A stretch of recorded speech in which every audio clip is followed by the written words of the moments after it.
Hello, hello. Hello, people. How are we doing this morning? How's everybody doing?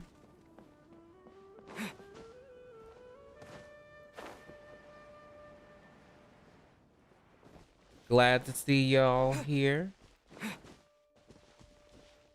Glad to see you all here. Hello, Kawaii Beans. Zhao Fishu. Hello, Anime Holic Topics. Phonix. April. Ragnar. Lux, how you doing? Finn, how you doing? Kim, how you doing? Diego, how you doing? Fur, how you doing?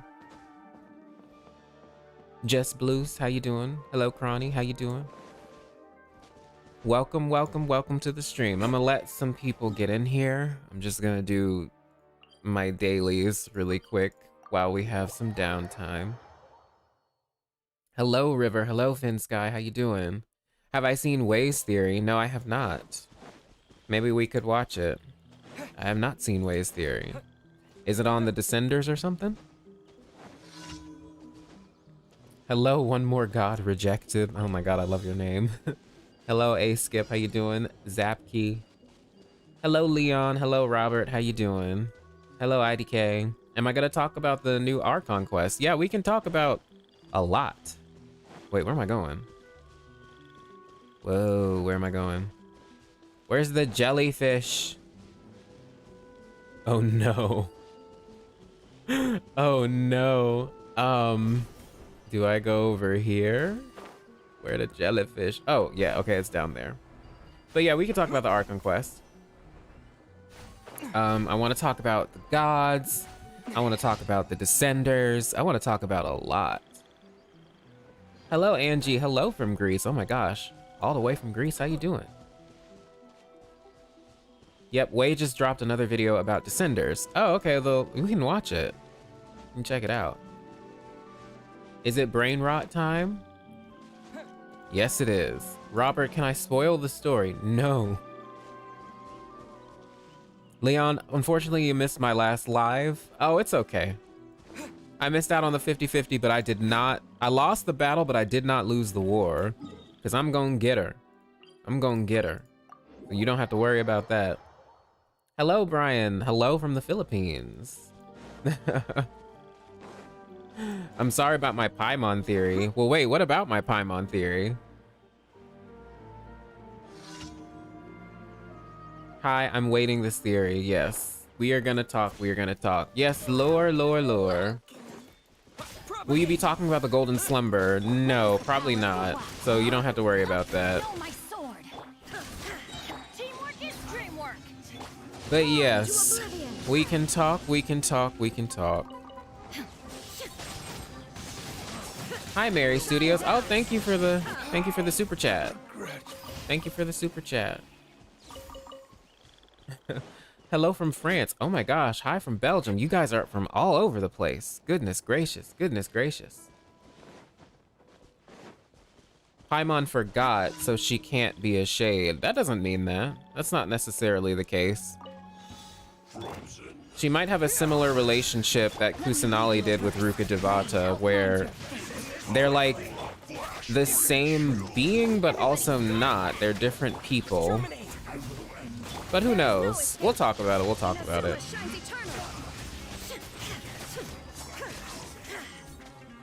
Wait, where is... Oh my gosh, I hate these things. I really hate the water shields. They're annoying. Switzerland, Poland, Lithuania. Oh my gosh. Hello, Equilibrium. Are we gonna talk about the heavenly principles? Oh, yes, we are. So I also pulled up some clips that we're gonna watch. It's not like anything special. It's just like the Gnostic chorus. We're gonna look at what Nahida says as well during her conversation with Ether and Paimon. I want to look at We Will Be Reunited, both the teaser that came out before the game came out, if you guys know what I'm talking about, and also the Archon quest, We Will Be Reunited, with Dainsleif and Lumine. We got to do some research. All right, that takes care of that. Oh, let me go get this chest. Yai Shogun, you think you just connected the whole Salvindignir lore? Tell me. What you got? What you thinking? How y'all doing? So yeah, who do you think the Descenders are? Beings that are not from Teyvat, from outside. Let me weave you a verse. Other than Ether. And what's your reasoning for why Lumine is not a Descender? Why is she not considered a Descender? A reward on the road. Oh my gosh, Brazil, how you doing? Raman, we just started. We're not really talking about anything super special, but we just started talking about the Descenders. So the Primordial One, Second Who Came, Traveler Who Married, the Seelie. Asmodee is already the first, so we can cross her out. Yeah, she's... The Heavenly Principles was named as the first. And while they didn't say the Sustainer, the implication is that it is the Sustainer. Oh wait, is that... Yeah, that's it. That's all the dailies I have. Asmodee, Ether, Alice. All the A's. Possibly. I mean, Alice would make sense too, right? Because she's weird. She knows a lot about a lot of worlds and stuff. Other worlds, but then again, the other gods know about the worlds too. And they're not necessarily classified as Descenders, and I'm talking about like Zhongli. He's talked about other worlds before. But Alice is a possibility. What about Phanes? So, if you guys have watched my videos, I think Phanes, the second heir, and the Traveler from Afar are all the same person. And I also think they might be the Second Who Came. Mostly because when it concerns the first Seelie and the Traveler from Afar, everything seems to go to shit in the lore. They get cursed, the heavens get fucked up, the Moon Sisters may have died around the same time. Actually, they definitely probably did, but you know. Hello, Hermes, how you doing? Watch we all be so wrong, right? Who knows? I'm also not, I'm not excluding Dainsleif from the conversation because there's a lot of weird stuff when it comes to him. Does anyone find it weird that Dainsleif was not mentioned at all? Number one, during the Aranara quests, like he was not mentioned at all as far as being like a traveling companion for Lumine, right? And then Nahida didn't mention him either as a traveling companion, even though we've been told that at some point Lumine and Dainsleif did travel together. So can anybody explain why no one is mentioning Dainsleif? It's so weird. It's so weird. But then again, I would imagine he has a connection with Irminsul because, well, only because he's called the Branch Keeper. That's all I got for him.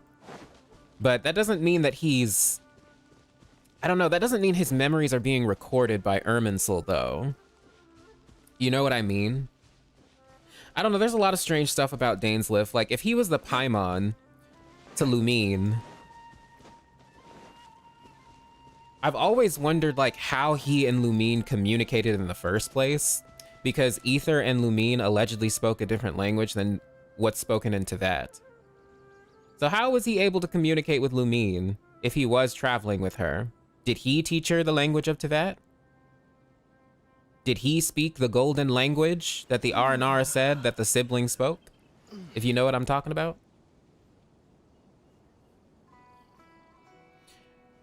Maybe Dane isn't from Teyvat.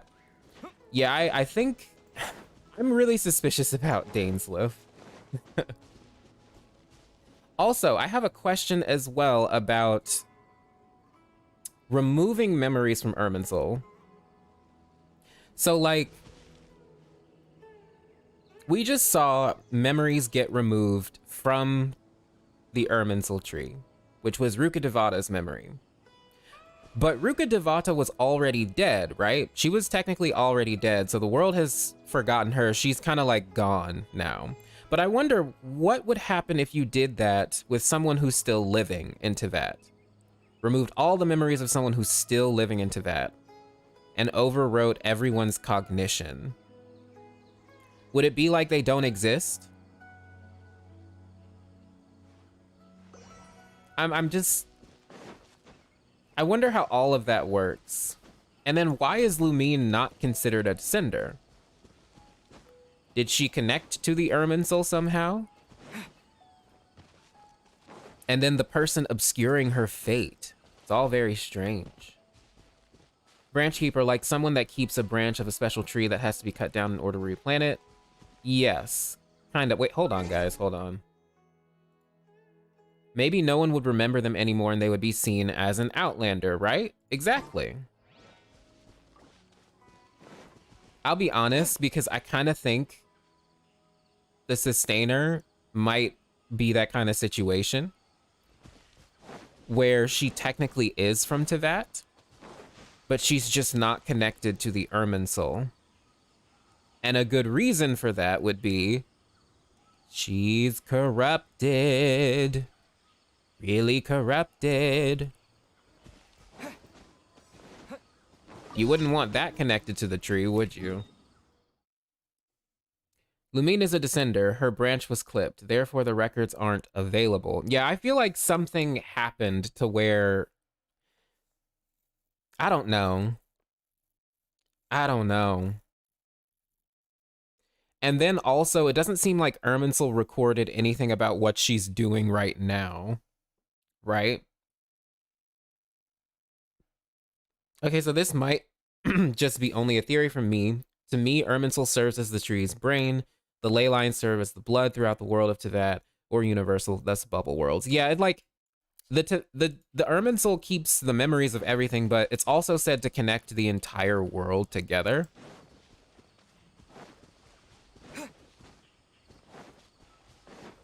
What is the next region after Sumeru? Fontaine.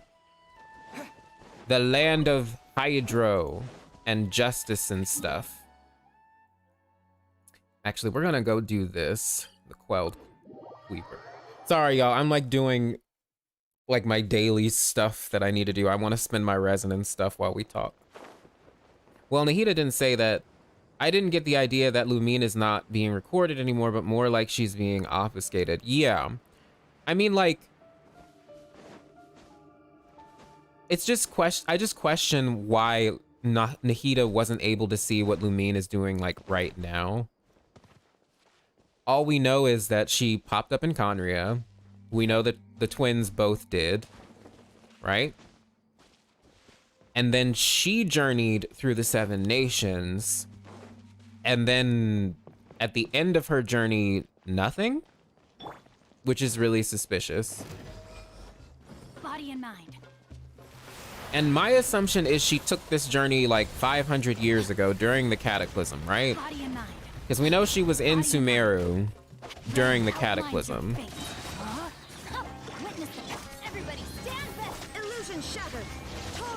So I don't know. It's crazy how the higher ranked Harbingers are rivals to Archons. Yes, that is absolutely insane. Piero, Dottore, and Columbina are all as strong as gods. Shine down. If we ever fight all of them, those boss fights are gonna be insane.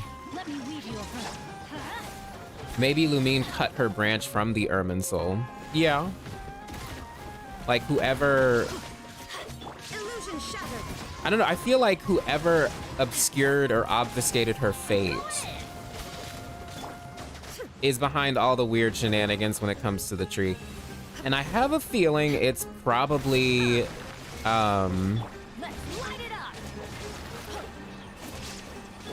it's probably the Abyss Queen, if I had to guess, who's doing that. Ow. I'm so terrible at this. Okay, I'll pause a sec. Recovering the unreconciled stars event, Scaramouche was sent to investigate meteorites. We came to the world as stars. Yes, that is suspicious too. We did come to the world as No stars. escape.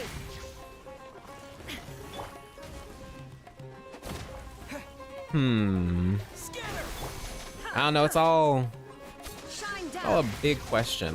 What if Scaramouche was there to actually check the Descenders? I don't know. Wait, hold on. Should I spend all my resin on this? Maybe, maybe not. Oh, whatever. Abyss Queen is probably a Descender too, so I'm thinking there's a high chance the Abyss Queen is the first heir mentioned in the Gnostic chorus. That's just a guess right now, but I feel like she probably is. Those are probably the same characters. Is but a backdrop of constant motion. And if she is, I stand before then it, I would like alone to and suggest unchanging. this. Hold on. Let's actually switch over. Let's switch over to the Gnostic chorus. Let's watch it really quick.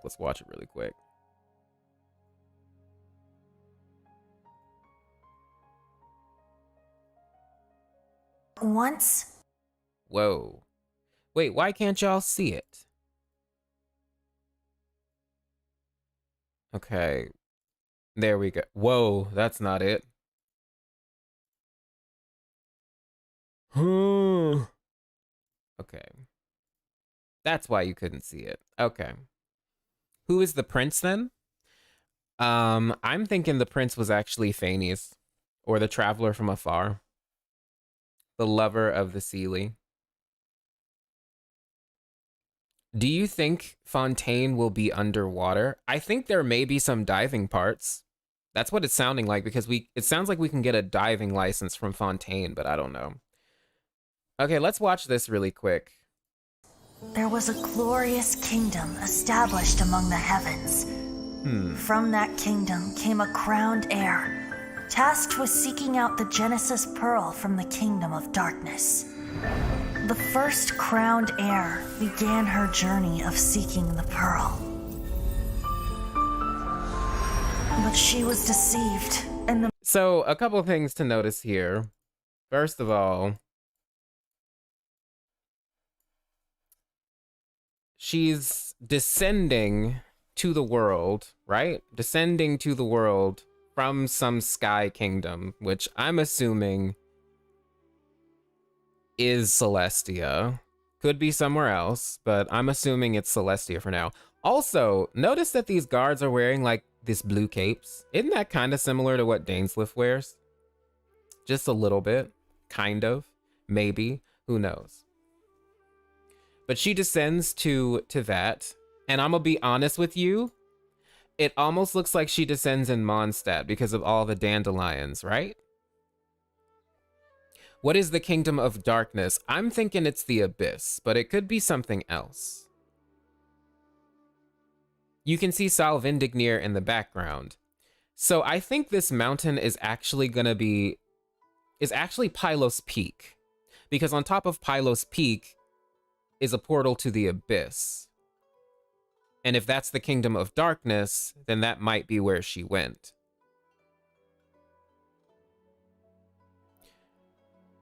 The guards look similar to the royal guards of Conria. Isn't that suspicious? Yes, Venti is the one narrating this. Began her journey. Lumine started from 500 years ago. When her journey ends, she got corrupted and died. So her mind is being turned and her soul is connected to the Irminsul tree. I mean, that's possible. Dane is Phanes. He's one of my suspects for Phanes. The other one is Venti, because Venti is really, really sus. Yeah, the lore always seems to come back to Mondstadt.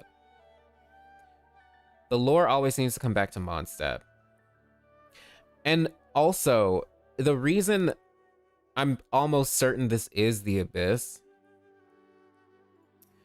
is because notice that the kingdom is like, it has these 3 diamonds floating around it, but so does this mountain. And the thing is about Phanes, like the Orphic Phanes. He was said to have emerged from an abyss. He was said to have emerged from an abyss, which is interesting. So I think this might have been the abyss. But yeah, the first heir might have been a descender. The first crowned heir began her journey of seeking the pearl. But she was deceived, and the memory of her noble origins faded. She now believed that she was the queen of the kingdom of darkness. But take Suspicious. heart. A second crowned heir has already taken up the path where the first had stumbled. This is the story of your journey, of your tale to be told. So he descends next, right? The second heir comes down after the first heir. Or really, we don't know what order they descended in. They could have descended at the same time, who knows? But the first heir probably took the journey first. Orobashi's Pearl. You guys, the other descender is Aloy. Oh my gosh. We should not consider Aloy to be canon. One of the snake's eye is purple and one is red. Interesting. Yeah, it's suspicious. Where you begin is also the place where it ends. This is what I believe to happen when Genshin reaches its end. Yeah, I believe we are going to end the story before we go to Celestia in Mondstadt. You think the Nameless Bard equals Istaroth. Wait, the Nameless Bard? Wait, Venti's friend? Taking your point, Onion, that the Sumeru Archons are a parallel, maybe Abyss Sibling is a branch of the Traveler. It's possible. I don't know. It's all very confusing. It says Queen, though, right? Are we talking about Lumine or somebody else? I'm assuming they're talking about someone else completely, not Lumine. I don't think the first heir or the second heir or the Queen of Darkness, whatever, are even remotely referring to the Travelers. The theory of Kiana from Honkai being the sustainer just became more viable in my mind after we basically got the confirmation that the Heavenly Principles is not from Tevat. Yeah, Aloy, technically speaking, would be the fifth descender since she arrived after the Traveler. Yeah, but like, I don't think we should consider her. I don't think we should consider her to be like a canon part of the story. The first heir is Asmodee. That's an interesting conversation. I think they might be two sides of the same coin. The sustainer and then the first heir. But there's a lot you would have to explain with that. Genshin does love clones. The siblings might just be duplicated. It's possible. But the question is, if they were duplicated, what happened? Why does Ether have different memories then? Like, why does he just think, oh, this is my sister, we descended together? Why is she not considered a descender? But Asmodee rules over Tevat and the Abyss, so I don't think so. We don't really know what the Sustainer rules over. It seems like she rules over, well, like you said, Tevat, but I don't know about the Abyss, though. We don't really have any, like, concrete proof of that. From the book Before Sun and Moon, the first descender is the primordial one, and then the second who came, the third, and from Nahida, we're the fourth descender.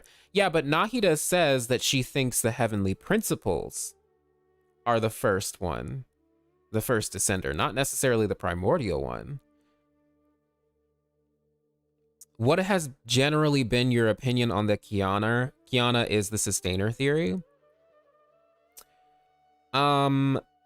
My idea on that, I mean, I don't know if it's actually the Kiana from Honkai Impact. I just thought that they were like different universe, you know, counterparts of each other. I'm not so sure I buy if it's actually Kiana, but I mean, it's possible. Oh yeah, those cloaked figures in the manga are sus. You mean the ones with the, where Venti is like thinking about Celestia and he's like afraid? Yeah, it's probably just an XP. That's kind of what I was thinking. Heavenly Principle is a character you haven't met yet. Robert, are you like working for MiHoYo or what? Do you know what the story is? Abyss is located in the Void Realm. Tevat is located in the Light Realm, where the 7 elements and original bishops existed. Abyss Realm might not be under the domain of Celestia. Yeah, I don't know if it is under the domain of Celestia. There's a lot of question marks when it comes to Celestia. Why does that look like Paimon? Connection? Possibly. So you notice the first heir and the second heir both have silver hair, which is very suspicious. Very, very suspicious. Makes me wonder if they have anything to do with the moon. But that's just literally based on the fact they have silver hair. Who knows? Okay, wait. Let's watch Wei's video. Wei Genshin. Descender was hinted by Fatui back in version 1.1. All right. Well, let's watch it. This holiday season, give your family the gift that keeps on going. I fucking hate ads. But we're just gonna watch this ad. If we only had the full tale of the 6 pygmies, we could be able to talk about it. But no, Hoyoverse is being a dick about it. Yeah, no, that book reveals a lot, doesn't it? Like if you've read it, it reveals a little bit. So it's November, right? It's not even fucking December or Christmas. It's a Christmas ad. All right.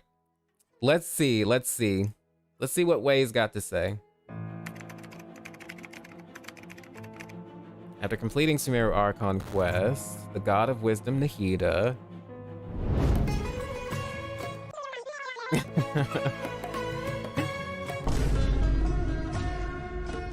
dropped the lore bomb on us,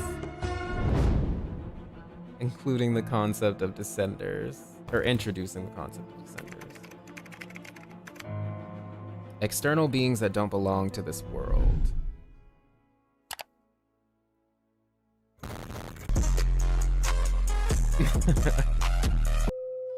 That's right. My current hypothesis is that the first descender was likely what we now call the Heavenly Principles. Okay. The first who came. Phanes and his 4 shades. Okay. The second descender are the invaders that went to war with Phanes. Okay, but like, here's my question about that. He's saying that Phanes was the first, descender, right? Which I would agree with. Like, the primordial one would be the first descender, or at least we think that. But Nahida says the entity called the Heavenly Principles was the one who changed the Traveler's fate. And also said they've been inactive since Conria, which makes me think that they're talking about the Sustainer, not necessarily the original primordial one. But at the same time, there's no guarantee that what she's talking about is the Sustainer. It's very confusing. She did say hypothetically. But at the same time, the one who descended onto that during the cataclysm was likely the Sustainer. Sustainer not equals to the Heavenly Principles. It's very skeptical, though.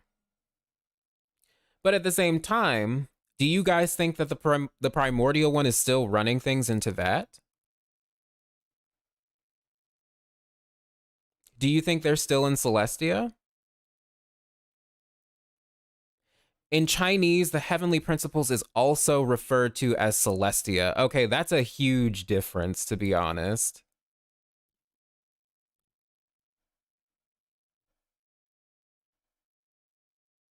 So then, y'all are saying no.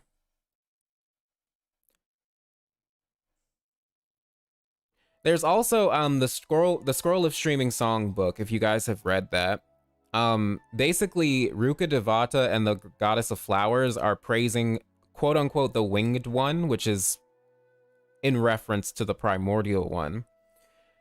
And they talk about the laws that were established at the very beginning, which implies that the heavenly principles have existed even before, you know, I guess there was a changing of hands in Celestia. So it just makes me wonder. I don't know, I'm really stuck between wondering, is the Sustainer, when Nahida talks about it, is she talking about the Sustainer or is she talking about something completely different? Okay, we're gonna have to see the direct translation from the Chinese one. Yeah, I'd like to see the direct translation from the Chinese version, just in case, because sometimes the localizations take some liberties. The heavenly principle is just one entity, right? It sounds like, the way Nahida described it, it sounds like that is the case. But as people have pointed out, it was just her hypothesis, not necessarily, it's not necessarily going to end up being the truth, but I don't know why they would throw a curveball at us and be like, oh, it turns out she had it wrong. I don't know. Maybe the principles are the laws that govern Tevat, and whoever controls them is God. Yeah. Yeah, but it makes it, the way Nahida talked about it, it sounded like the heavenly principles was an entity. I believe it's Asmodee, the Sustainer. I believe it's Asmodee is the Sustainer herself, and she is the one who sustains the heavenly principles. Yes, but at the same time, here, let's watch. Let's continue. Let's finish Wei's video, and then I want to go back to Nahida really quick. To that cutscene and hear what she actually has to say. The third descender remains unknown. So he said the first descender was the primordial one, and then the second one was the second who came, which makes sense. The third descender remains unknown. Traveler, you are Tevat's fourth descender. Aloy is the fifth descender, according to Traveler. Or after the Traveler, according to Alice. If memory serves me right, the last time an Outlander visited Tevat was centuries ago. Imagine my surprise when I discovered yet another guest during my most recent travels.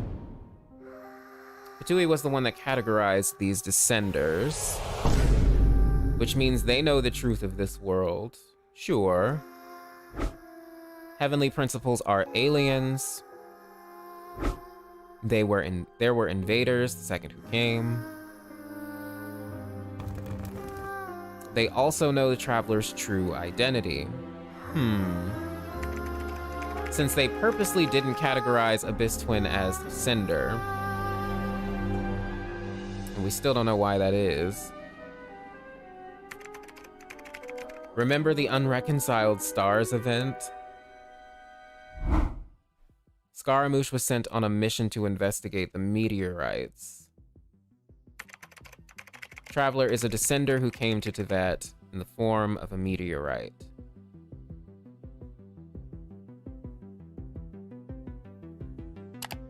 Scaramouche was sent by Piero to confirm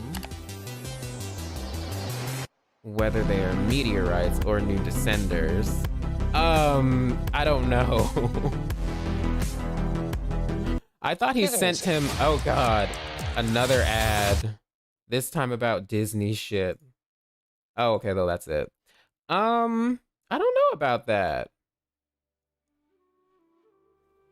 Didn't he send him just to essentially learn the truth from the meteorite? Because he knew he would discover that the stars are a lie and the sky is fake, if I'm remembering the event correctly?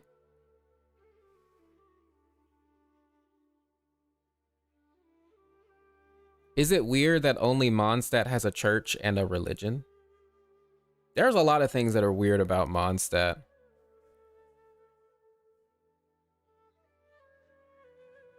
Yeah, no, that way video seemed like a troll video. I mean, there are things that I can get on board with. The Fatui are sus in this scenario. It does make me wonder what they know. What they've been told by the Tsaritsa.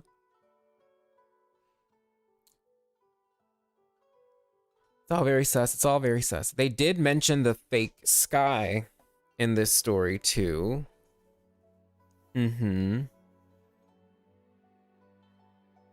Yeah, and Conria went to Enka to find the book to prove their suspicions, meaning they don't know for sure.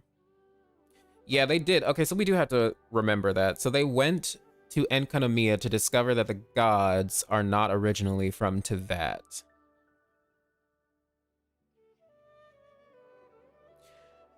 But it just makes me wonder if there are more than 4. Like, how are the Fatui determining who's a descender and who's not? Like, are there more than 4, or is it just 4? Columbina is a descender for sure. Maybe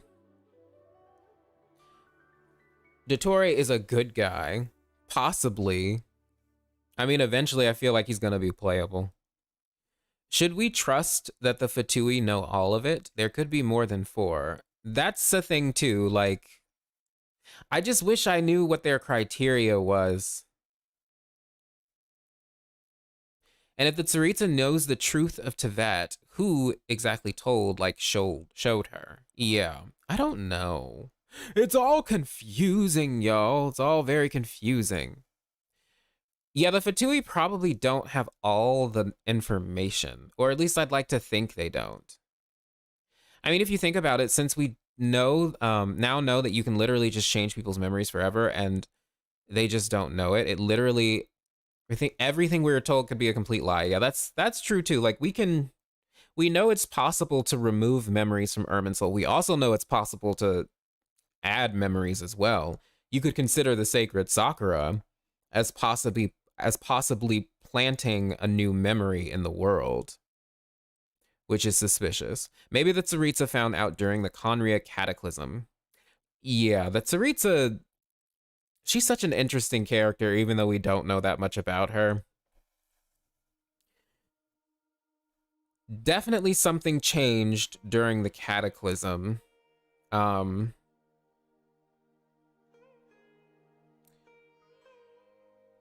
I also have questions if she was actually ruling Snezhnaya before the Cataclysm. I know all 5, what is it? The Dendro Archon, the Hydro Archon, the Cryo Archon. Oh God, who else? The Electro Archon, and then one more. I'm missing one more. Who's the other one that's not the original one? I'm missing one more. Literally, I can't think of it. But you know what I'm talking about. I do wonder when the Tsaritsa came to power in Snezhnaya. Was it before the Archon War? Or not the Archon War, but before the Cataclysm? Or after the Cataclysm? Pyro, there you go. Fucking forgot Pyro. Thank you. Murata, there you go. Yes, Pyro. We all know that they're not the original ones. So I do wonder what the Tsaritsa's story is. I wonder if it's going to be like a mother and daughter situation with her. Like, her mother might have been the original Cryo Archon, and I only base that off of, like, Honkai Impact themes. But who knows? Yeah, the current one isn't the original one. She's definitely not. But what if Dainsleif can be one of the Descenders? Yeah, we talked about that earlier. I think it's a possibility because there's a lot of weird things when it comes to Dainsleif. We don't necessarily know his backstory. We know he's affiliated with Conria. We know he's possibly affiliated with the Irminsul. But beyond that, we don't really know much about him. We know he was cursed 500 years ago, but I will point out that doesn't necessarily mean he's 500 years old. If you notice, a lot of the things surrounding Dainsleif, when talking about his affiliation with Conria, etc., it's focused on his curse, right? And when he was cursed and how long he's lived with his curse. But they've never actually said how old he is. Also, one of the village keepers talked about how the heavens are above the gods and the stars are above the heavens, like before they got cured in this Archon quest. Yeah, that's very sus. The heavens are above the gods. We have to, okay, so on that conversation, so have you guys watched Nahida's character miscellany, where Dainsleif is talking, right? I don't think Dane could be a villain, probably a neutral side or anti-hero. I feel like he's gonna be our ally at some point, but we are going to have to fight him. We definitely are gonna have to fight him. But have you guys seen Nahida's character miscellany, where Dainsleif is talking about the gods and how he says they don't rule over Tevat. He just says they do not rule over Tevat, which is suspicious. They're just another type of being in this world. And that actually reminded me of what Alhaitham says. If you guys remember in one of the previous, it's like in one of the Sumeru Archon quests, I think it's when we're at the Elazar hospital, he makes this comment about how he thinks the gods are just like different beings in this world. They're just another type of creature, right? Creature to be specific, that lives in this world. So what is your take on that? What's your take on that? The gods are just a creature that live in this world and they don't rule over Tevat. They're just another life form that lives in Tevat. So it makes me wonder if the gods of Celestia, or whoever's ruling Celestia, or whoever's above them, that they're like, I don't know. Very interesting. Travail implies that by the end, Dane will lose almost all his memories. Yeah, I don't know if it's by the end of the journey. I think the implication is that he's already lost most of his memories. He is cursed after all. That's slowly robbing him of his identity.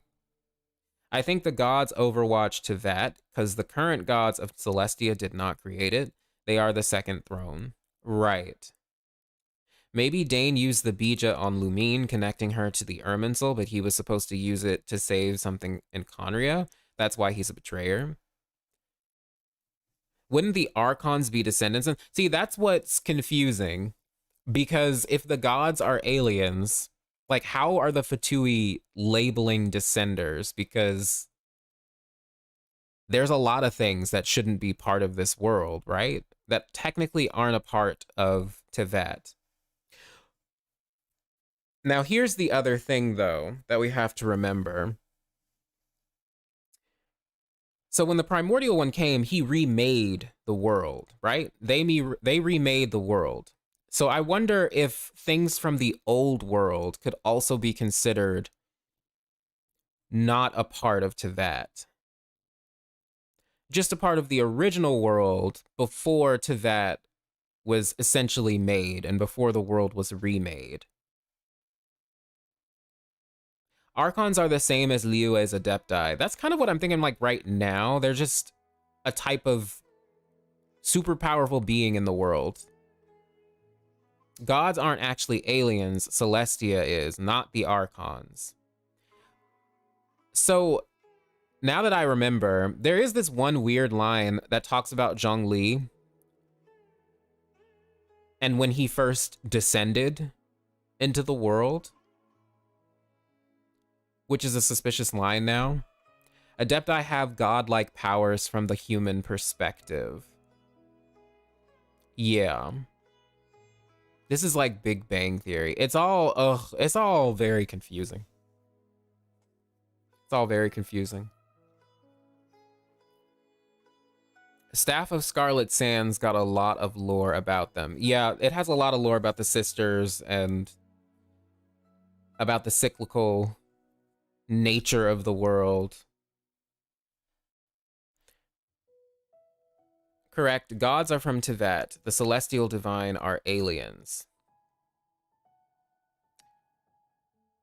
Celestia probably created the gods like they created humans, but since they created them in Tevat, they are considered a part of Tevat.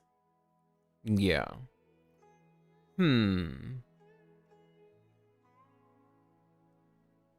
But also, doesn't the Chinese say that Zhongli got demoted to Teyvat? Not descended, but demoted?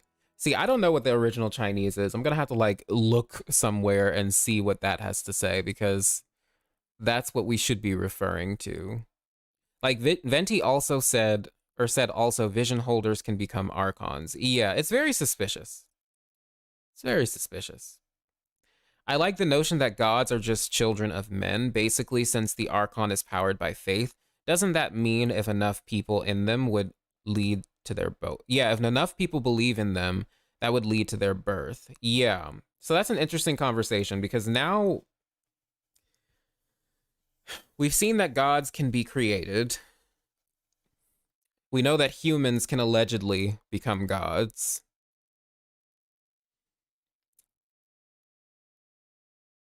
We know that gods are just a creature that lives on Teyvat. It's just, I don't know. I'm gonna have to give it a lot of thought as far as like what the gods are, why the gods are. The ones who can ascend to Celestia and become, is it allogenes? Yeah, humans who are potentially allogenes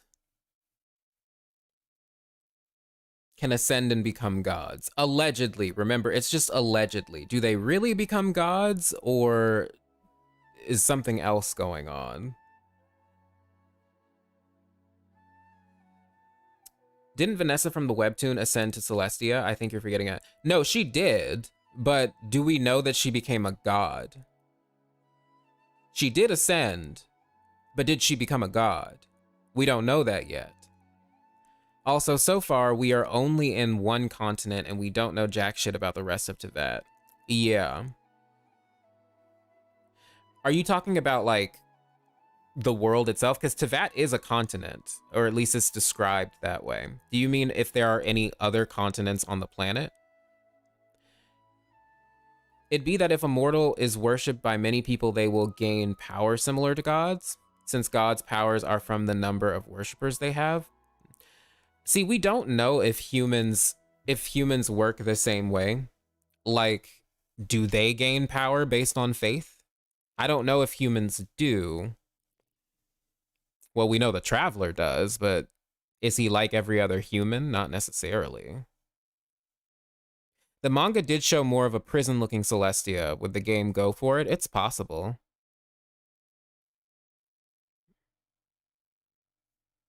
It's very possible.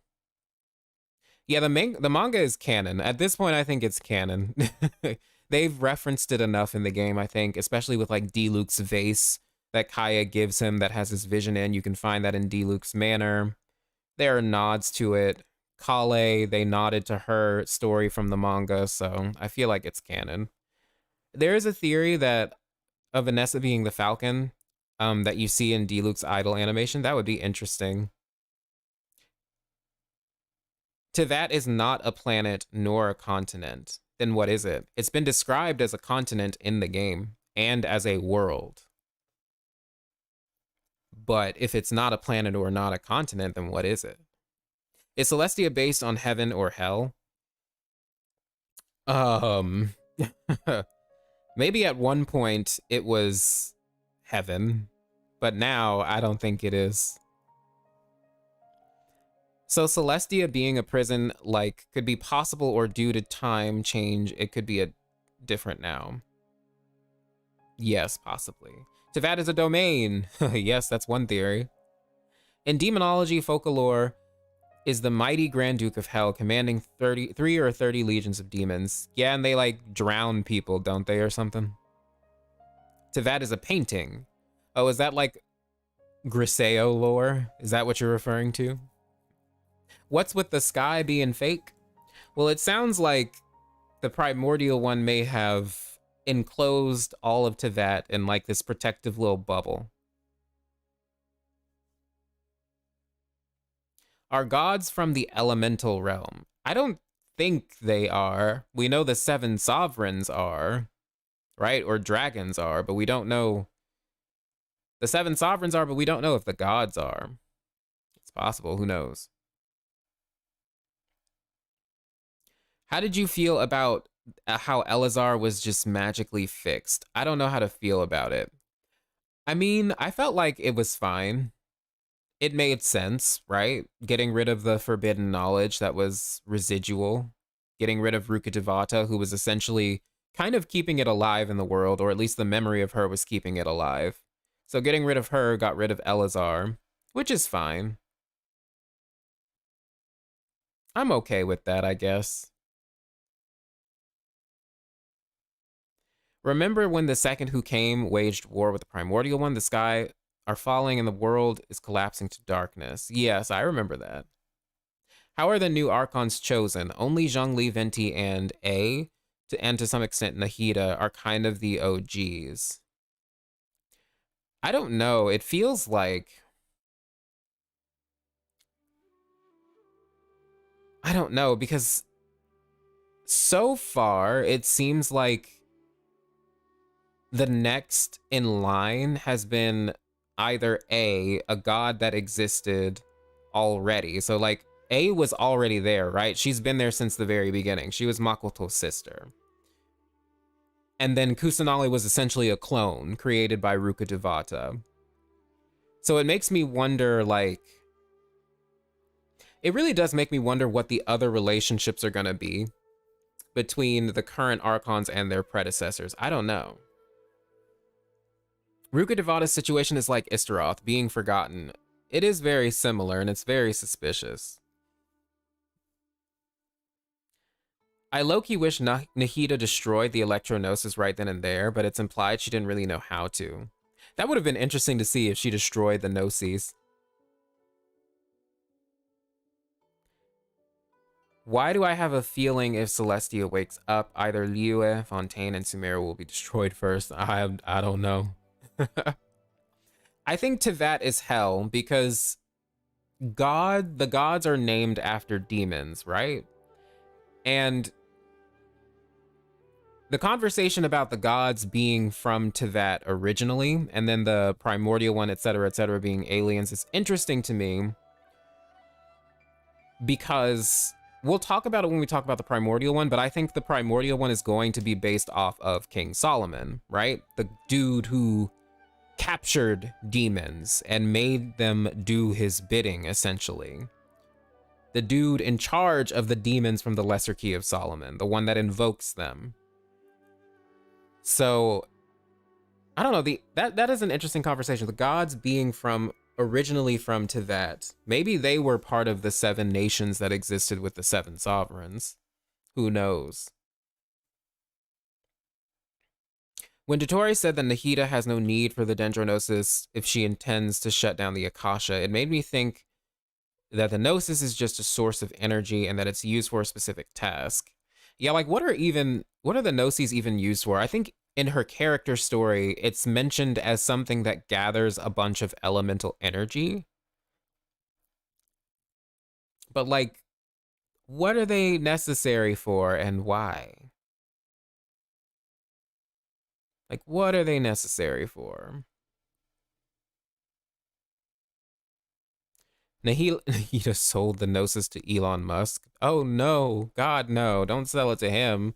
He's gonna make a mess of it like he's making a mess of Twitter. It seems like a battery for something. Gnosis equals the same as Hersher powers? Aren't the demons in Genshin based on the Ars Goetia though? Yes, but like the Lesser Key of Solomon as well. Because the demons are also in the Lesser Key of Solomon. There are also a lot of Solomon imageries in here, like Solomon's knot, which is the 4 little knot symbol that pops up everywhere. Hello, Ano, how you doing? Okay, wait.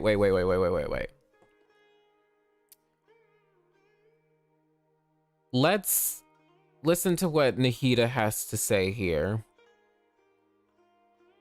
about the Descenders and Irminsul. I want to listen very closely. Information on you. However, there must be something different about your sister. Because, as it turns out, The world has recorded information on her after all. What? There is only one possible explanation. She belongs to this world. But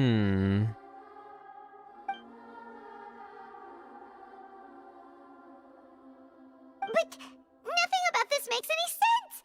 Wasn't this your first trip to— So the traveler speculates whether his memories have been altered or whether the world has done something to Lumine. Which do you think it could be? Or do you think there's a different reason for it? I think there might be another reason for it, but... Because Lumine identifies strongly with Conria and the Abyss.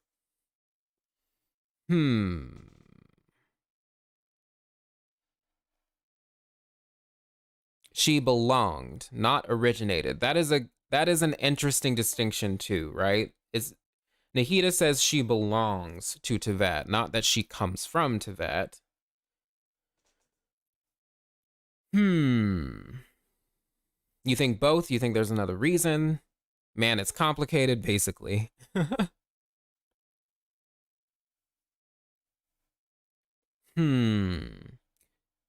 Lumine got retconned into the history just like Ruka got removed. That's a possibility, too. The other question is also, the travelers have constellations, don't they? They do have constellations, just like everybody else. I know it's unrelated, but Paimon can't be a god because she fell asleep when Dotori released that gas, and he said gods are immune because Kusanali didn't fall asleep. I don't think he said gods are immune. I don't know. Paimon referred to herself as a god in the voice lines. We kind of know that she's a Seelie. Well, it's being suggested, heavily suggested that she's a Seelie. And the Seelie were like close as divine as you can get. I just think she's super, super weak right now. Oh, he did say that? Gods can't be affected? Seelies have horns. We don't know if all Seelie have horns, though, right? Because Electro Seelie don't, right? They don't have horns. But those also evolved as well. Like all the Seelie that we see, except maybe like the Animo Seelie, whatever you would call them, the base Seelie form. There's a lot of evolutions that have happened across the world to the Seelie. The Goddess of Flowers is a Seelie. Yes, she is. We've seen multiple examples of how easily memories can be manipulated. Rukkhadevata, Makoto. So I think the traveler's memories of the sibling being created is possible. It's possible. Racism amongst Seelies. Oh my gosh. Is Guoba still considered a god? Is he? Kind of, I guess, but he's definitely not like powerful or anything. He has like almost no power, but he can breathe fire. That's about it. It is also strange that there are not that many Dendroseelies. That is kind of weird, isn't it? Paimon still floats when she's asleep. Yeah, she does. Well, Paimon is also a demon. Yes, and Paimon is also a demon. We have to remember that. And so far, the gods have all had demon names. So Paimon having one is suspicious. Yeah, there are some Dendroseelies, but literally like a handful. They're not that widespread, which is really weird. And those have a cleansing effect compared to the other ones. Yeah, that's really suspicious. I don't know why we only see like a few. Maybe we'll see more. Do you think it could be vice versa as well? Or the person who messed with Irminsul information could have also altered the Abyss memories, twins' memories too? It's possible. I just wonder if it has anything to do with the person who's obscuring her fate or obfuscating her fate, whatever word they used.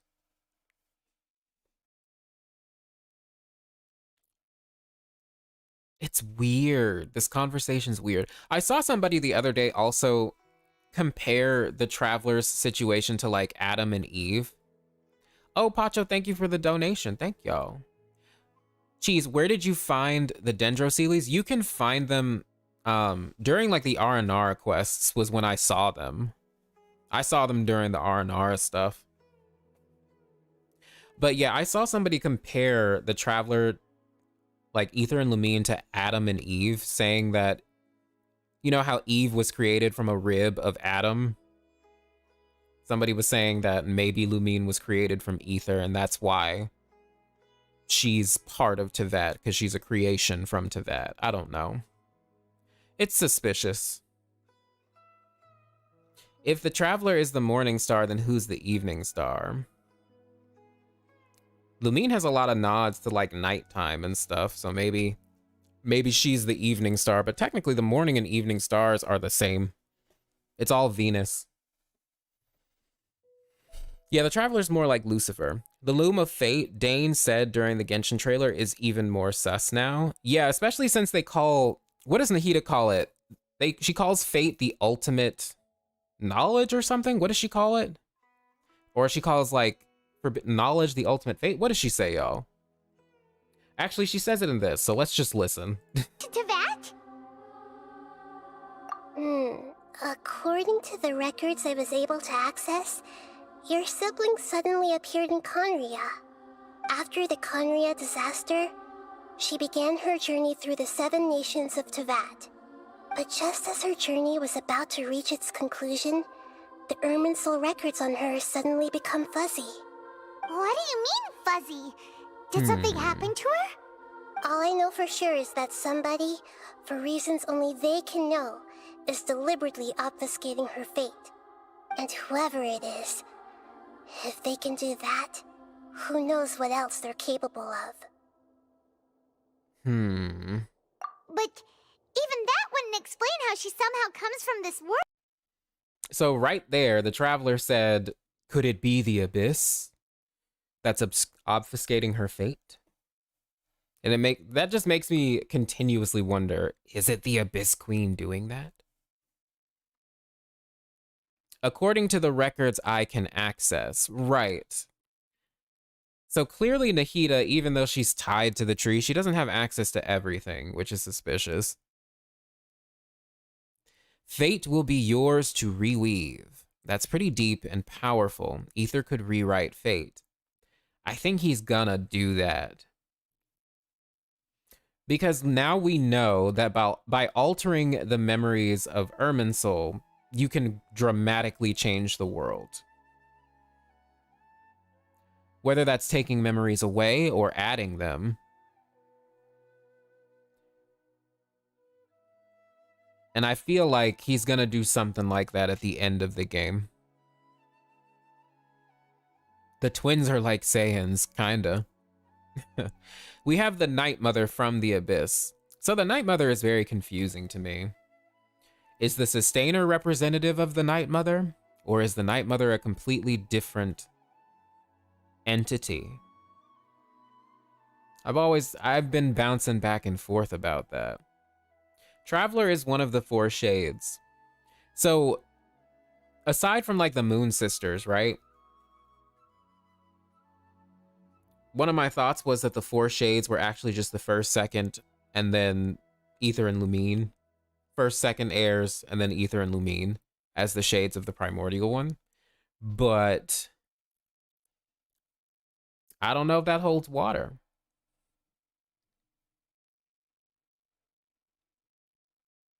Right now, I'm just thinking the Moon Sisters are, but who knows?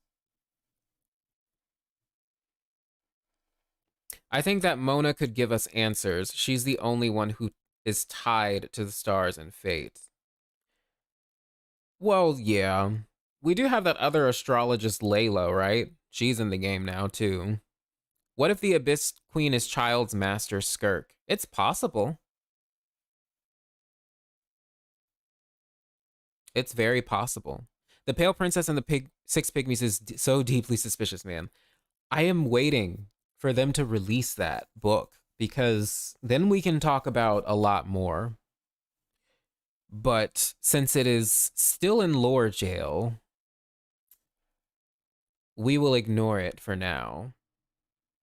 Lisa is a library worth of knowledge. Lisa's also a very suspicious character that I feel like knows way more than she lets on. Maybe there could be ties to the Honkai lore, but that could be a stretch to connect the two. So here's the thing about Honkai. I feel like by the end of Genshin, there might be connections we can draw between Honkai and Genshin, like concrete, solid connections. But as of now, it's kind of difficult to do. I don't think the plots are even related, at least right now. There is that arc theory, though, Project Arc theory, which still could be very possible. Timeline is intimately linked with Irminsul. Yeah, since Irminsul keeps the memories of the world, and memories of the world is kind of like what a timeline is. It essentially contains time itself and the flow of time. Even the Raiden Shogun even says that the ley lines can possess the flow of time. Very suspicious. Do you know the Tsaritsa is the god of what? Don't people think she's like the god of love or something? Or like her ideal is love? That's the theory that people think right now. Hello, Ahmad. How you doing? Then that painter girl from Honkai could be Phanes, since she controls Project Arc. It's possible. It is possible. But I don't know. Yeah, love or peace, something like that. I think those are the main theories right now. Could an Archon hold a delusion? I don't see why they couldn't. The god that obfuscated the mission of the sister on the battle pass, that's the Night Mother too. Yeah, possibly. There's a possibility that the Sustainer and the First Heir are like the same. Who knows? Or like two sides of the same coin. It's hard to explain. What you ruminating on? Oh, just Descender lore, Irminsul, the nature of Teyvat. Could a Descender use a Gnosis? I have no idea. It's possible. No, I mean, the Night Mother is not the Sustainer. The Night Mother is the Abyss Queen, the Marana, the Darkness, the illness of Irminsul, the Witherings, and the Dark Mud. Well, here's the thing about that. Is the Night Mother the Abyss Queen, though? Because we know I want to talk about the Pale Princess and the Six Pygmies, but it's not all of it is out yet. But I question whether the Abyss Queen is actually the Night Mother. Oh, it's so frustrating. The secret will be revealed in not long, according to Teyvat's story chapter. What is it called? Incandescent Ode of Resurrection? Suspicious. Y'all don't forget Honkai Star Rail is where the plot is literally about descending to other worlds to help them. That is the plot.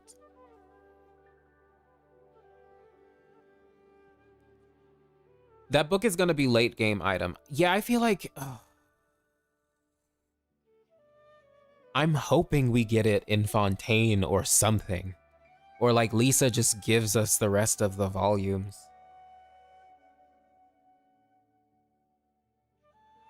I wish it was out right now.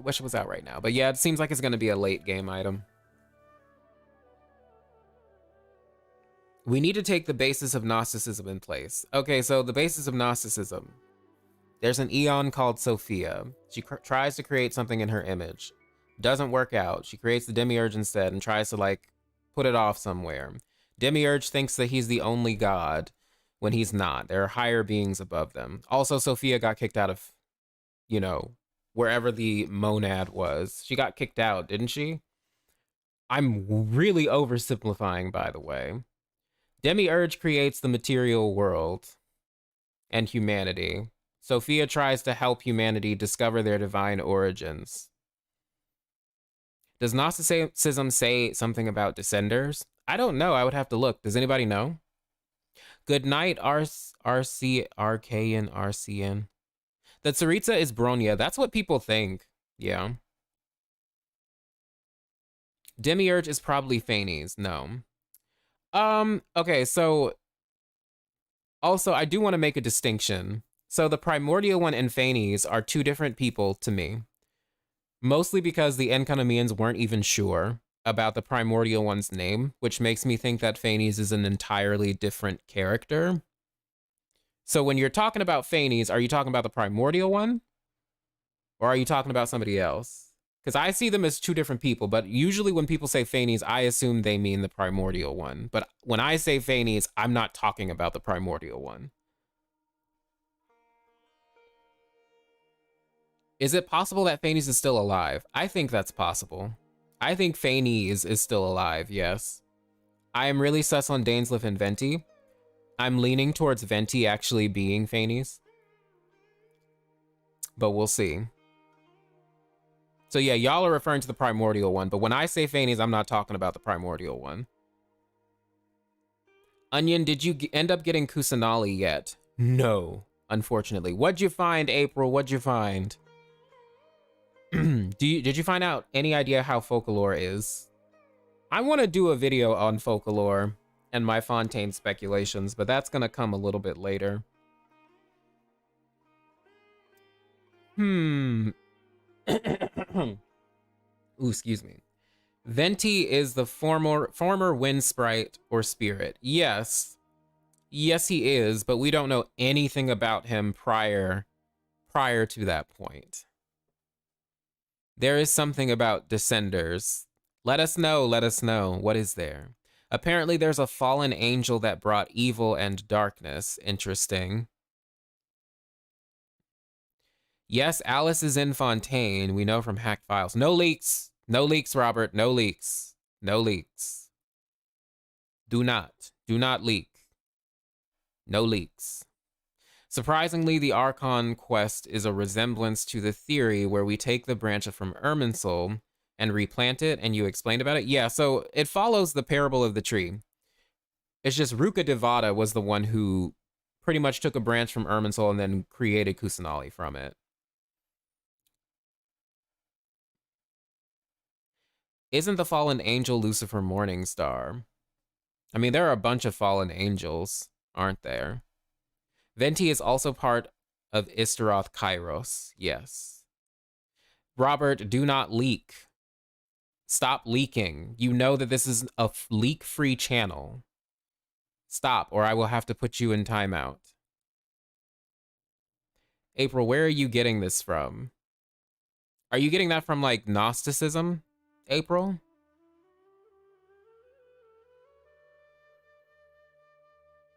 Damn, hell works hard, but Genshin loreheads work harder. What if Alice is a descender? Possible. But, I don't know, I just have a feeling she's not. I have a feeling she's from Teyvat, but who knows? All the Archons are considered fallen angels on their demonic names. Yeah, because demons are fallen angels, essentially. Night Mother's current description is like really similar to Chaos from Greek mythology, which is like an opposite of Phanes, and both were created by the primordial god Kronos. It's very suspicious. She's also very much like Nyx. The Night Mother is very much like Nyx. She's also, I think, is going to be similar to Hera. Hera, by the way, is the one who orchestrated Dionysus's death. She planned with the Titans to kill Dionysus because he was next in line for the throne of heaven. They end up like devouring his limbs or whatever, like severing his limbs, etc., etc. It's basically the story of Phanes, essentially. But she's the one who orchestrates that entire thing. So I think, who knows? Who knows? Who knows? I just wish we could talk about the fucking Pale Princess and the Six Pygmies. Having Zeus as a husband does that to you. Yeah, Zeus is a dick. He is the worst. God, I love Genshin lore so much. It's interesting. Yeah, it's so complex. And it's interesting how Ruka Devata and by extension Kusanali is an elf. Yeah, it's like, I want to know more about that race. I just do.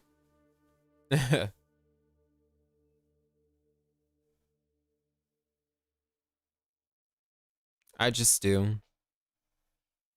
Okay, so there's something called the Super Gnostic Danger, about darkness falling into the world, led by only one fallen angel that brought this problem. Interesting. I mean, we can still speculate. Yes, we can. We know that there's a light prince that pops up. I low-key think that that's the second heir, Traveler from Afar, and also the actual identity of Phanes. But we'll see. We'll see how any of that holds up to be true.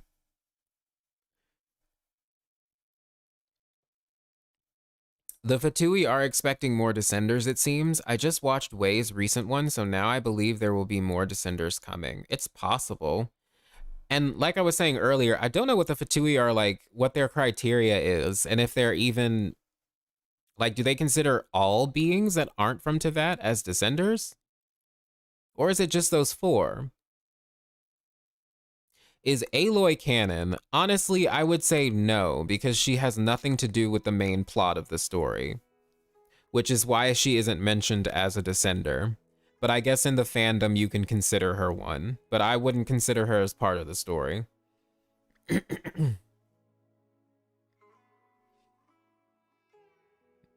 The Moon Sisters might. They have a son brother. Yes. Yes, we will talk about that soon. Could the siblings be the children of the primordial one who tried to rebel against their father for the cataclysm? Curious. Who knows?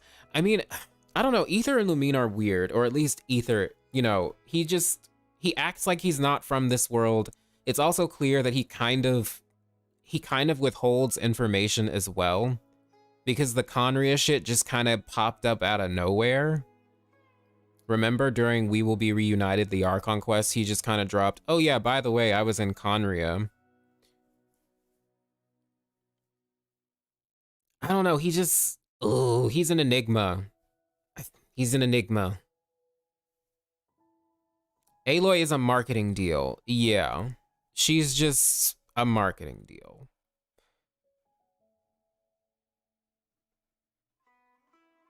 Have I talked about the new artifact set lore? Maybe something is hiding in there. Haven't seen anyone talk about it and have yet to read it. Do you mean the Deepwood Memories and then the Scarlet King artifact lore, whatever it's called? Whatever that artifact set is called. Wait, Ether as a protagonist? He was in Conria? Yeah, Ether and Lumine were both in Conria. They were both in Conria. And then they left, remember? They tried to leave, but then they were stopped by the Sustainer. Speaking of, do you think the Sustainer did something to Lumine? When Ether and Lumine got captured, do you think the Sustainer did something to her that bound her to the world? And like made her a part of the world? I don't know, y'all. Because the question is then, well, why didn't Ether get affected?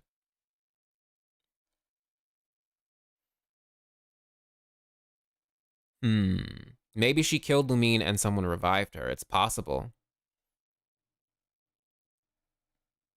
But at the same time, how'd they revive her, if that's the case? Because if prior to that point, Irminsul didn't have any memories of her or anything, how could she get revived? Like reconstructed her soul or something? Yeah. Like it's a possibility the Sustainer did something. Oh, y'all. There's so many. Ooh. They revived her using the memories of the Irminsul. But the thing is, if prior to that point she wasn't a part of Teyvat's world, then there wouldn't be any memories in Irminsul. So how would they have revived her using that? You know how women hate each other's guts? Huh? That is why the Sustainer messed with Lumine more? Oh my gosh. No, women don't hate each other. Have you noticed the similarities between Zhongli and Deshret? Zhongli and Deshret? No. I haven't really thought about that, actually. She might have been sent to a different timeline. I have so many questions. It's all... oof. Oh, confusing. Remember, someone told that memory wipe is equal to one's death. Yeah, so it's like the question that I asked before. Like, what if you could just remove someone's memories from Irminsul, but they're still alive, like in the world of Teyvat? Do they just pop out of existence? Or does everyone just literally forget about them and it's like they never existed at all? And they are effectively dead? Or not even, it's not even death, it's just they didn't ever exist. I don't know. I'm having severe brain rot, Soleil. I'm just like, there's so much to think about.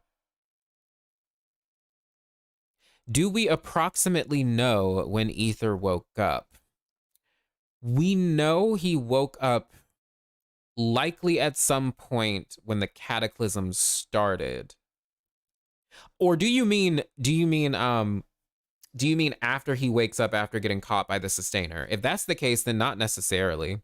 We know it's just 500 years later, 2 months before the start of the game, and that's about it. But he was awakened by our sibling, yes.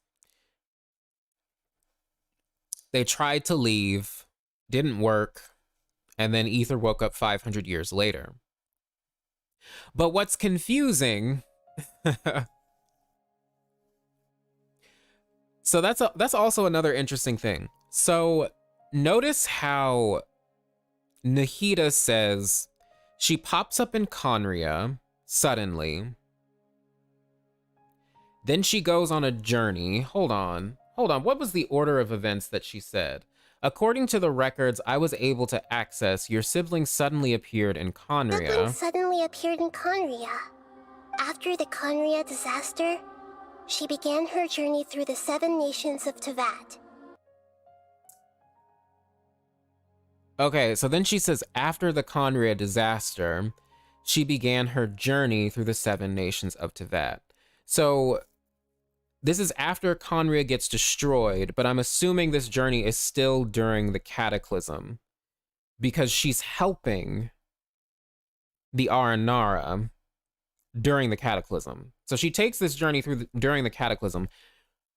The reason why I'm pointing this out is because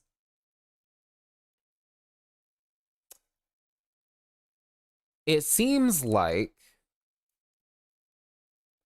did she immediately wake up like after the Sustainer caught the Traveler and his sibling? Because so far we were told that they tried to leave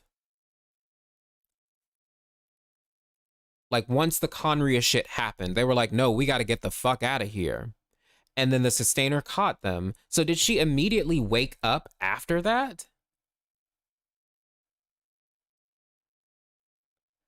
Like she didn't, like, you guys see what I'm saying? Yeah, she woke up immediately. It was hinted at their earliest animation. Yeah, like the Sustainers send Lumine directly to the Cataclysm. But it's like, why? Why did she immediately get sent? Yeah, it's shown in the trailer. No, what we see is her seeing Conria get destroyed. But we don't see what happens after the Sustainer catches her. Maybe, perhaps the Cataclysm lasted a long, long time. That is true. We don't know how long, like, the aftermath of the Cataclysm, like, lasted. Maybe she started traveling after the Cataclysm to look for her brother? Possibly. And where does Dainsleif fit into all this? Because remember, he was her traveling companion. Where does he fit into all this? The Sustainer could use Irminsul to record Lumine as sending her back to Teyvat 500 years. It's possible. But at the same time, would that imply a connection to the Irminsul that the Sustainer has? Which I don't know if she would, because like the Sustainer is like corrupted. It looks like she has all the crimson corruptedness that we know is associated with like a curse, right? So I don't know if she would even be connected to the tree because she might fuck things up. Or I don't know. Do you think Dainsleif chickened out of Conria and that's the reason he still hasn't been corrupted by the Abyss?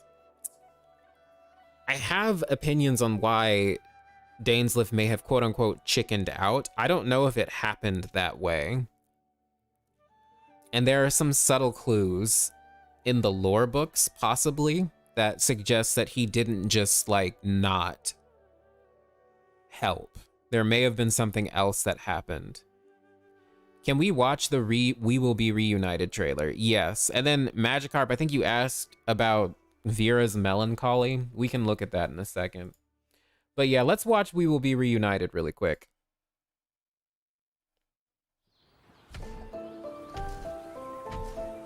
Yeah, Dainsleif has the curse, but we don't know if it's the curse like from the Abyss or anything. Outlanders It's from the... do not belong in this world. Okay.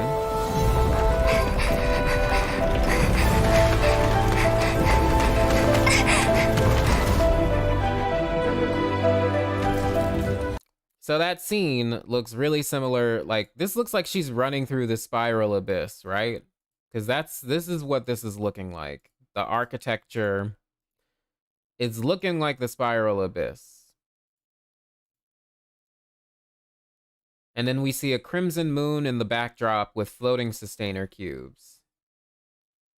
Outlanders do not belong. Sounds like something the sustainer would say. Yeah.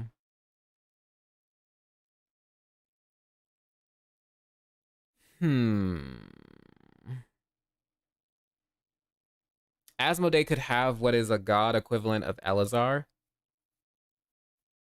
Yeah, it's possible. I think she's cursed. I think the Sustainer is cursed. Crimson Moon, like in the corrupted consciousness from Rukkhadevata, yes.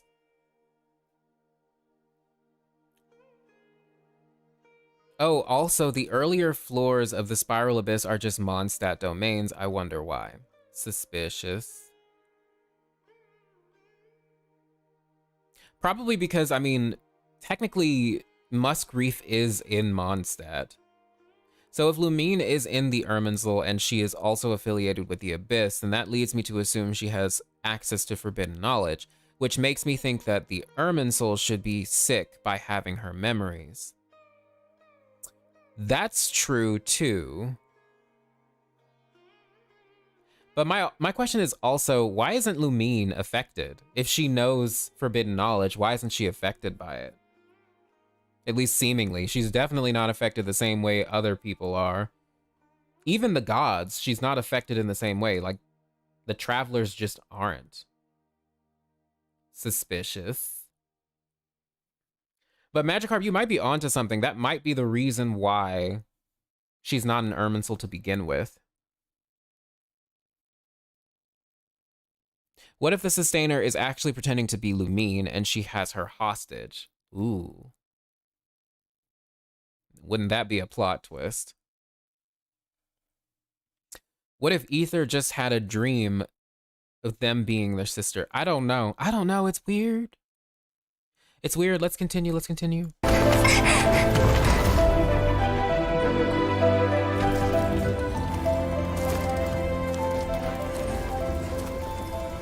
One day, this journey will reach its end.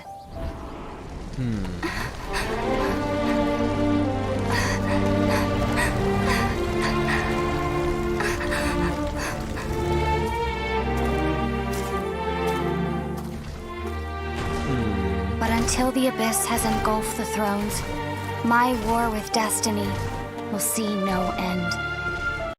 Okay. So that's an important line. When the Abyss engulfs the thrones. And we've been introduced to the first and second thrones of heaven, right?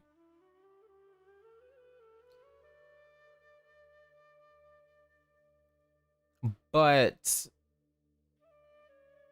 why does she want this to happen? And also she mentions a war with destiny.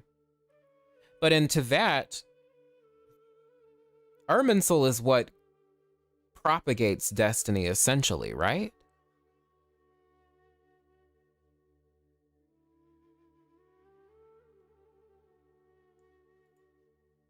But until the abyss has engulfed the thrones, my war with destiny will see no end.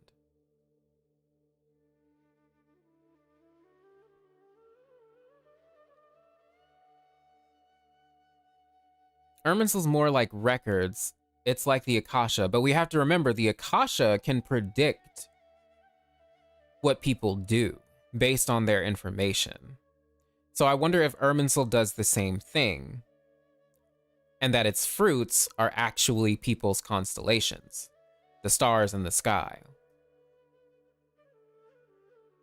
That's a theory too that I believe Ashikai has had for a while, that the stars in the sky are actually the fruits of the Irminsul tree.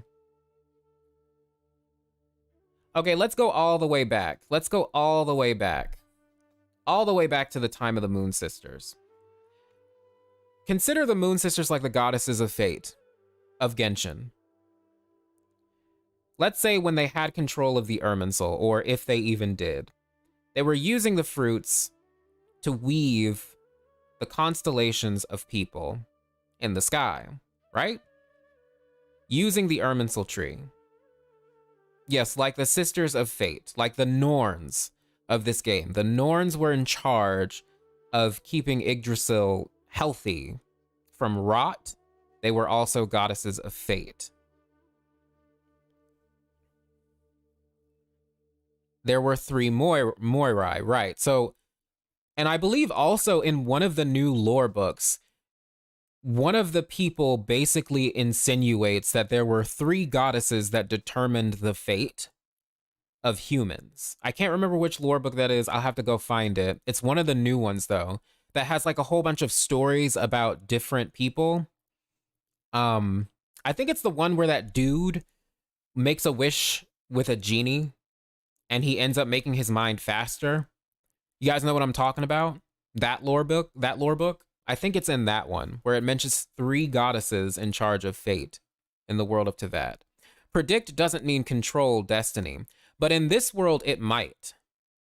It might not actually be destiny, but that might actually be how they explain constellations and such in the world. It might be similar to what the Akasha does, since the Akasha is very similar to the ley lines.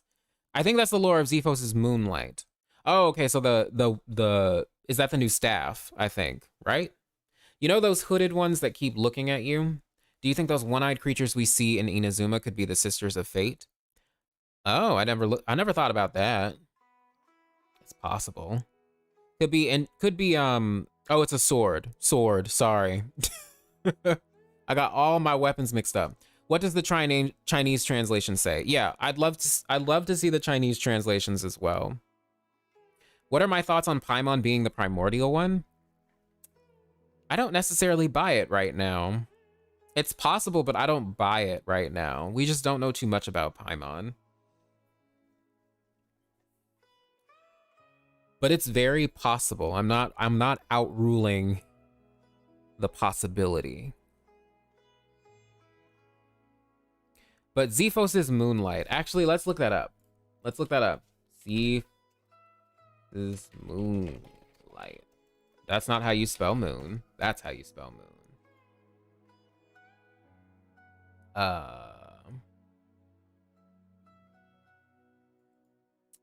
Blah, blah, blah. Yes, okay, here it is. The 3 departed goddesses had long determined the hero's fate, even if they could never fathom it themselves.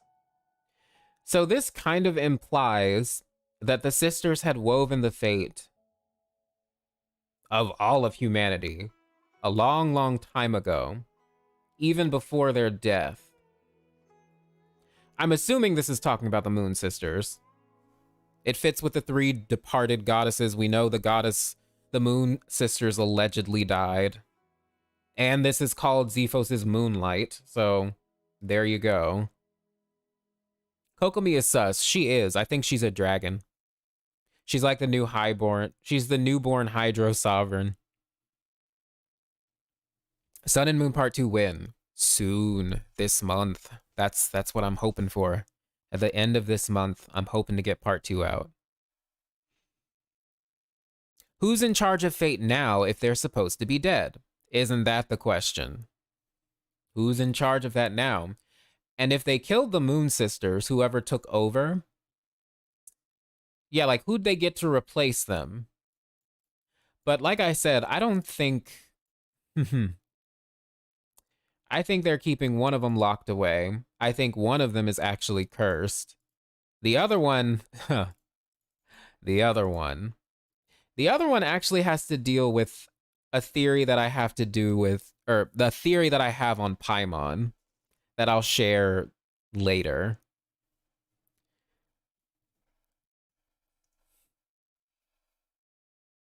Ananki? Wait. By the way, there is a new book called The Tale of Shiruya and Shirin, which could connect to Honkai's Siren, Hersher of the Void, possessing Kiana, aka the Sustainer. Is that like the stuff about the Scarlet King's like adopted son and daughter or something? Something like that, right? There's like a whole deep lore thing concerning that. Random Force, in the Chinese trailer, it uses heavenly principles instead of destiny, which is suspicious. Heavenly principles instead of destiny. I mean, that would make a lot of sense.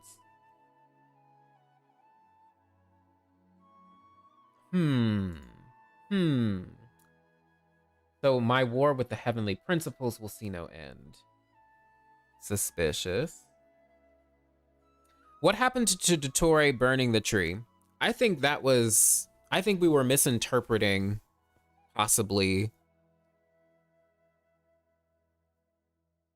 what may have been going on.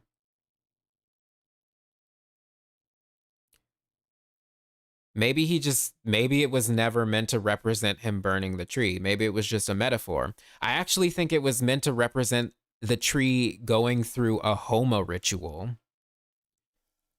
So if you guys know about Homa rituals, they're purification rituals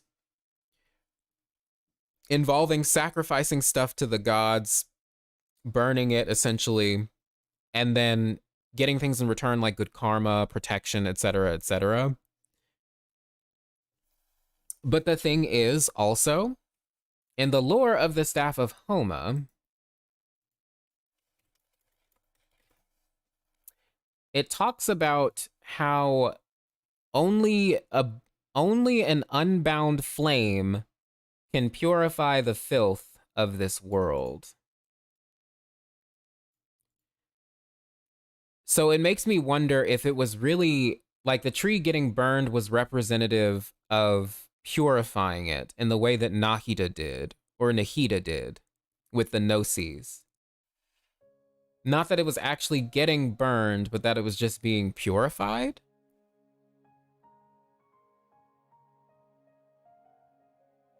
But here's the thing, y'all. Here's the thing about that, if that is true. That is not what I wanted. I wanted Rudra. The god that's usually invoked in Homa rituals, at least Buddhist ones, the Hindu name for this god is Rudra. Rudra is a god of auspiciousness, the wind, death, destruction, the time, and animals. One of his main weapons are like bow and arrows. His title is Sarva, which in this case means archer. And then there's like this weird line from the Rig Veda about Rudra. We worship the three-eyed one who has matted hairs, who shines like gold, who shines like the sun, who is with firm limbs, who has multiforms, who is Shiva, who is Vishwarupa. It's very suspicious. Wind and time, Venti. It sounds a lot like Venti. And you have to remember the way that Nahida purifies the tree is with the Gnosis.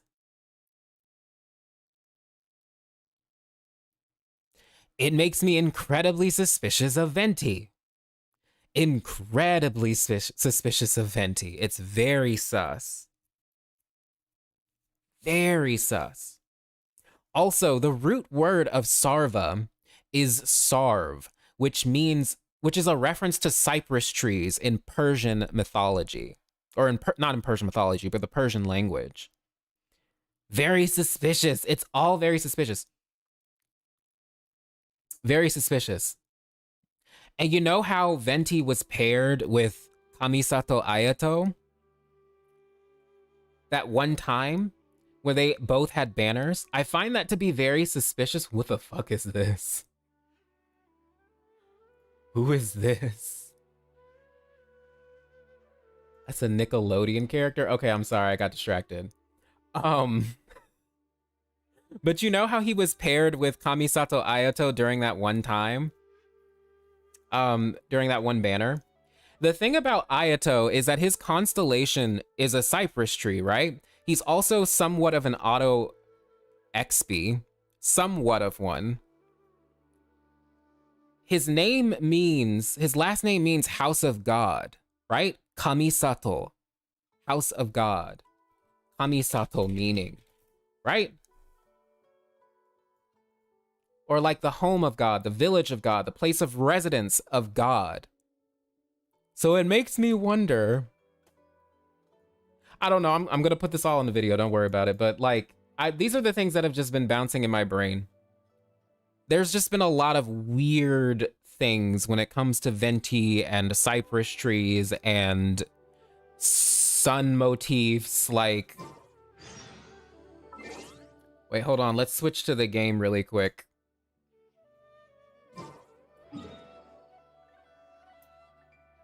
Like, it's really suspicious. And then he's got an entire freaking sun surrounding him. Oh, I did not mean to do that. He's got an entire sun surrounding his statue, along with the words Gateway to Celestia. It's really sus. He's really fucking sus.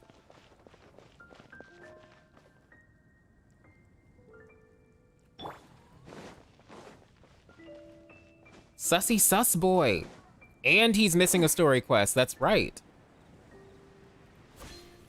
Oh, people keep saying the Sumeru glider has lore. I haven't read it yet because I don't have it.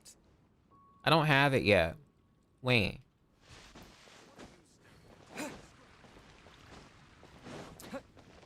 We did help Venti purify Dvalin's tears. We did. Search happy meat farms. I feel like I shouldn't do that. I feel like that's a trap. I feel like that's a trap. What are the wings called so I can pull it up? Also, I know that we'll read this next. We'll go through Vera's Melancholy next. Because I know Magikarp had asked about it. Wings of the Forest. Okay, let me look it up. Wings of the Forest. Genshin. Okay, the wiki does not have... It does not have the story, unfortunately. Let's look at Honey... Okay, this has it, though. Okay.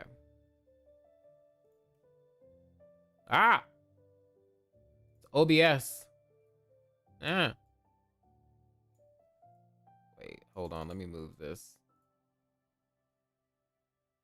There we go. Random, but did you see the altered voice lines with Rukkhadevata and Kusanali? Yeah, they altered a lot of stuff, like a lot of lore and stuff. A lot of descriptions of items and stuff to reflect that Rukkhadevata is now forgotten. Which is really cool. Okay, let me read this out. Because Sumeru was once a land of few dreams, the people there had a superstition that if you see images formed of the heart in your sleep, then they must be the revelation and enlightenment from the Dendro Archon. They must have some kind of deeper meaning. it is possible that Akasha would never have come into being without this tradition. There was once a great master furnace. Hopefully I pronounced that right. Not the current great lecturer in the academia mind, who claimed to have many dreams and to be good at memorizing them. As such, he gained much more repute as a poet and a dreamer as opposed to a researcher or inventor, blah, blah, blah. Sumeru lacked dreams, and if he truly dreamed much, then he must have been nothing less than a divine appointee, sitting at the Dendro Archon's feet every night. Those jealous of him would thus say that daydreams did not count as dreams. It is said that he had witnessed the wind gliders from lands far abroad and realized that their working principles did not follow physical laws at all. If it were not for the Animo Archon's blessing upon each item, they would be as a millstone. Okay, wait a minute. Wait. So he's saying that gliders wouldn't work without Venti? That's really suspicious. They don't follow physical laws at all. I guess they don't. But that's really suspicious.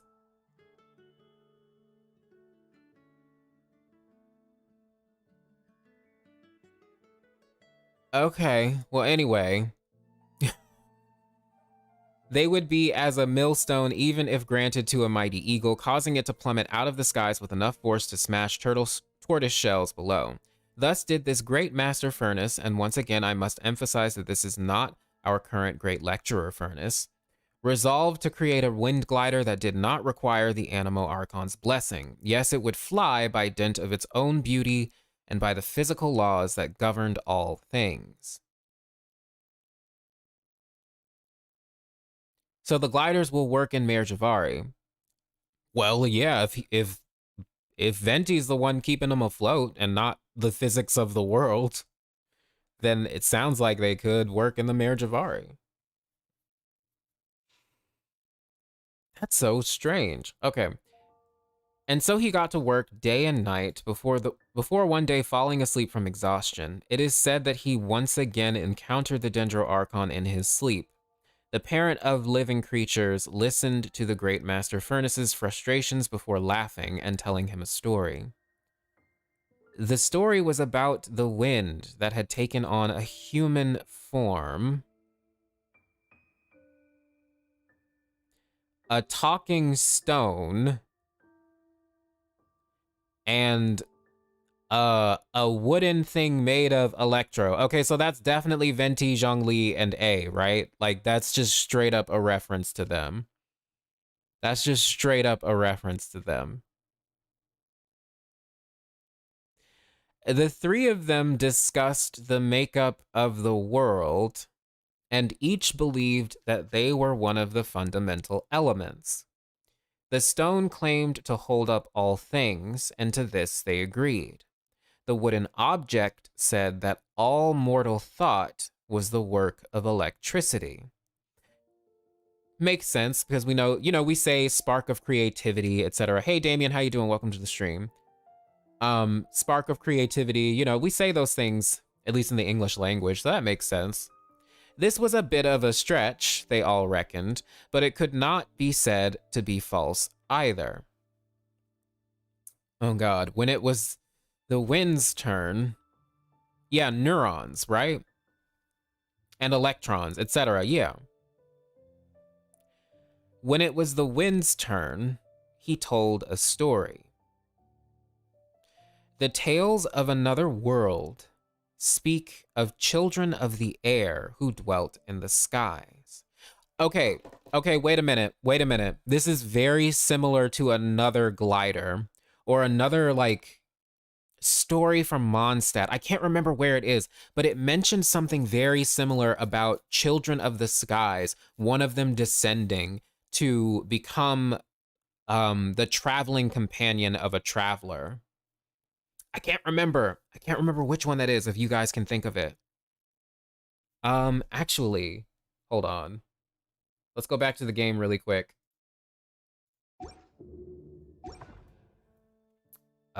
Inventory.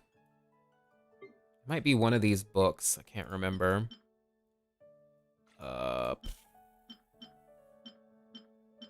No, these are not it. Is this it? No, this is the gliding instructing manual. Okay.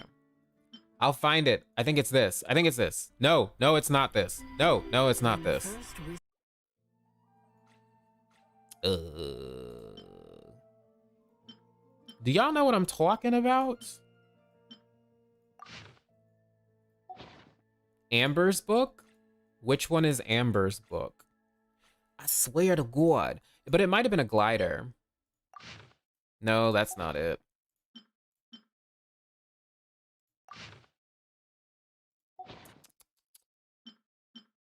It might have been a glider.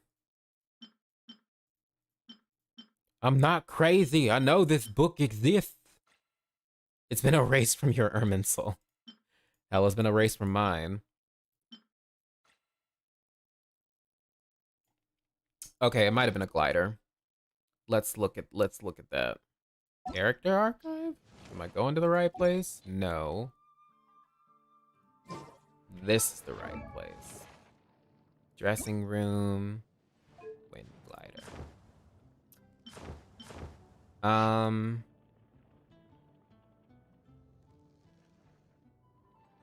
Okay, here it is. Okay, here it is. Here it is. Here it is. Here it is. Wings of Azure Wind. A gust of wind would be really good just about now. Thus sighed the adventurer trekking through the seemingly boundless wilderness. The sounds of his lament ascended to the lofty children of the skies who reside in the towering heavens above. One of the children, hearing the adventurer's plea, began to wonder how to bring the breeze to this person in need. Okay, blah, blah, blah. This is just what that reminded me of.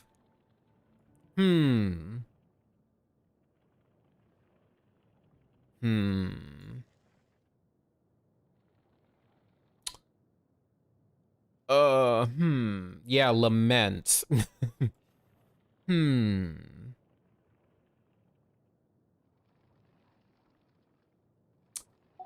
All right, let's finish reading. Let's finish reading this.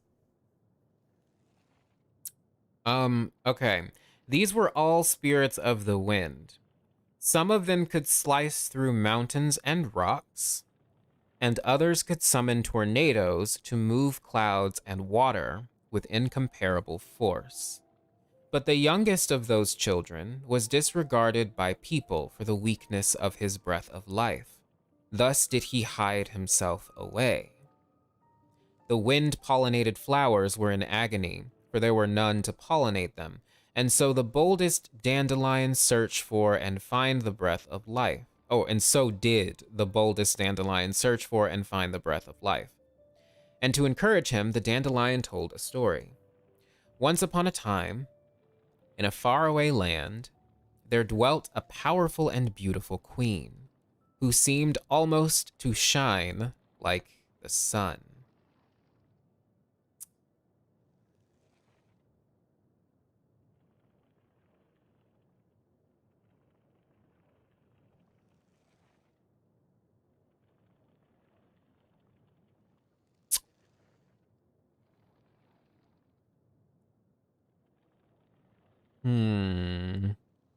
But her younger brother was a rambunctious, playful knight. Sounding a lot like Venti. To encourage her, the queen's lady-in-waiting told her a story. What's the story? God damn it, they didn't tell us the story. Okay. Who's that singular individual from Celestia?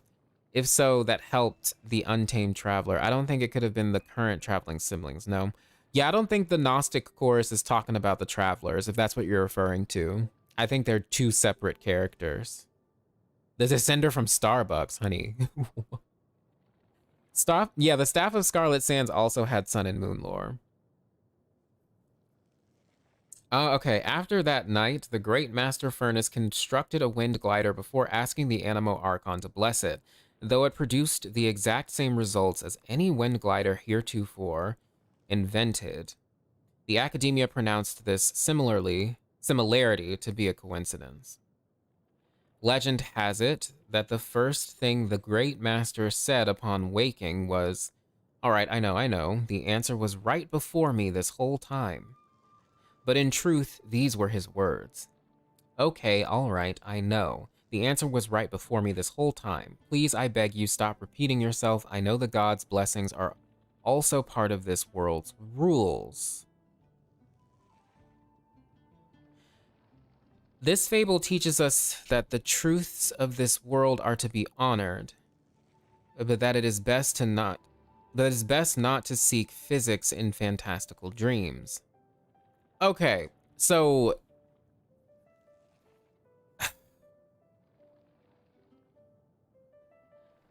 okay, let's unpack this. First of all, the children of the wind, the children of the air, who dwelt in the skies, that are mentioned in this and then the other glider. Who do y'all think it is? I'm thinking it's the Thousand Winds. I'm low-key thinking it's the Thousand Winds. And obviously, the one about the little wind spirit that no one believed in, is that implied to be Venti?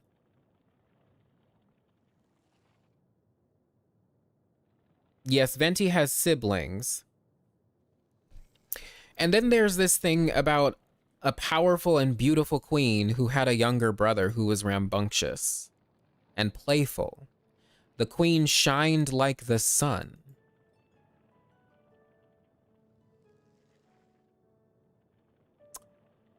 Is this referring to Celestia?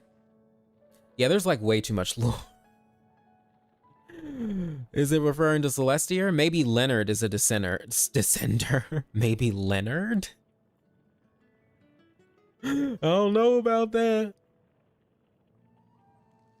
In the We Will Be Reunited trailer, the scene where Lumine falls to cry is the same landscape as the Starfell Lake cliff where we first looked at Mon. Yes.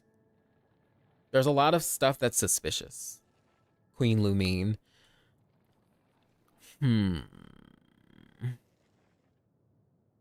Okay, may I just say this also resembles 1001 Arabian Nights? That's interesting. I'm gonna have to look at that story, by the way. Venti is the descender of Starbucks. Oh my gosh. Didn't Venti become stronger when the people believed in him during the Decarabian Rebellion? Yes. Yes, that was implied in the lore. It is implied that he got stronger due to the people's faith and belief. Which is sus.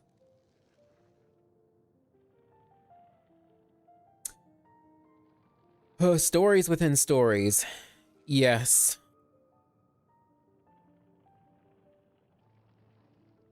Have I read the lore of 1,000 Floating Dreams?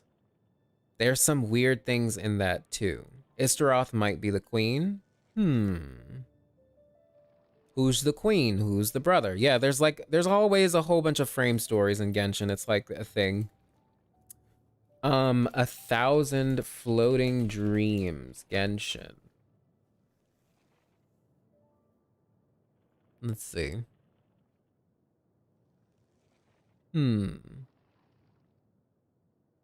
Hi, Kat. Welcome to the stream. The Wanderer said the same thing with Kusanali, that she is weak because less people believed in her. He did say something like that. I believe the new staff, the Staff of Scarlet Sands, yes, it had moon and sun references. Ooh, excuse me. Which Honkai do I think is the Hydro Archon? Don't people say that, I've seen the idea that Seal is gonna be the not the Hydro, yeah, she's gonna be the Hydro Archon along with her, like, other self. I've seen that.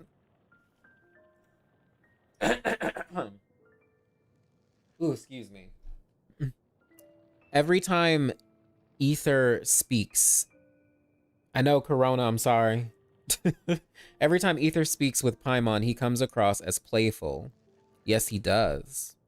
Do I think Venti is faking it, that he is not as strong anymore? Because I think he is faking to a certain degree. But I'm gonna let you know, I think he had his power yanked from him. His original power, he might have had it yanked from him.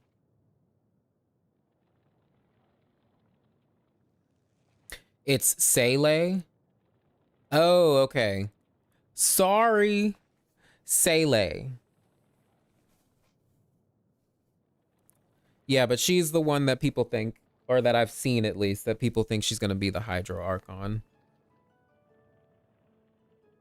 Judgment is served in different ways. She's the jury of the court. We'll get to her later, but let's read this out. There is an appointed time for all things to live and die, just like the ceaseless cycles of night and dawn. May the stories within this lamp grant you dreams worth looking forward to. At the moment the palace crumbled, the girl who had never known light heard her whisper inside a dream. Through the mist of tears, the child who had long decided to depart in dreams caught sight of her gentle benevolence. Is this referring to Nahida and Ruka Devata? In the reflection of the serene moonlight, the verdant lamp told the silhouette of the stars and an everlasting melody. A dancer with emerald eyes, planting light kisses onto silk, dripping with nectar, brightly colored fish pirouetting in pearly clear waters, a moonlight musician guiding the jinn's torches, singing songs of the gilded fortress in a sea of sand and pomegranate-colored strings. An astute sailor setting off on a grand voyage, seeking nothing else but the singing voice from a dream and the blooming gardens on the far shore.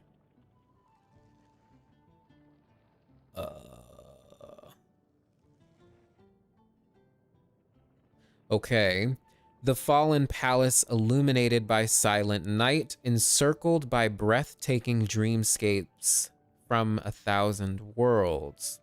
The soft forest breeze clearing away the dust gathered on the homeward path, guiding lost children away from the palace, no longer tranquil as it had been. As the dawning light filtered through fragmented spaces between leaves, that verdant lamp, which had told stories of 1,000 nights' dreams, began to fade. It was only when she looked back, standing between dreams and reality, that the blind girl realized that there was no return, for dawn had broken. The blind girl. Therefore, the lamp inside the dream never flickered again, and the flow of time swallowed up the dreams of bygone nights. But the birds still sang as they embraced the break of dawn. They sang of the stories that blossomed brilliantly like a field of flowers, bringing courage, hope, and happiness to the children who had never had the chance to witness a dream, weaving a never-ending song of 1,000 nights, lighting up the moments before the long-awaited daybreak. After traversing 1,000 dreams, until the nightingale no longer sang, until the fading sun fell beneath the horizon once again, the traveler saw at journey's end that verdant lamp, that faraway homeland of old, where the dew-colored rose still swayed softly in the moonlit breeze, waiting for her to tell a new story. Though the memories of past nights have all but faded, we shall continue to sing songs of praise for the sweet dreams that have yet to unfold. Interesting.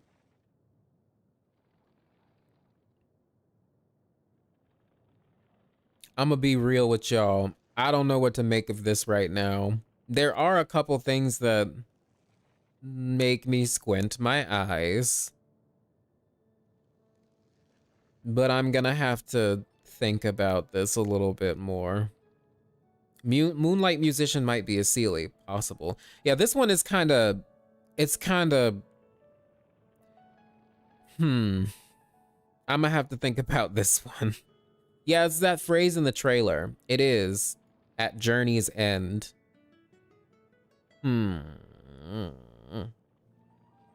Why does "though the memories of the past have all but faded" seem like a reword of Dainsleif's line? Yeah, there's a lot of weird innuendos in here.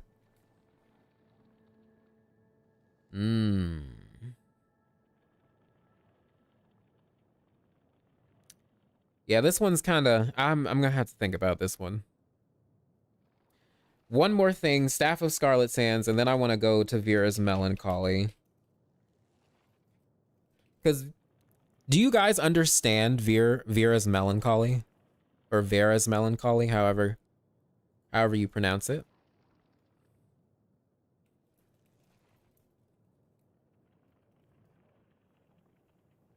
Yeah, Columbina the blind girl. I don't know, this one was confusing. She does wear a mask over her eyes, but I don't know if that means she's blind. Yeah, Vera's Melancholy is very interesting, but it can kind of get confusing.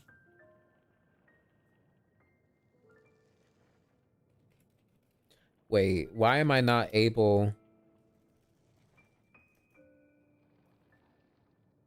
Staff of the Scarlet Sands. Holy crap.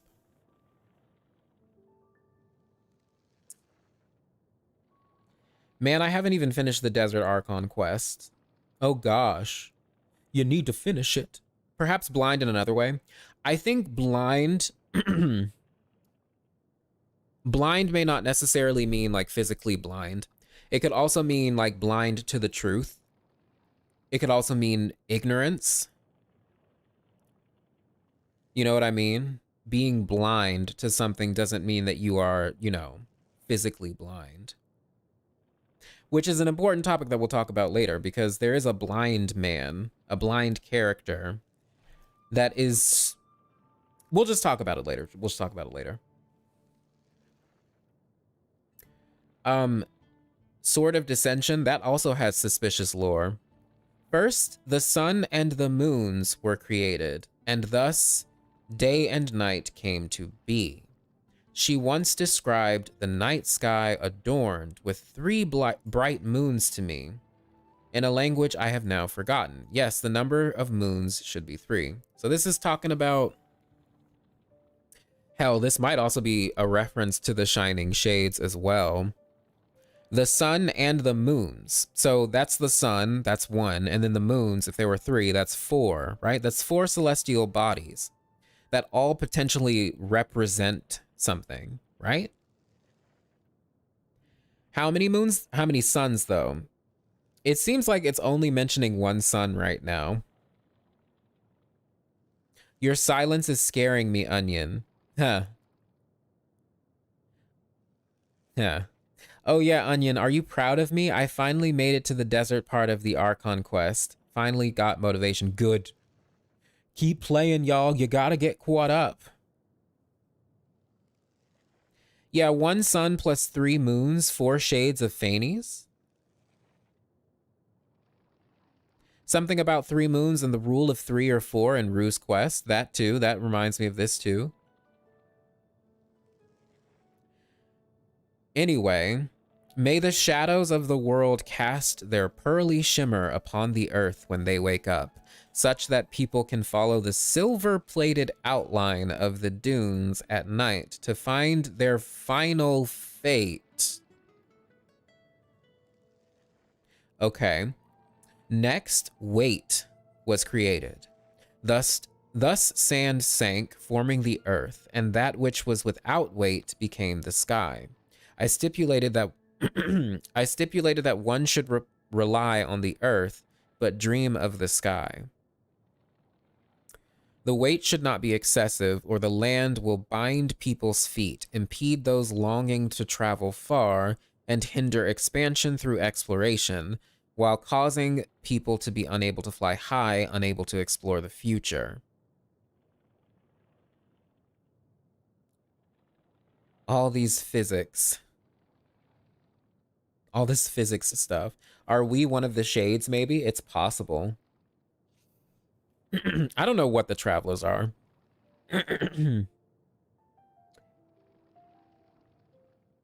Right now, my guess is primordial human, whatever that means. But that's only because Rhine-Daughter made that project, the primordial human project. And from it came Albedo, who has a lot of nods to the travelers, which makes us think, you know, Rhine-Daughter was trying to recreate whatever the travelers were. And since the project is called Primordial Human Project,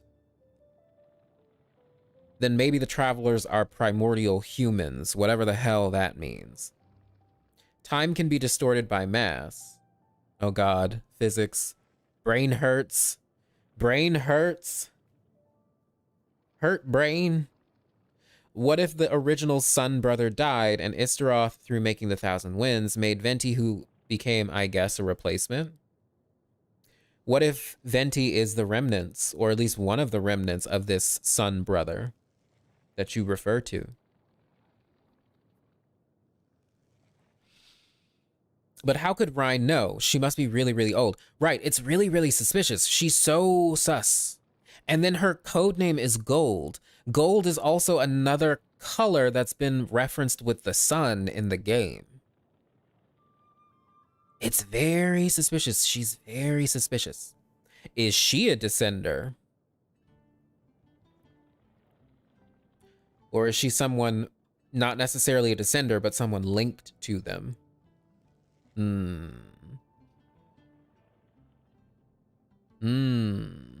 Anyway, then the 7 sage monks were established again, and they ruled the trajectories drawn by the earth, water, and stars. Even the celestial sphere was just an illusion. Myths are often born when people look up at the stars and moons.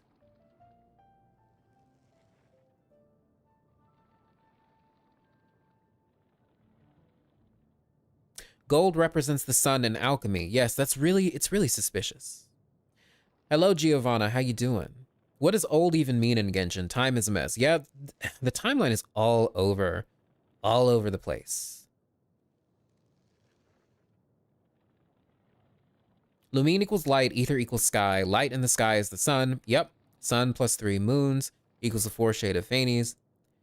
Ether and Lumine combined is the sun. Perhaps someone divided Ether and Lumine, dividing their power. So you're saying that they're actually one being? Possible. Who knows? Plot twist, Gold is actually Alice. That would be interesting. Very curious. Hi, I just joined. I have a doubt. If Irminsul made everyone forget Rukkhadevata, is it possible that someone added data of Abyss siblings to Irminsul and that's why she's part of this world? Right, we were speculating on that earlier. If you can add memories, or if you can remove memories, you should be able to add them, right? It's possible someone did. But the question is, how would they do that?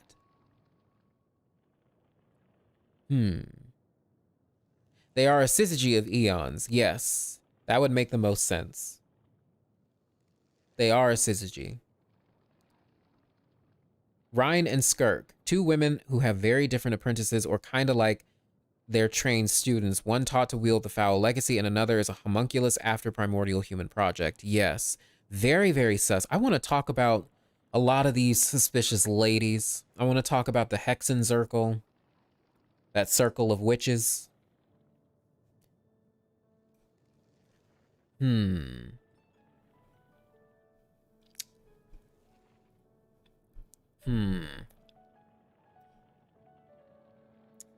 Okay, well, let's continue to read this, because this is telling us about the creation of the world.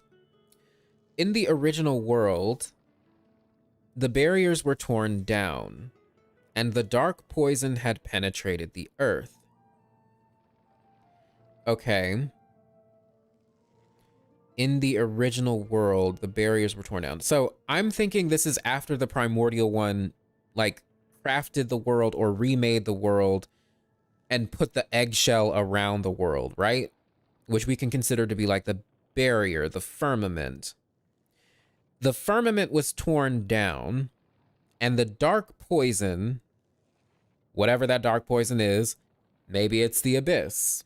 Maybe it's like the truth of the abyss, or whatever the abyss actually is and the poison that it is, whatever. It seeped into the earth, seeped into Tevat. To heal that fragile, sad, and imperfect world, the spikes, the nails, descended and pierced through the earth's crust. Yeah, so I'm thinking, you know how people thought that Celestia just destroyed civilizations indiscriminately just because, like, oh, they reached a certain level of civilization? I don't think that's what's going on in Genshin. So like this is implying, I think the nails were actually a good thing. Yeah, like the celestial nails counter the abyss. But here's the thing. There's a lot of moon stuff regarding the nails. Dragonspine has a whole bunch of weird triquetras floating around near the nails. There's also those weird triquetra-shaped flowers. The chasm also has triquetra nods, like the Lumenstone adjuvant. Every time you use it, the triquetra symbol appears. The triquetra is also on some of the chests. The nails also have the weird cubes and constellations that the Sustainer and Paimon have. Paimon doesn't have cubes, but she does have like the constellations. And we know that light is an effective counter.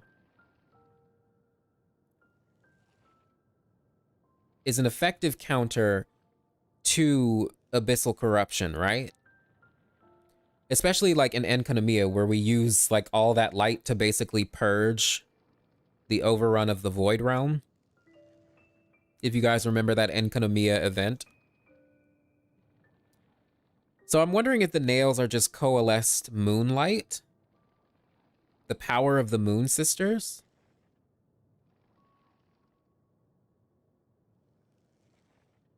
Okay, but if Celestia destroys civilizations if they go too far with inventions and stuff, why let Descenders people from other worlds? Yeah, allow into that. Yeah, I think they didn't throw these nails down just because. I think they did it to heal the land. I also think it's to clean up their own mess, because if I'm placing the timeline correctly, this should be around the time that the first Seelie and the Traveler from Afar were cursed, that the Moon Sisters allegedly fought each other and died, that everything went to shit. I'm thinking this is around that same time.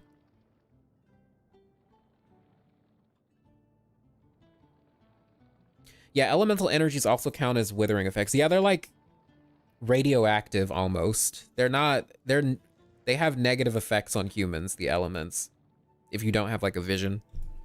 And if they're in high concentration. Chasm actually makes sense with all the corruption underground, so nailing that place would be great. Right. Having a nail there helps. Right? Because there's like a whole bunch of nastiness down there. Dragonspine may have also been the case. It definitely was when Durin got there. And I think Venti may have fought Durin with Dvalin on Dragonspine for that purpose. Because there was a nail there that could suppress the effects of Durin's corruptedness. That might be why he fought him there. There's a theory. There's also a theory that you can hear one of the sisters humming in the nighttime version of the opening screen. Yeah, a lot of people, I think I've heard that people think that that's Istaroth singing like humming at the beginning. I feel like those nails serve as not only as a purifying tool, it also serves as some sort of gateway to get to Celestia, no? Or we could be wrong somewhat. It's possible. Maybe the chariot crash brought the mud to the chasm. I don't know. It's all very suspicious. And then there's that weird space underneath the chasm, right? That also was like, had that crimson hue to it when the traveler and his friends were trying to escape. Suspicious. Did I finish the desert lore? Yes, but I haven't read all of like the deeper lore about the kingdoms that apparently lived in the desert. I have not read any of that stuff. The humming song was called Aria something, so one of the Moon Sisters. Possibly. And Genshin, the lore finishes you. Okay.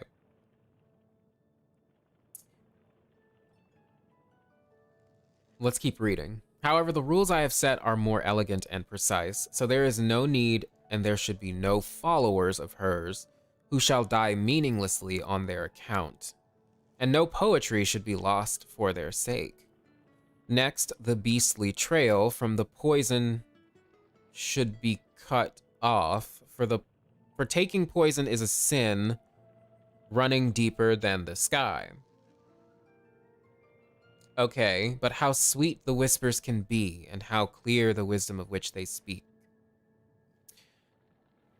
So let me ask y'all this. What do you think forbidden knowledge really is? Because Ruka Devata classified it as a truth that couldn't be understood. I also want to point out the old Vanarana quest, right? Where you help the Casper the Ghost Aranara defeat a Pyrolector. The exchange between them is very interesting because the Pyrolector says, do you really think the memories hidden deep in this world can be forgotten? The truth of this world, knowledge from another world. But my question is it really from another world?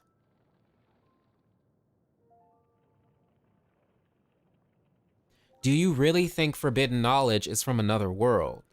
Or is it just another iteration of this world, the old world? And maybe that's why it's classified as a different world.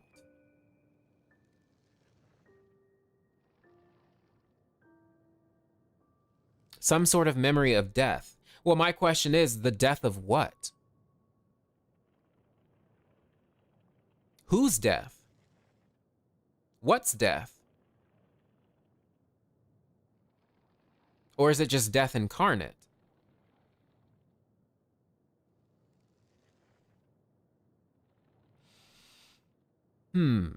All I'll say is this. There's a lot of... Like, Tevat is very memory focused. And they almost equate memory to life. And they equate the loss of memory to death.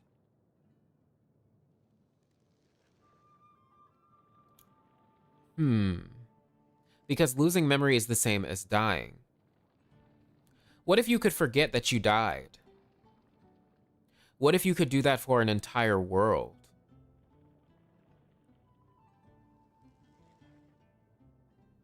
What if someone could take the memories of a world that used to exist, one that was on the brink of destruction, and recreate it through these memories?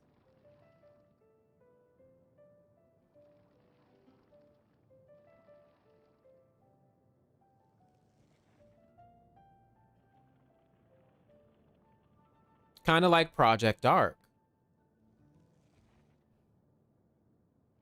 But you can't forget if you already died.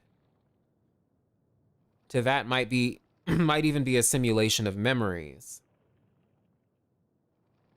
I don't know. All I can think about is the Elysian realm from Honkai Impact, because there are tons of parallels between that and Tevat,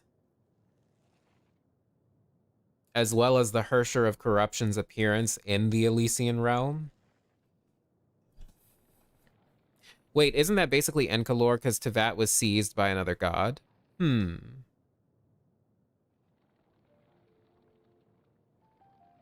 scattered dream like a far-off memory. A far-off memory like a scattered dream. I want to line the pieces up. Yours and mine. Kingdom Hearts 2 reference.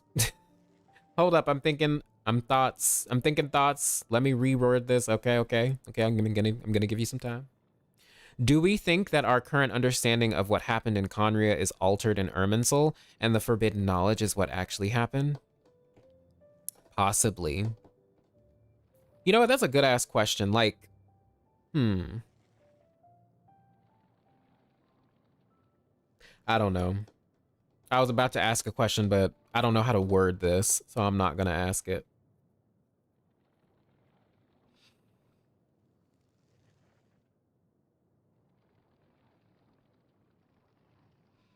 Nothing is real. Irminsul can easily be hacked by anyone. Yeah, that tree is... Isn't alchemy forbidden knowledge? Yes. But is it the same kind of forbidden knowledge?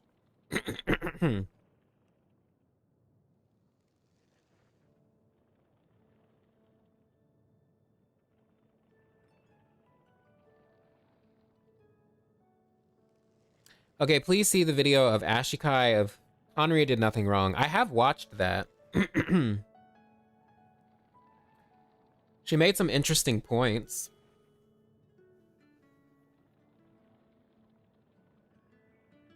And because I've kind of been thinking along the same lines that Conria, I think Conria is a victim, but I also think they may have fucked up. Not all of Conria, but some of them. Like the sages may have fucked up.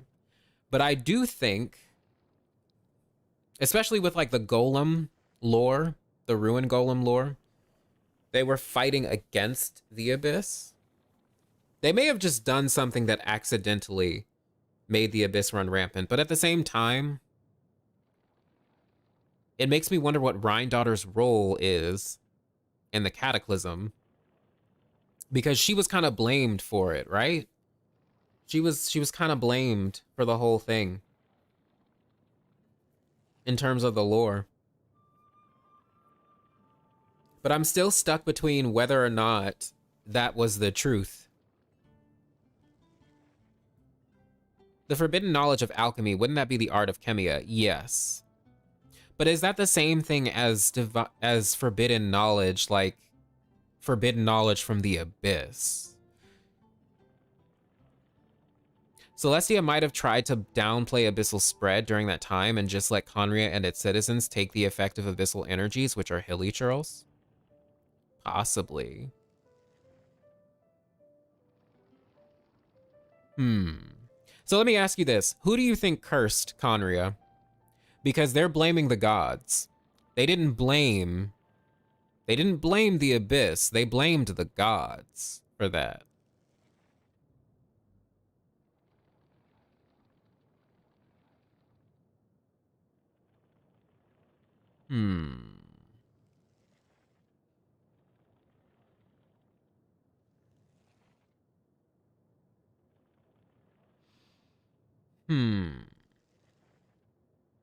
Do they, though, directly?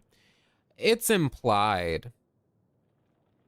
Dainsleif said that the gods that Conria destroyed, or the gods destroyed Conria, and that the curse that Dainsleif is experiencing right now is the curse of a god. What does God even mean anymore? Is it the Archons or something else? That's the question too. I think there's a distinction definitely between your usual god, like A, Zhongli, and then Venti, or the Archons, and then something like Istaroth, who is referred to as a higher power.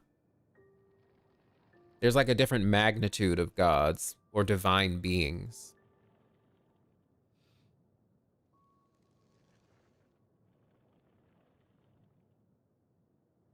The one who obscured our sibling's fate could be a god. Possibly. Yeah, Dane mentions the abyss is the chaos and also destruction. Yeah, Dainsleif is weird. He's like a middleman. He hates the gods, but he also hates the abyss and agrees that the abyss should be stopped. but also just does not like the gods. Even Albedo can be a god since he can create life.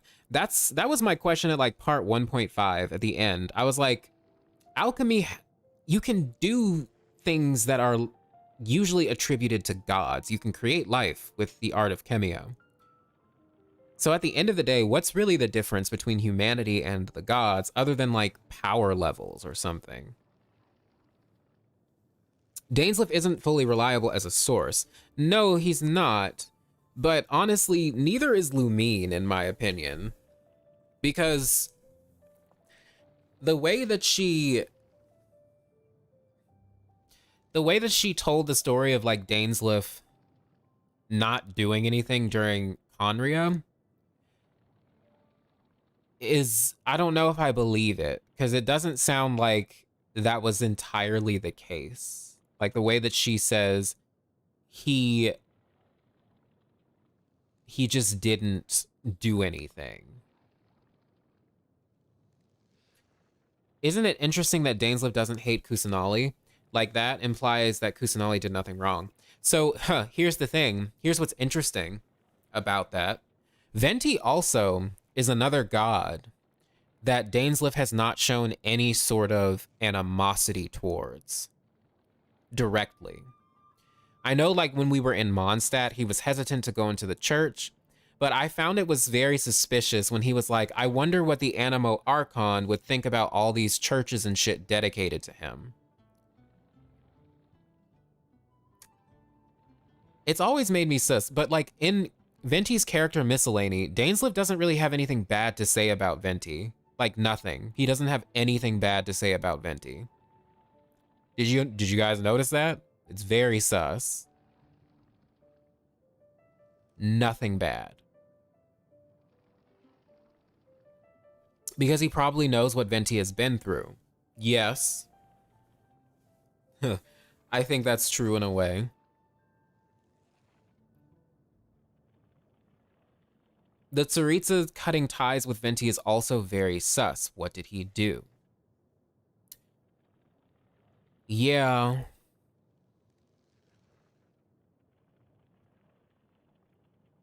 Yeah, I don't know.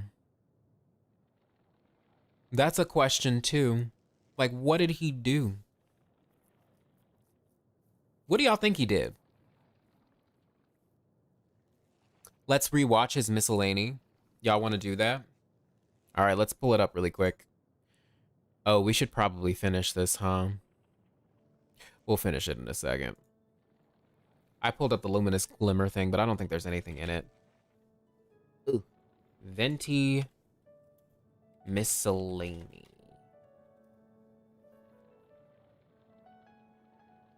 All right.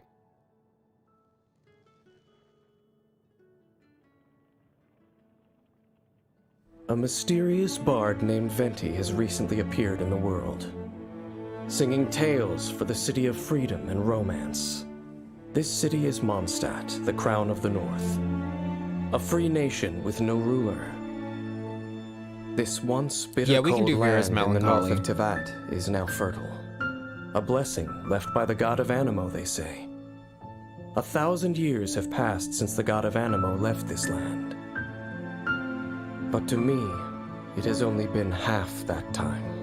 Come on, traveler, let's go! The world is full of lost ballads just waiting to be rediscovered. As an archer with the power of Animo, Venti can battle with ease in almost any environment. His versatile attack style and his ability to launch enemies with his elemental skill allow for a high amount of mobility in battle. At Conria. His unique elemental burst can pull together nearby enemies, making him a strategic character who can both deal damage and control the battlefield. I think he threw some shade to Zhongli. When Venti is in your party, his gliding consumes less stamina for all characters. Okay, actually, we're gonna skip the part explaining his fucking elemental shit because we don't need to hear this. Venti summons a wind domain at the enemy's location, dealing area domain around Venti. Wind to fly high to help you get high into contact with high each time. Venti's energy will be strategic party selection and teamwork can help you maximize Venti's ability and whittle away Wind's grand Oh Archon. Lord, honey. There we go. Ventotry and language Jesus flow like the wind. Christ. Okay. As we all know, poetry and language flow like the wind. Venti captures this spirit in his ballads. Flora and fauna he sings of seem to have a life of their own and transport us to the moon and the stars. To the moon and the this stars. This self-proclaimed best bard of the mortal world gets his strength, his unwithering inspiration from the wind. But what Venti seeks in life is not eternal fame for his ballads. Rather, he'd be happy with a cup of wine and a lyre to sing the marvelous stories of the world. Yes, that would make Venti the Bard very content indeed. Not a single bad thing to say about him. Not a single bad thing. Let's compare it to Zhongli. Yes, of academics don't claim to know them all. And yet, the mysterious funeral consultant, Zhongli, seems to know them like the back of his hand.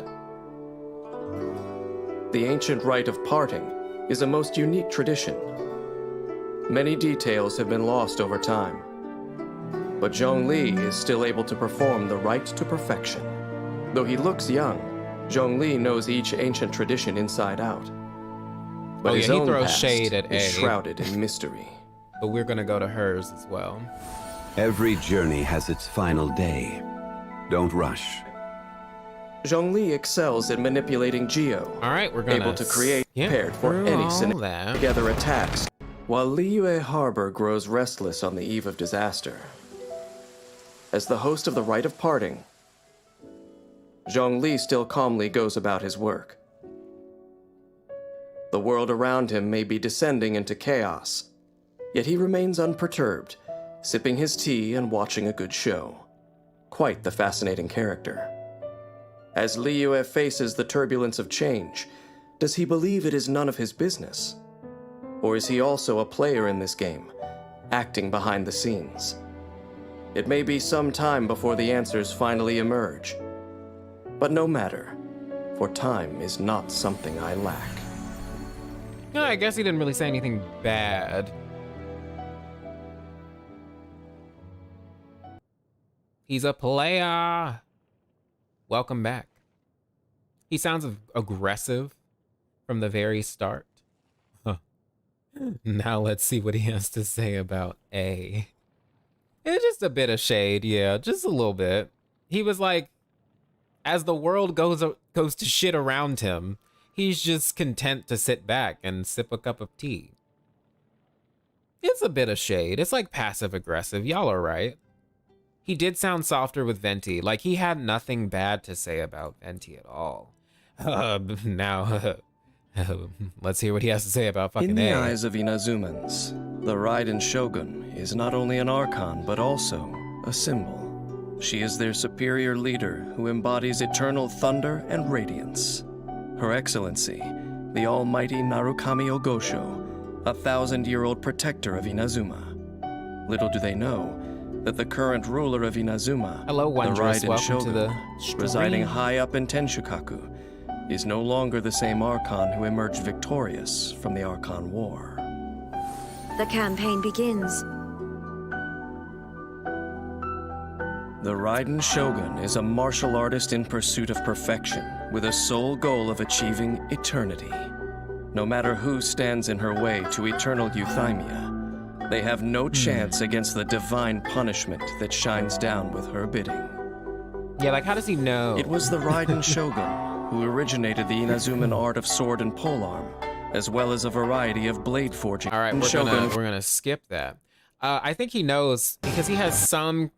I think he has some access to Irminsul, right? He must have some access, or he's just been watching over the years, right? For however long he's been alive, which again, we don't really know that. We know he was cursed 500 years ago, but we don't necessarily know his age. Yeah, the Bow Keeper. So does he have access to Irminsul and its memories?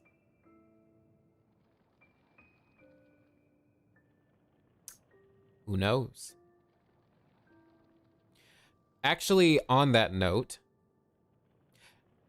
I will bring up another book, but we'll read Vera's Melancholy first, because I know Magikarp wanted me to read it a while ago, and then also someone else as well.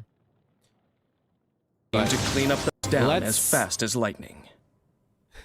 Let's hear his shade. Neighboring the Dark Sea, Inazuma has witnessed many a war. For the pursuit of eternity and the prosperity of Inazuma, the Raiden Shogun stuck stubbornly to her path. But what let some bloom made others wither. There is no gain without the pain of loss. When facing their fears, Archons and mortals are all the same. Yet Archons are born arrogant. By attempting to grasp the heavenly principles, she brought a disaster upon mortals. Perhaps some may say that I'm overstating what happened, but I'm just speaking from experience after all. Ooh, the shade. The shade. I mean, he's not wrong, though. She kind of... she did cause pain for her people.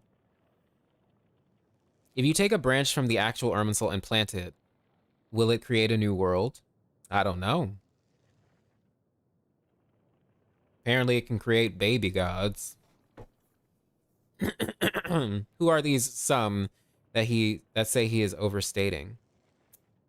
I don't know. She's a horrible Archon, to be fair. Yeah, she kind of went left.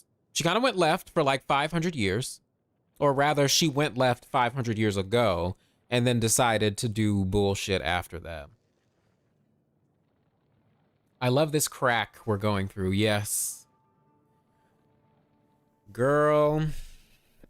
Yeah, he does throw shade at Lumine. He does throw shade at the Abyss sibling.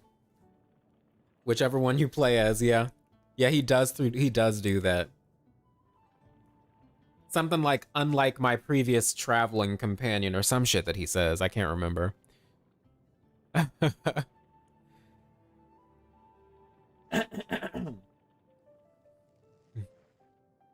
Wait, since he's branch keeper and holds no grudge towards Venti and Nahida, who were both born out of a tree branch of time and Irminsul, good fucking point. Very good point. Very good point. She's flawed. She wasn't the worst, but she certainly could have been better. But she had her own trauma to deal with, so I'm not too mad at her. Right. She's a very flawed character who went through her own trauma. And I get it. I love her. I do. What's his shade towards A? He says that Archons are born arrogant and that she brought disaster upon mortals by attempting to grasp the heavenly principles.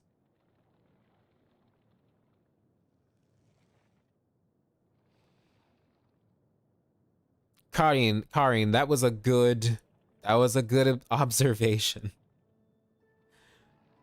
He likes the things attached to time and trees and shit like that, which is very suspicious.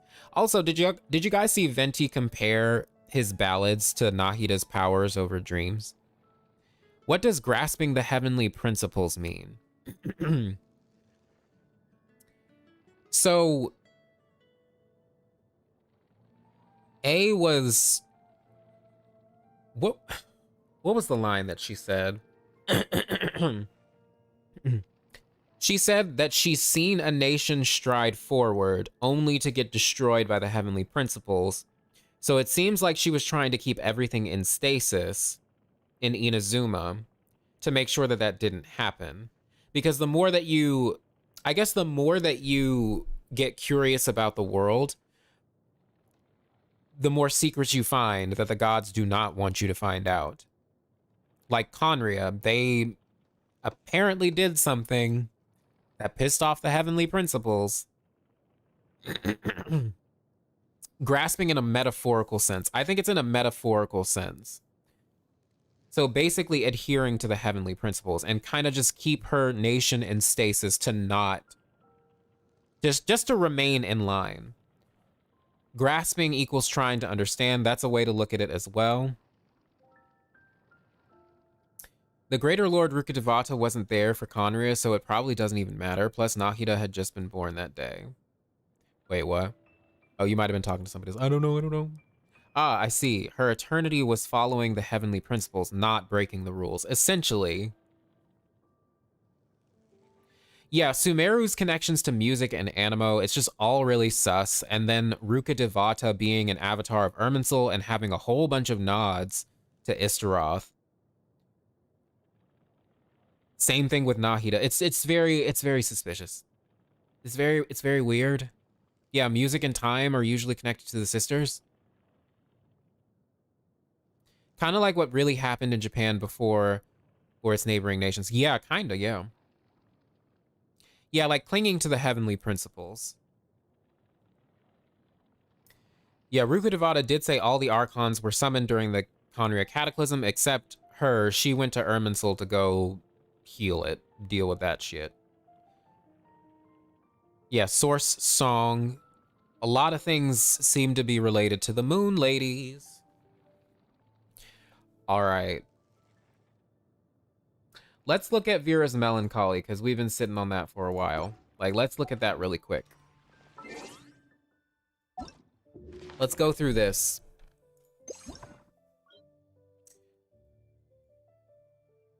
Because it has a lot to do with... This story is just so suspicious for a lot of reasons. Endless days and infinite worlds. There are times when I think to myself, there's nothing to do in this tiny village. What a dull place to live. This wasn't the first time that Vera had complained about her hometown, the small country village of Delphi. By the way, Delphi is a real place. And I think this might be referring to Greece. You can't really see the, you can't see the descriptions. Why can't we see the descriptions of the volumes? That would help tremendously. Also, fun fact, Delphi is also in Genshin. In Enkanomiya. It's also in Enkanomiya because the area called the Serpent's Heart was referred to as Delphi in the Enkanomian lore. Yes, it's also Apollo's temple, which is suspicious. Apollo also has lore dealing with that giant snake python or whatever it's called, right? If I'm not correct, somebody correct me on that. Apollo and Python, like there's this whole story about him and a snake.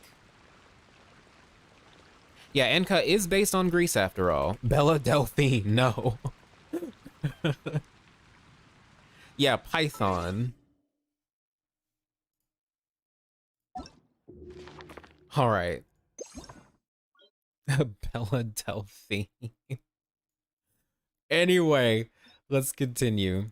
Her frown eased slightly as she lay on the hillside near the village, eyes closed, feeling the breeze of the early summer. Then where in this world would you not consider dull? Her buddy Sachi, am I saying that right? Sachi? Asked curiously. Vera sat up and leaned forward. I believe on the other side of the starry sea is a planet inhabited by gods who can answer all prayers and wishes, and everyone bearing a wish is on a journey to get there. So this is talking about Tevat more than likely, right? If it is Greek, it is Saki. Okay, I'm gonna say Saki then. Doesn't Child have a connection with Enka? The name's Ajax, his melee mode, spears, look just like the ones found there too. His constellation's a whale. Suspicious. Interesting. Something to think about later. But also, wasn't it implied that Alice has something to do with Enkanomiya? Because Eris and Alice are like very similar together. And Alice kind of actually does sound like Eris, who is the goddess of discord, right? A very chaotic lady. Yeah, like Arisu. Alice Eris. It's like, yeah. And then there's that theory that Klee might have been from Enkanomiya and might have been one of the Sun Children, though that's a weird theory, but it's, Because Alice calls Klee a gift of summer and something else during the Golden Apple Archipelago event last year. Yeah, it's weird. Suspicious. Just forget about it. Anyway, what do you think about the self-proclaimed prophet? I almost feel like it's Venti. Only because Venti is a bard and tells story like that anyway. I almost feel like it's Venti. The prophet said something like, only the future can save the past. Yes, we're going to get to that in this story. All right, let's keep reading. I believe in our universe, there is a world currently in war against Doomsday, where the noble and elegant souls of 14 Valkyries burn bright, if only for a brief but magnificent moment. So that's referring to Honkai Impact, right? Like, I'm pretty sure that's referring to Honkai Impact, which is interesting because this book takes place not in the same world as Honkai Impact, but in the same universe, which is suspicious. I really wish the volume descriptions were here. Maybe we'll look that up. Actually, you know what? Let's read it online, because I want to read out the volume descriptions, too. We'll come back to the Staff of Scarlet Sands. Also, there's a reference to this book in Honkai Impact. It's like, I don't know what, it's like a building block? I don't know. It's it's an in-game item that's a reference to it, that references the Starry Sea and shit like that. Okay, I don't think the world is monotonous. It's just that interesting things happen in faraway galaxies. The great adventure of Vera, an ordinary girl always fascinated by distant lands, begins. All right, let me continue to read. You've been reading too many of those weird fantasy novels. But this village really is dull. When was the last time anything fun happened here? Funny you should say that. A new family did move into our village recently. Novelty and fun aren't the same thing. Despite what she had said, Vera decided to pay a visit to the newcomers. Saki, however, remembered his family's rules and walked back home for dinner. Vera gave the door to the newcomer's abode a gentle push. Much to her surprise, it wasn't locked. Anybody home? No sooner had the words left her mouth than the living room cupboard doors flew open and out jumped a black-haired boy wearing glasses. He was followed by a tentacled blue slime. Make way. Tall. Tao. Tall. Tao. Why did you let a stranger in? The black-haired boy gently pushed Vera out of his way and picked up an axe by the door. You leave me with no choice. Since you have seen everything, there is only one thing for it. Thus began the biggest crisis of Vera's life. Interesting. Does Honkai Impact use a type of elements similar to the elements in Genshin? That is a question. For Honkai players, can you answer this question? Because I'm not all too familiar about, like, the fighting mechanics, etc., in Honkai. No. So people are saying no. From my understanding, like, Hershers and their power they hold, they just hold the power to, like, basically break physics. Break the physics and laws of the world. It's the closest thing to magic.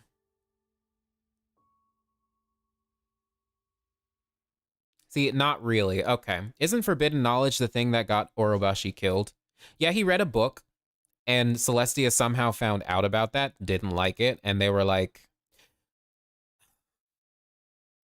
I think Orobashi's death was also a condition for returning the Enkanomians to the surface. Because we also have to remember he committed the sin of running away from the Archon War.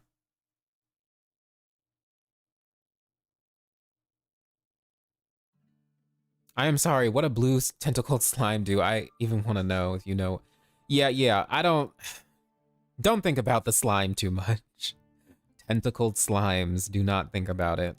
I know there's different mechanics. Battle combat is very, very different from Genshin. Yeah, that's my understanding. It's very, very different. All right, Lux, I'll see you later then. But anyway, let's continue. My backyard. Wait, okay, everything's just boring. Everything all the time. It's not depression. It's just reaching the age of 14. So begins Vera's adventure. My backyard is slightly bigger than the entire universe. All I can do now is ask that you help me. The black-haired boy who called himself Ike handed Vera a kitchen knife. He walked back to the cupboard and began slashing at the tentacles frantically. Come and help me close this door. If a tentacle starts attacking you, use this kitchen knife to defend yourself. Ike's glasses were now covered in blue slime. Hurry, we can't let this evil demon cross into Delphi. Upon hearing his words, Vera helped Ike close the door. While they were pushing back the tentacles, Vera accidentally stabbed Ike twice in the back. Like, how do you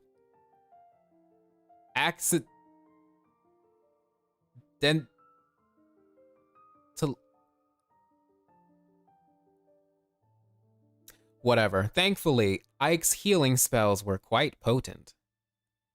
I shall explain everything to you. I am in fact over 1,000 years old.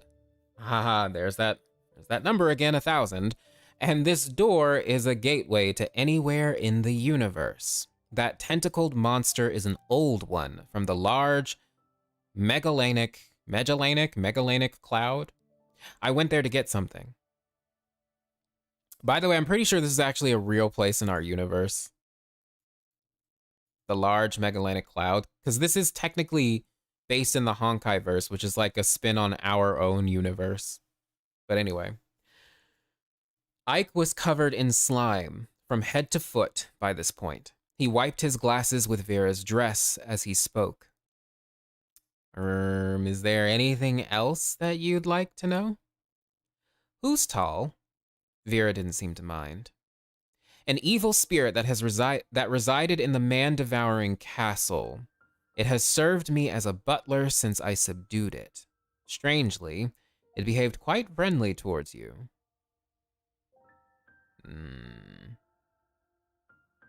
Oh, it's a satellite galaxy of the Milky Way. Interesting. Wait, wasn't there a story about Zhongli fighting tentacles, which is why he hates food? Yeah, it's why he hates seafood. He does not like seafood because Osile, shit like that. Nearly 200,000 light years from Earth, the large Magellanic cloud. Yes, a satellite galaxy of the Milky Way. Floats in space in a long and slow dance around our galaxy. Interesting. Interesting. Vera's parents always reminded her that people are destined to build families, and that it was futile to entertain dreams of anything beyond the homestead. Misogyny. Her buddy Saki once told her that if a lively girl like her was to marry someone from a faraway land, the whole village would become unbearably lonely. The real reason Saki said this was that he was something of a weakling and was sure to be ferociously bullied if he ended up having to play with the boys. Huh. The human spirit is still too immature. I need to guide you both through the wonders of your childhood. Interesting. Ike extended his inviting arms to Vera. You will sing every step of the way on your long journey to youth. From the Orion arm to the eternal Jahannam? Jahannam? From the torrents of time to the depths of the starry sea. How far is beyond? Any place in this universe is just as boring as my backyard, he said. The scale of everything beyond follows the heart, Ike replied. Thus, my heart is slightly bigger than the entire universe.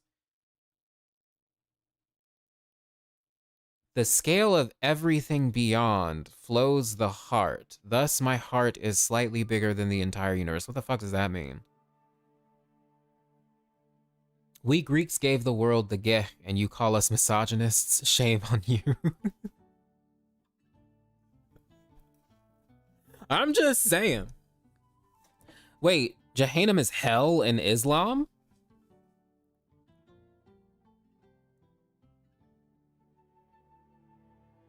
From the Orion arm to the eternal Jahannam.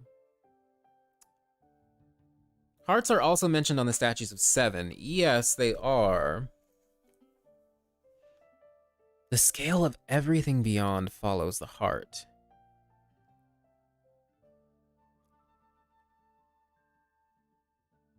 Okay, so Vera is a girl who found the village boring and when she was 14 started her adventure. Isn't this basically a direct parallel to Child's story? It is. He kind of, yes. He ends up falling into the abyss, right? Through some sort of fucking portal. And that kind of starts his own journey. We don't really know what happens to him after that, except he gets trained by Skirk and then returns 3 months later, but only 3 days had passed in the real world. Yeah, the Orion Arm is part of the Milky Way galaxy. Is the Eternal Jahannam also, like, the name of something in space, or is it just hell in Islam? Jahannam is hell in Islam, but as Genshin makes its gods named after demons of Abrahamic religion, so probably in Genshin, Jahannam is heaven or even Celestia, possibly. Vera is child. That's an interesting idea. Heart's Desire, that's also a sus book that mentions, I think that was actually the book that told us the name of the Moon Sisters. Aria Sonnet End Canon.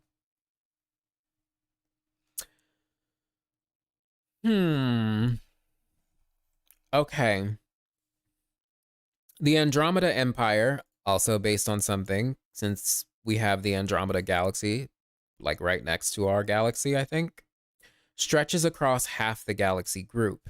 Every planet within the Empire has its own demons and deities, dragons and monsters. I've come up with a story for every star from your home. That's not possible. Looking from here, the Andromeda Galaxy is only 1/5 the size of your moon. So continues Vera's adventure. The man who stole the lone star.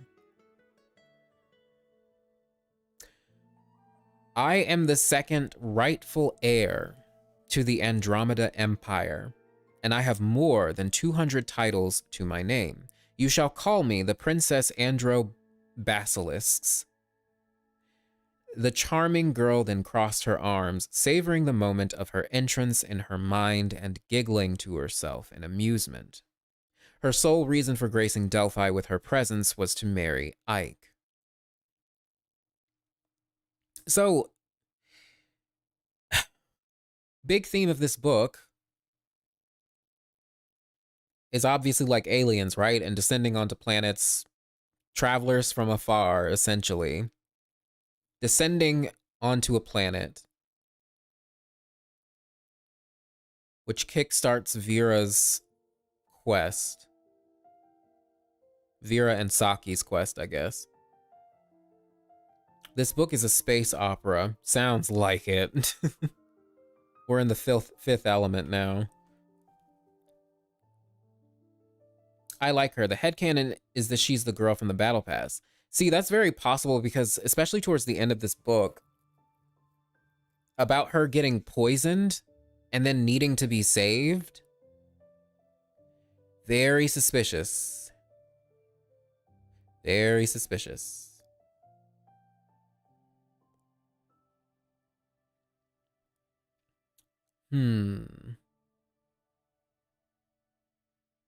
Okay.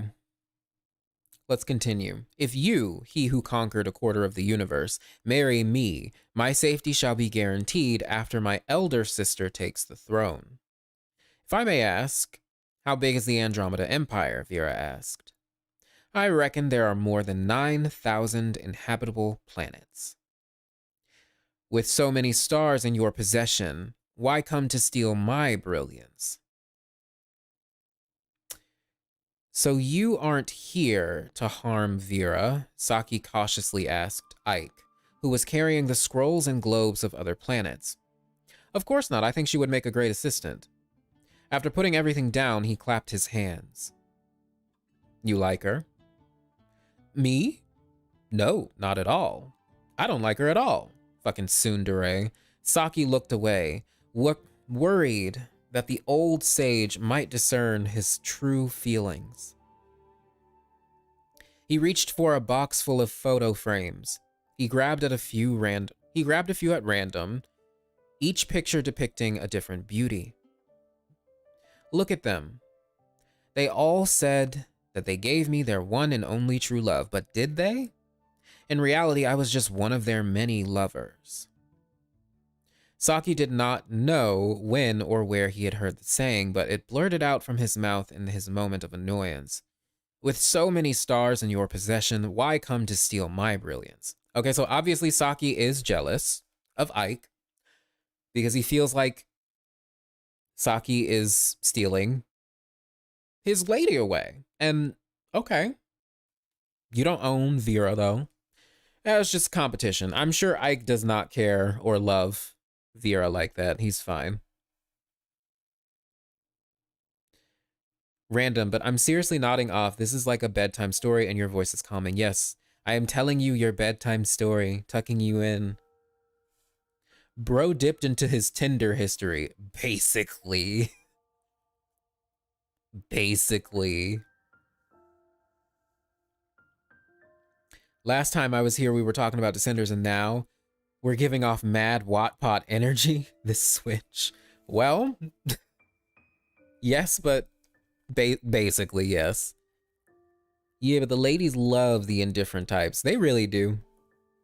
Or at least that's how it's always depicted, anyway. There is a saying that goes as follows. Not all that glitters is gold. Sometimes it is the outpouring of a broken heart. Either way, the stars in the sky certainly aren't made of gold, and most people's hearts aren't made of glass. In any case, here's the next chapter of Vera's adventure. Yeah, so who do you think? So far, there hasn't really been anything like super duper suspicious, right? Other than like a mention of Teyvat and Honkai Impact. And then other stuff too. This is mostly just setting it up. But like, what are your thoughts so far on like who Ike is supposed to represent, who Saki's supposed to represent, who Vera's supposed to represent, and who this Princess Andro Basilisks is supposed to represent? Yeah, wait, All That Glitters was also the name of a patch. Yes, it was. Wasn't that during Lantern Rite or something like that?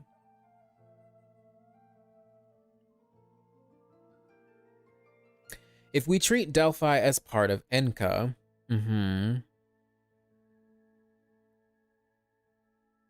if you think about it, these stories will somehow make sense in maybe 5 years from now. Yeah, because right now,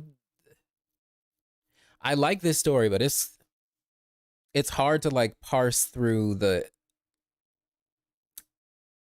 symbolism and such, other than like a few very overt lines in here. Princess Andro Basilisks equals Princess Fischl. Interesting. Oh yeah, and yeah, Ike. Who's Ike supposed to be? Yeah, it'll be cool to look back in the future at these theories to see what's true and what's false. It's funny because Geo is also gold colored, but it's not like actual gold, right? So why I don't think it's Honkai is because there are 14 Herschers, or 13 with Alicia being number 0, but way more Valkyries. And the Herschers are Doomsday's harbingers. True. Then what is it if it's not Honkai? Ike could be a descendant of whom? Oh, you mean a descender? Yeah, possibly. Possibly. Maybe because of his connections to time, he's supposed to represent Istaroth. Maybe even Venti, who is also connected to time. Who knows? Ike is Klee's dad. Who knows?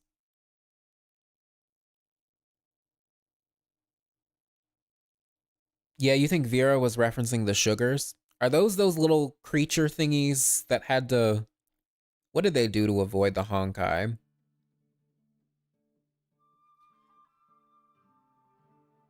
Oh, I can't remember what they did. They, like, did some psychic shit, right? Yeah, the dust bunnies. Take a shot every time Venti is sus. You're gonna be drunk by the end of that. You're gonna have alcohol poisoning by the end of that. Okay.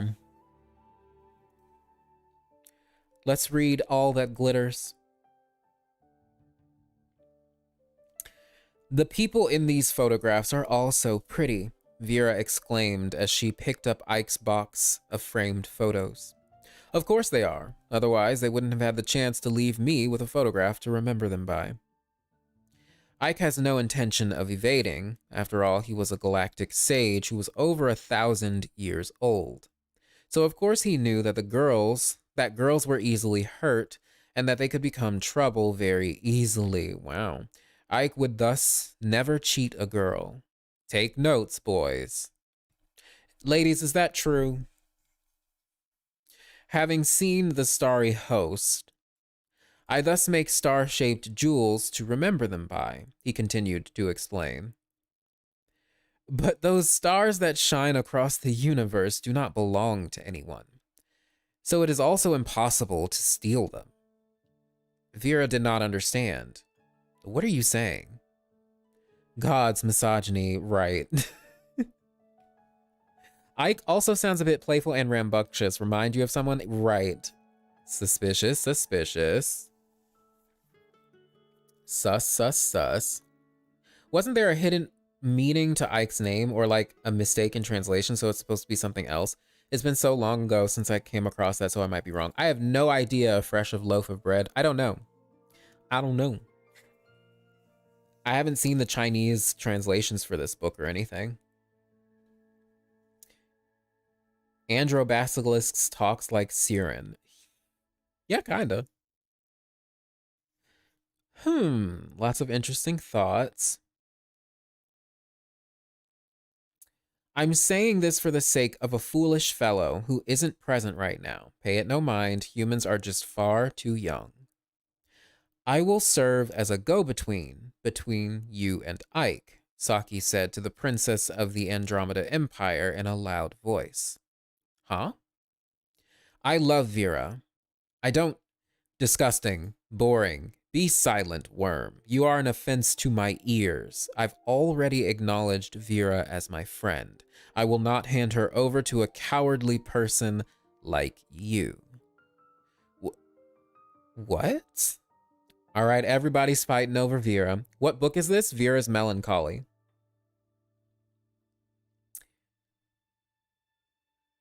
Everybody's fighting over Vera.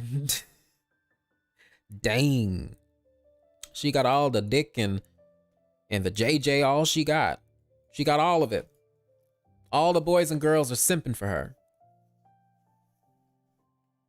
We stand a bisexual, pansexual, whatever sexual queen. Anyway, the girls are fighting. You can't have picnics on the side of a galactic highway. Even the deities will be held fully responsible for road accidents that might occur. The doorway to a study in a simple village connects to anywhere in space and time. Having hide and seek across time, Vera's great adventure continues. What is this a Wattpad story? Basically, it's sounding like fan fiction, but it's nice. It's an interesting story. When Ike was taking a nap, his servants waged a terrible war against each other.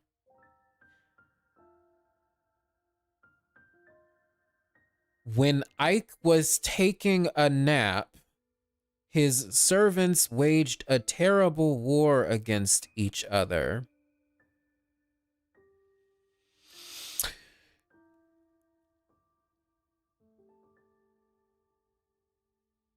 Doesn't Venti take naps?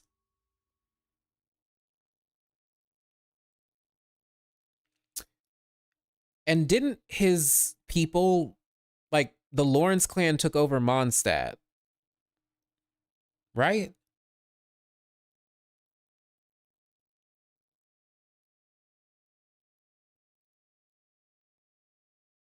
There was also the Archon War too.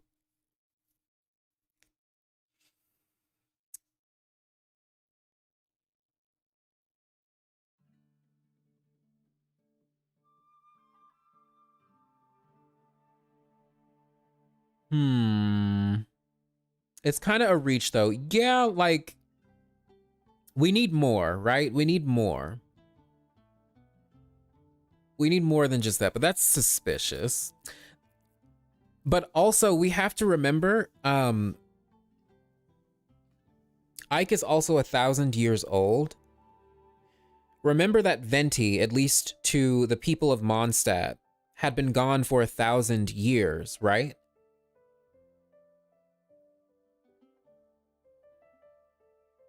To the people of Mondstadt, it had been 1,000 years since he had last popped up.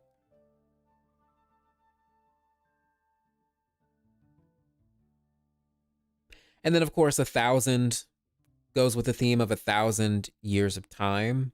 Years of time. Winds of time. Over 1,000 years, not 1,000 years.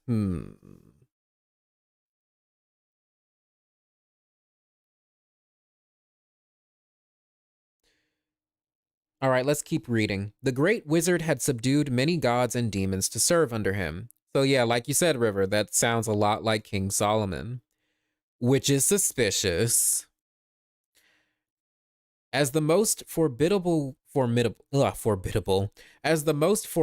wizard of his day, Ike was in command of gods and demons more numerous than the entries in a dictionary. But who was the strongest of those under his rule? The gods and demons decided to find out for themselves through battle. Sounds like the Archon War. So is Ike supposed to be the primordial one?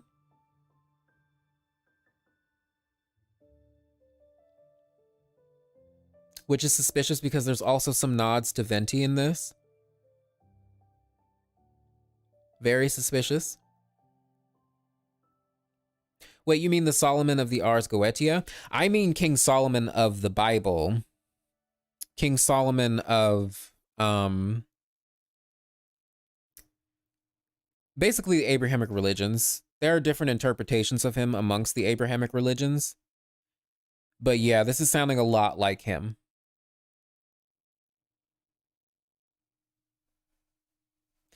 Like, if Venti was taken to the court of Fontaine, all we'd have is a mountain's worth of circumstantial evidence, never enough to convict him of something. Right, we can never pin him with any crime or anything, and he'd just playfully play it off. We know that the heavenly principles take naps, according to Nahida. They are asleep right now. That's what it seems like, yeah. That's the way she said. She said they're quiet. They've been quiet.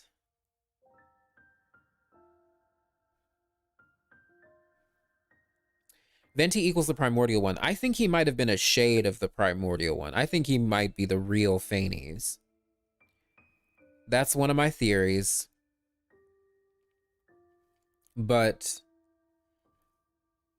Dainsleif also has some weird things concerning that. They're both, I think those two characters are so intertwined with each other, but we'll talk about it later. We'll talk about all of that later. Is it possible that Venti's story parallels King Solomon?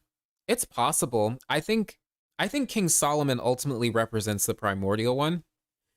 And I think it's extremely suspicious because the Scarlet King also sounds a lot like King Solomon if you've read any of his lore.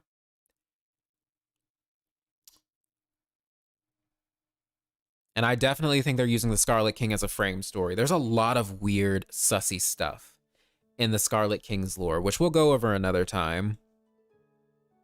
How is the story similar to King Solomon in the Bible? So King Solomon, in certain sects of the Abrahamic faiths, especially like the Islamic interpretation, King Solomon was said to have mastery over all of the elements, all of the spirits of the world. There are even stories of him trapping and ensnaring demons to serve under him to build the Temple of Jerusalem. Like a lot of occultist circles and stuff like that think that stuff about King Solomon. So Ike having kind of the same attributes of subduing gods and demons to serve under him is very King Solomon-like. Onion, what do you think if Kusanali and Ruka Devata parallels the story of Venti and Istaroth? It is very possible. Because I just straight up think they're parallels to Istaroth. But yeah, I think their story might parallel with Venti and Istaroth. Especially like, you guys know I mentioned or brought up the manga panel that looks a lot like the way they did Nahida's teaser. Same colors and everything. The red showing the academia as grayed out. They showed Celestia's whatever the fuck those things were as grayed out. Oh, good night.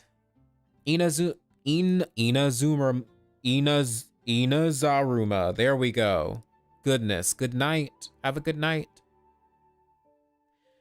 And it's the panel where Venti's talking about Celestia. And I found that to be extremely suspicious. We don't know the demon name of Ruka Devata. We don't know that either.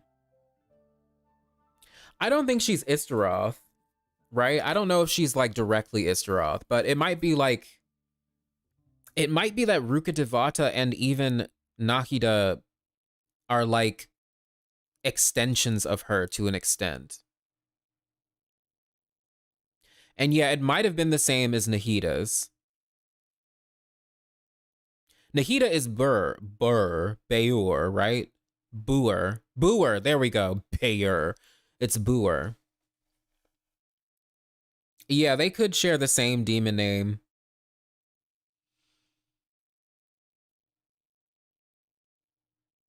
But the thing is, that doesn't necessarily guarantee that they had the same name. Well, if Nahida is now Ruka Devata, well, Ruka Devata's gone, right? Ain't nobody remember. There was no Ruka Devata. Ruka Devata who? Who's that?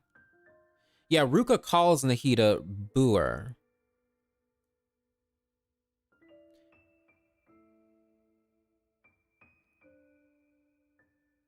Anyway, y'all. Anyway. Do you think that Ruka being erased isn't memory manipulation, but altering the timeline?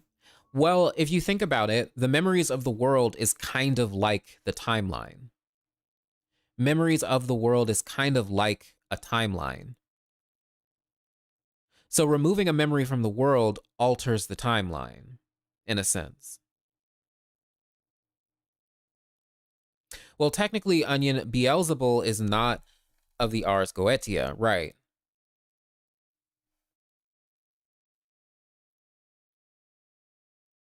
You don't think Ruka was also Beur? Ruka is technically Beur. Okay, well, I don't know. I don't know, y'all.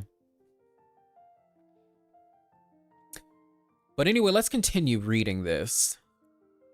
So we've got some weird King Solomon parallels. We've got some weird Venti vibes because Ike was taking a nap or whatever. Unfortunately, they seemed to have erroneously regarded as their own three, who were neither gods nor demons. The princess, Saki, and Vera.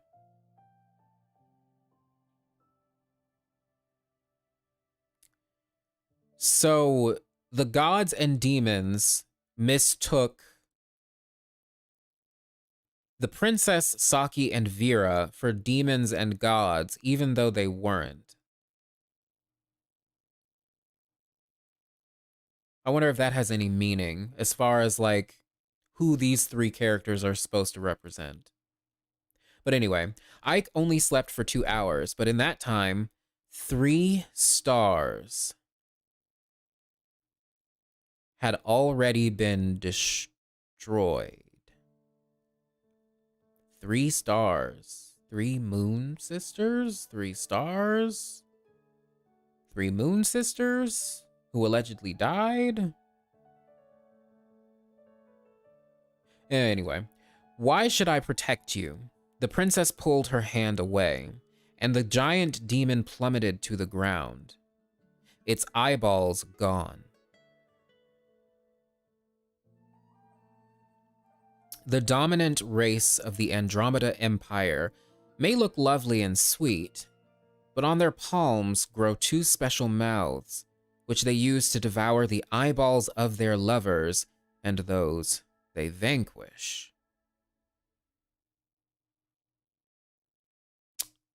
First of all, ew. Second of all,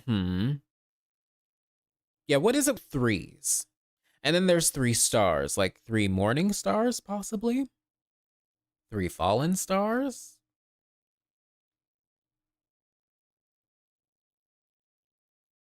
But okay, so this reminds me as well,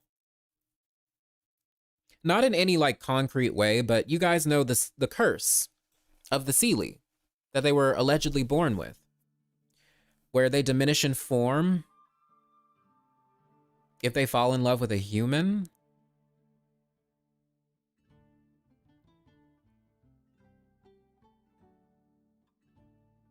And then we have this dominant race of the Andromeda Empire that like devours the eyeballs of their lovers, effectively making them blind, right?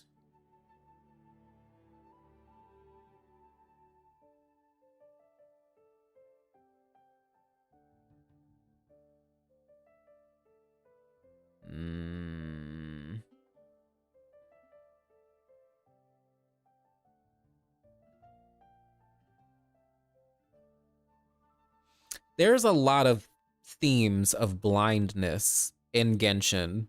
A lot of like mentions of it, and it's really suspicious to the point where it's like it's important. It's very important. I think this is very important. Maybe this is referencing, I don't know.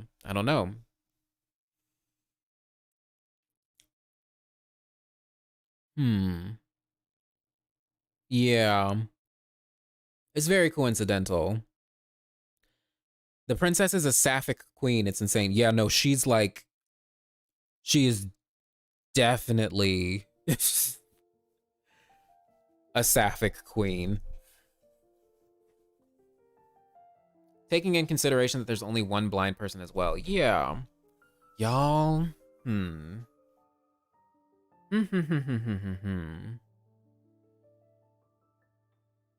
Okay, let's continue. Are we not... Is that supposed to be not friends? Are we not friends? Are we no friends? Vera wiped the blood off her face and appeared to be hurt by the princess's words. Yeah, yes. The princess blushed and looked away. I already regard you as my only friend for what has happened. I was not referring to you, Vera. No, Saki yelled as the gnarly jaws of a dragon closed around him. Okay, so the other thing we have to remember is that this princess is a part of the race of the Andromeda Empire, right? And she's in love with Vera, right? Right? but then they like eat the eyeballs of their lovers with their hands.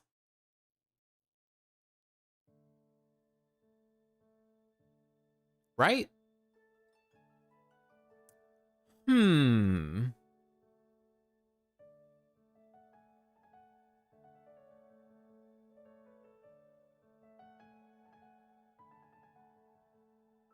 Yeah, it's a metaphor.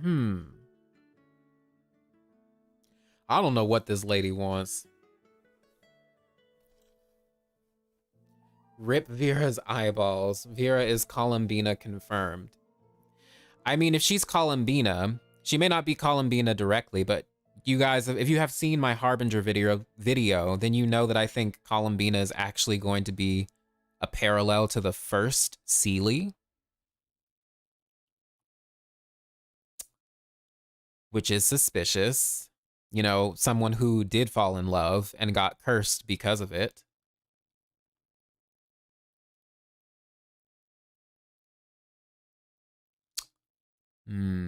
Eyes are the windows to the soul after all. Are the window to the soul after all. Also the light for the entire body, biblically speaking. Yes. Who is sus? Yeah, this is Vera's Melancholy.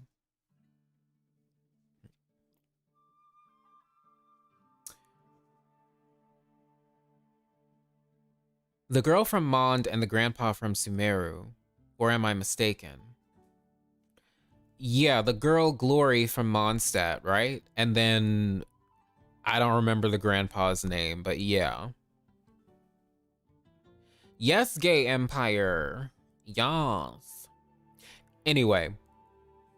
Do you surrender to me now? The giant dragon jeered. Surrender and concede that you are worthless, lowly rats, and I shall let you live. I surrender, let me go, Saki screamed. Why, a lizard of your despicable breed should know better than to utter such foolish words. Even the geckos in my palace could crush you. The princess gave her wrists a twirl.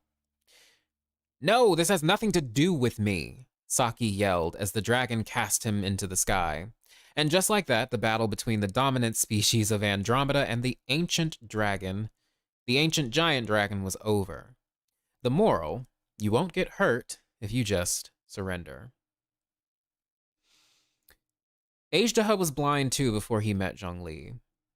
Yeah, he was in the earth, right?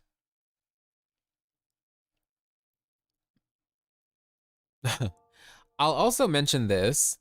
There was a dude in Enkanomiya, the dude who was like based on Spartacus, who was blinded, right? He was cast into a dark place and blinded.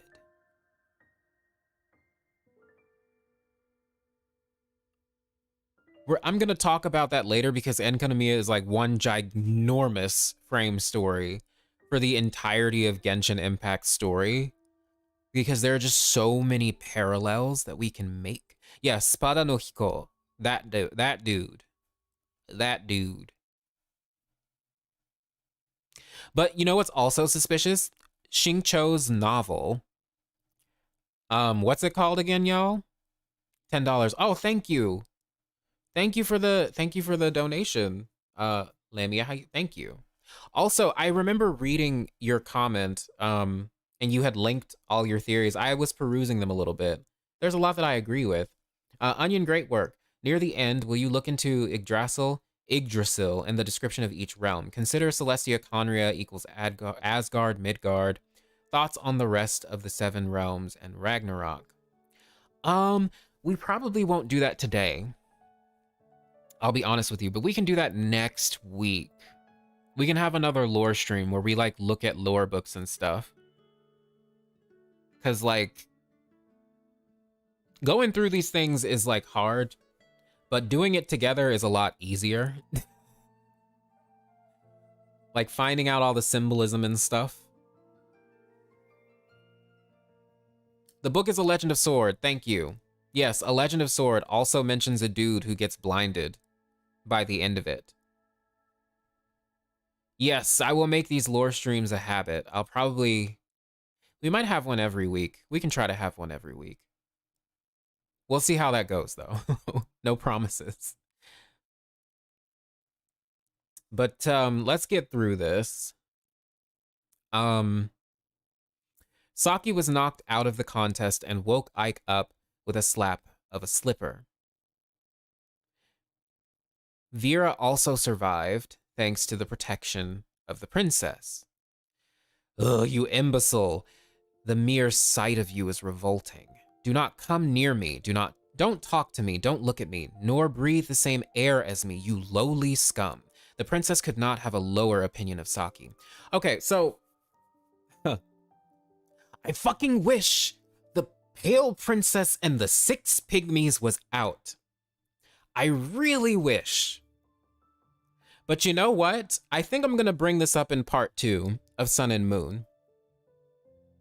Because this princess is very, very jealous, very possessive over Vera and does not like Saki at all. I want to remind people the first Seelie and the Traveler from Afar were both cursed with separation from each other, right?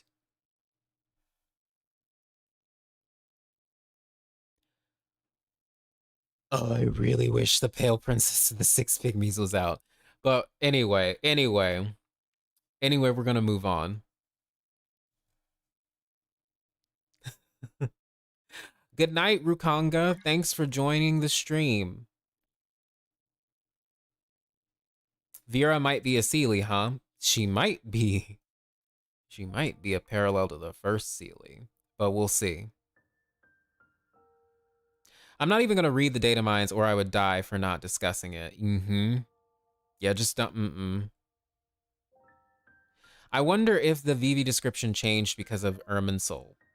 I don't know. Have to look. Okay, volume 6. There was once a great scholar who wished to write a book about all the festive days of the Empire. After looking into it more closely, he discovered that every single day had some sort of a festival associated with it. He persevered with this monumental writing task for 6 months before giving up on it. But don't worry. As far as this book is concerned, I am the author, and I won't let my readers down. For every season. Though these things had indeed happened, they were occurrences on a galactic scale. Now something more mundane was about to happen. The date of the town festival was drawing near. I suppose it's finally my turn to introduce you to... Oh my god. I suppose it's finally my turn to introduce you to this town, to this small town then. Vera said as she served the princess and Ike her very own braised dishes. After all those things they had encountered in their galactic escapades had to be explained by the princess and Ike. If there was any knowledge Vera had to present to them, it was the knowledge of her hometown. Afterward, the great king's first messenger, the brave knight Huffman, strode west across 2 continents, crossing great oceans and rivers. Isn't Huffman a character in the game that's actually a knight in the Knights of Favonius?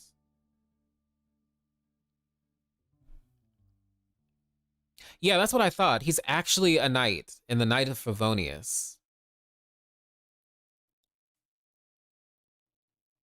What the fuck? What?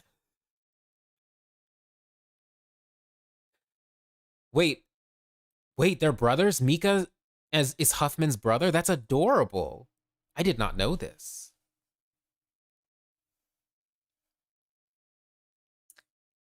The Great King's first messenger. That's weird. The Knights of Favonius, Venti's city. That's really suspicious. Okay, interesting.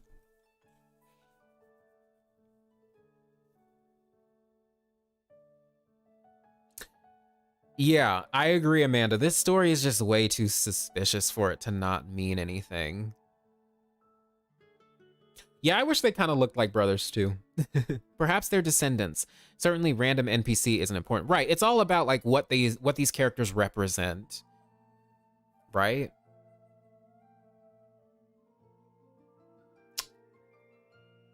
Okay, let's keep reading. Excuse me. As for the imperial sage, the witch from the east, she passed by her hometown on her road eastward, and then came by the land of the Nether. The Nether?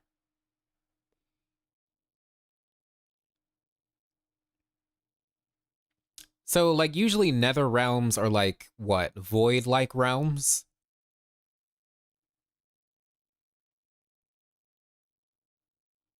Right?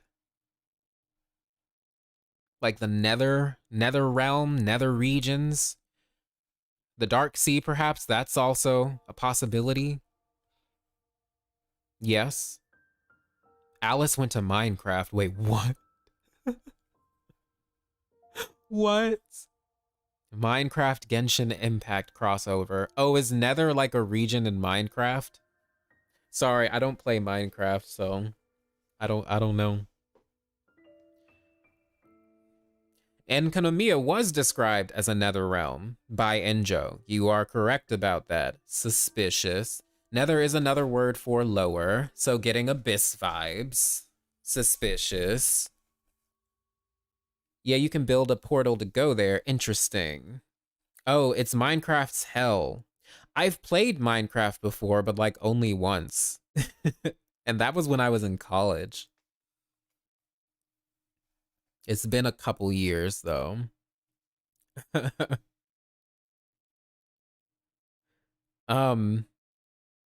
Suspicious. Suspicious. This journey, okay, so like this entire line is really suspicious, but we're gonna we'll talk about that later. Huh, is that so? How interesting. Though she was trying hard not to let Vera notice that she did not in fact care for the story at all, the princess's acting skills required some work.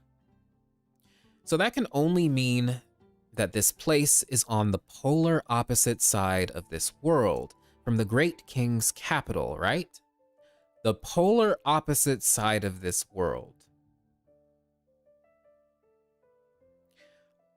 Ike said, commenting on a seemingly unimportant aspect of the tale.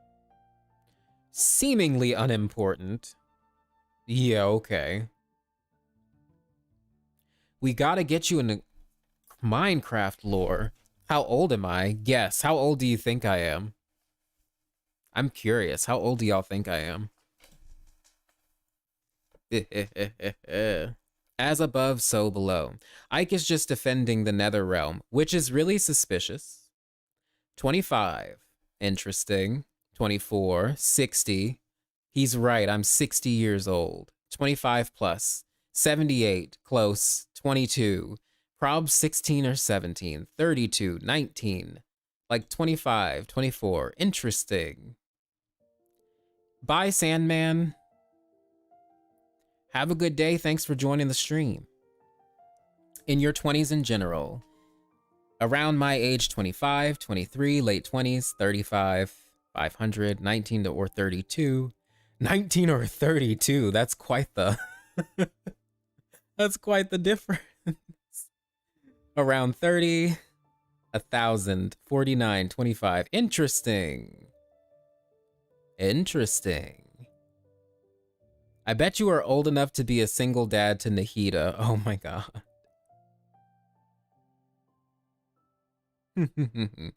Well, you said college was a couple years ago. Well, sure. Like a few. Onion is probably the real primordial one all along. He is infinite. He is eternal. Well, I'm in my 20s. That's all I'm gonna say. I am in my 20s.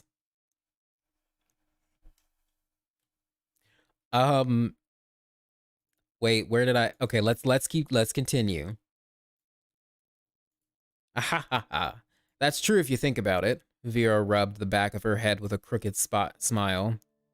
I've always said that I wanted to leave this place, but in the end, I discovered that this is the place I'm most familiar with. Having come to this realization on the eve of the town's anniversary, Vera began crying right in front of Saki's eyes. You numbskull, you made Vera cry. The princess made her entry with a flying kick, sending Saki hurtling away.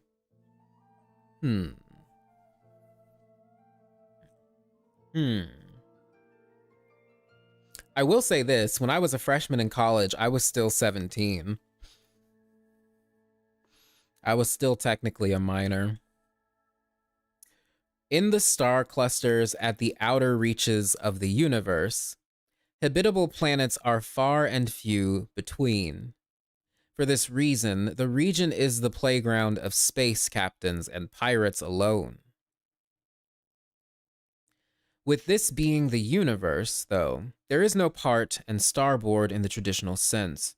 Out here, starboard means whichever side of your spacecraft is oriented towards the next star, towards the star you are using for navigation.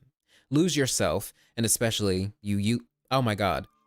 lose yourself and especially your sense of direction in this next chapter of Vera's starbound voyage. Interesting. Yeah, this is like very anime, this entire story.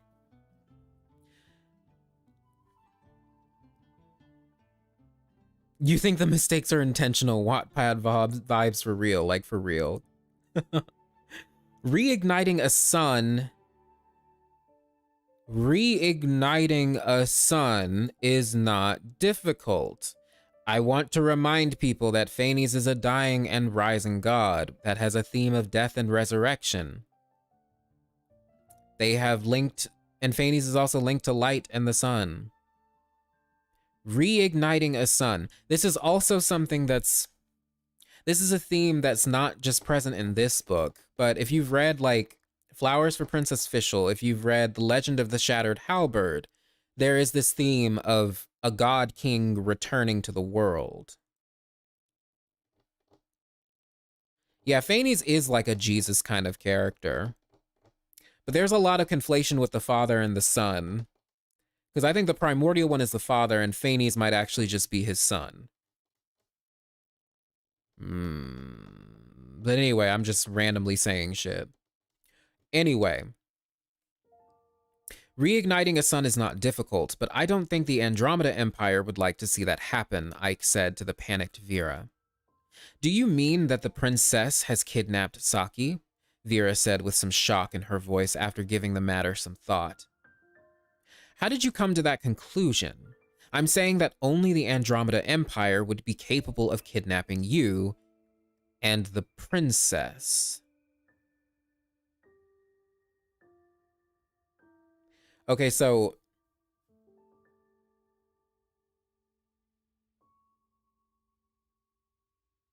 okay, I'm going to continue. I was about to say something, but let me continue. Ike then turned to face the innumerable lives that dwelled within the galaxy. He paused for a moment before declaring thus, Inhabitants of the galaxy, though I have come here upon the invitation of the High Saint King Lebanon to reignite the flames of the few remaining stars, it seems the Andromeda Empire does not wish for your longevity, and has thus kidnapped my friend.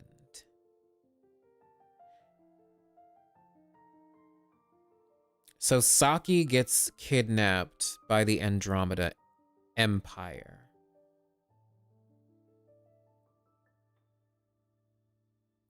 Lebanon, that's interesting. Yeah, is there any meaning to this name, Lebanon?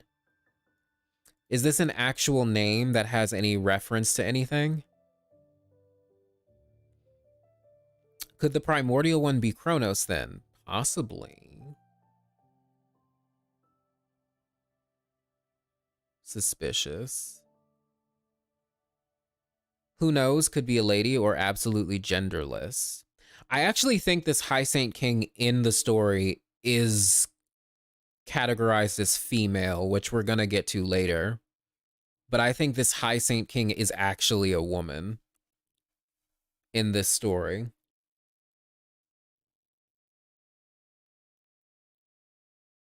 Phoenician root word Ibin, which means white. Or Lubin, which means white. Interesting.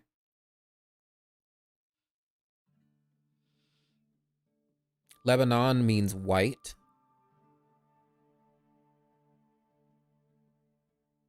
Lubin. I can't pronounce it. I'm so sorry.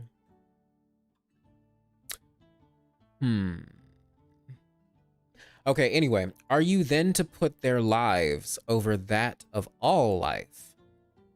Saint King Lebanine rose from her seat. If that is the case, why then do I rule over these stars?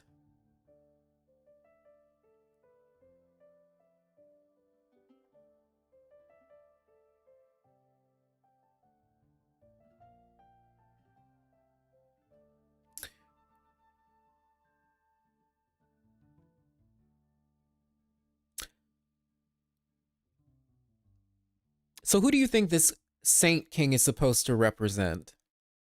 If you had any guesses or any thoughts. A ruler of the stars.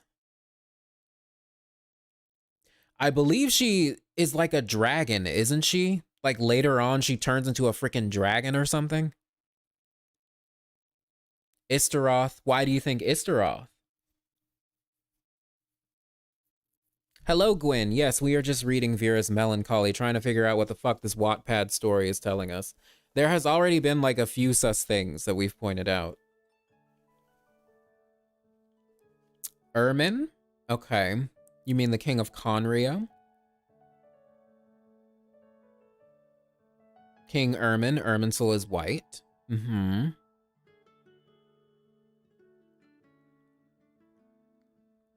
Thinking of Lebanon in the Bible, it has many connections to being fruitful, bountiful land. Basically like a really beautiful place.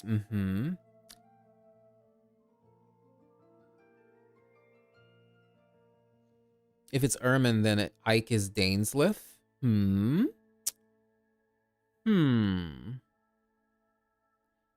Saint King, aka the White Saint King. Interesting.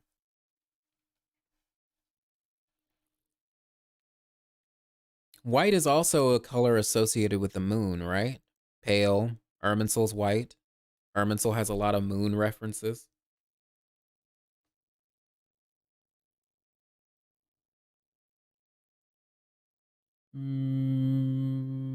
Okay. Let's continue. Finally, the Saint King would charge into peril alone, defeat the assassins from the Andromeda Empire, and rescue both the princess and Saki. Afterward, she had a few words with Ike. I didn't think you could defeat the dominant species of Andromeda, Ike praised. They're a strong and hardy race. I suppose it's true, then, that you defeated the holy dragon en route to becoming the Saint King. I am, in fact, that same holy dragon. I fused with Lebanine's flesh and blood, and now act according to her wishes.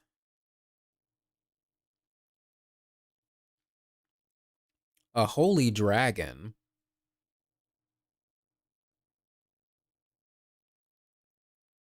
What do you make of this? There's a lot of like dragon. We know the 7 sovereigns ruled, right? We know the 7 sovereigns once ruled the world, were overthrown. If you guys remember the Golden Apple Archipelago with the Twilight Theater stuff, there was a story about a dragon that eats dreams. Yeah, we have quite a few in Genshin.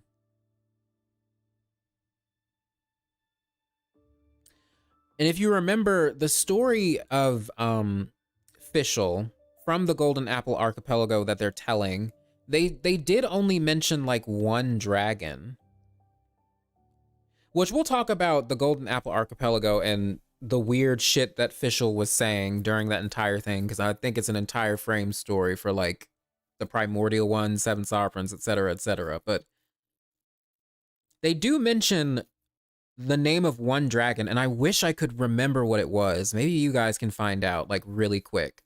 The name of the dragon that's mentioned when they're explaining the history of the Ymir Nachreich in the Golden Apple Archipelago. Was Durin the Dream Eater one? Interesting.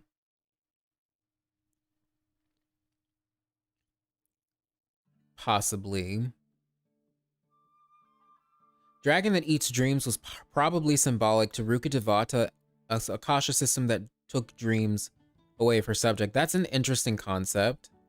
But I also want to point out that a lot of things in the world of Tevat have to do with dreams in general.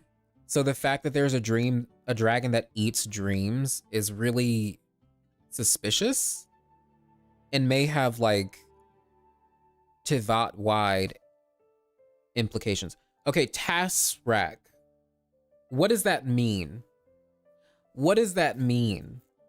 If we could find out. I'm using y'all as my detectives. Does that have like any meaning to like anything? Tasrak. The Tarasque is a fearsome legendary dragon-like mythical hybrid from France. Does that mean we're gonna hear about this in Fontaine, maybe?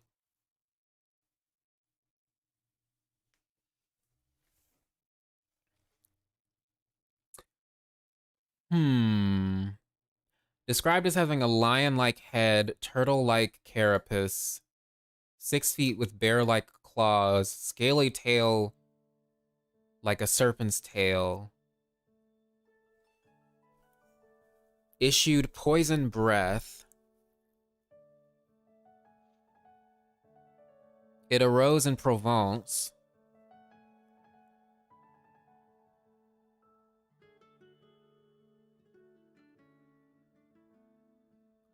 But especially in the story of Saint Martha. The Golden Legend. I feel like we're going to be hearing about this in Fontaine, but we'll see. The creature inhabited the forest banks of the Rhone. That sounds really close to Rhine, doesn't it? Of the Rhone? Very close to Rhine? Anyway. Around what is now called the town Tarascon, then called Nurluk or Black Place, a dragon that inhabits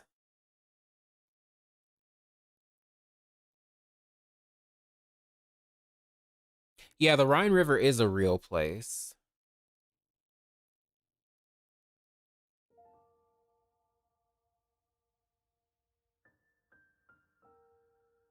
It's a cross between the Leviathan and the Onacus of Galatia. The Onacus being a creature that retaliated against pursuers by flinging its dung like an arrow and causing burns. Ew.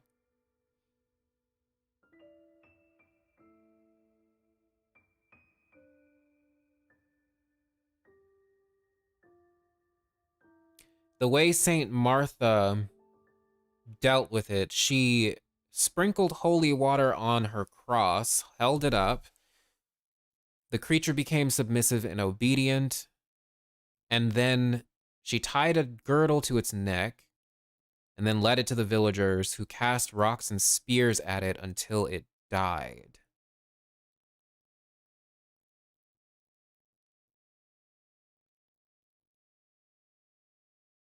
Yes, the Rhone and Rhine are both rivers. This is very suspicious, y'all. We just entered into a very suspicious rabbit hole.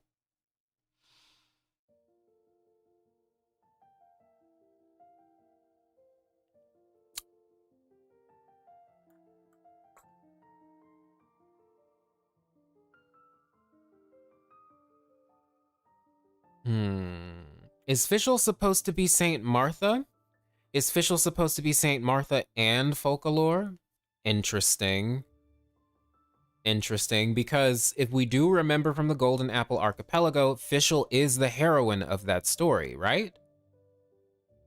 And there's also weird because I feel like there's some conflation with the primordial one and then whoever Fischl is supposed to represent. I don't know. We have to go through the whole story. Maybe we'll do that in one stream. Because it's a lot. I have to rewatch stuff too. But yeah, this is definitely more content for the Fontaine video. Because there's a lot of Sun and Moon stuff that I have to talk about with Fontaine as well as like speculations on like potential real world references that they could bring in for Fontaine. Because a lot of fountains in like France are of Roman architecture, first of all, like based on Roman fountains. And there are a lot that actually have to do with like the sun and moon. Who needs leaks when you can go down rabbit holes, right? Even if we're wrong about certain things, it's interesting to like, what if folklore is based off Marie Antoinette? She was Austrian, but also known as the Queen of France. It would be interesting. It would be interesting if they take from that time period anyway, the time period of the French Revolution. Or like the time period of Louis XIV, rather, where there was absolute monarchy. It would be interesting. Yeah, there's a lot of brain rot. This is very suspicious. Wait, okay. Rhone's source is from the Rhone Glacier, and the glacier is part of the same mountain range as the Rhine River rises from? That's suspicious. Hey, Spidey. Sadly, you can't watch the live, but was just passing by. I'm good. Hope you're well. Hope everything's going well with you. Didn't the Vikings mess around with the French too? Yeah, they have like such a rich history of like... There's the Vikings, there's the Roman Empire, there's the British Empire, like... Just a lot. Oh, and then there's Joan of Arc, right? I wonder if Fischl might represent Joan of Arc as well in some way. I feel like they might take a bit from the Austrian Empire for Fontaine. That's also possible.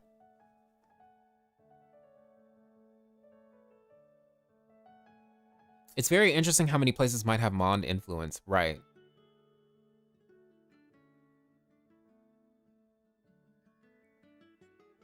Okay, well that was an interesting little... That was an interesting little distraction. And it even has poison breath. Wow.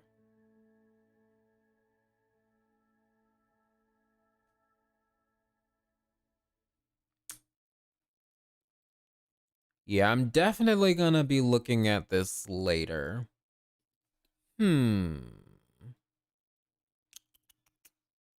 Oh, is Bowser, like, based off of this thing?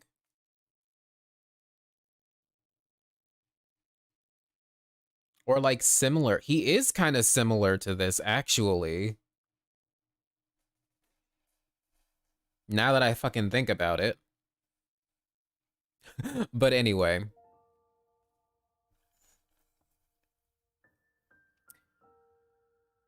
Huh. Ike was a little shocked by this. Ah, yes. Is that the fellow person? Is that fellow... Wait, is that the fellow, the person? Okay, I'm ignoring one of the thes. Is that fellow the person the second princess is fond of? When I barged in, they were... What? Now that was a much bigger shock for Ike.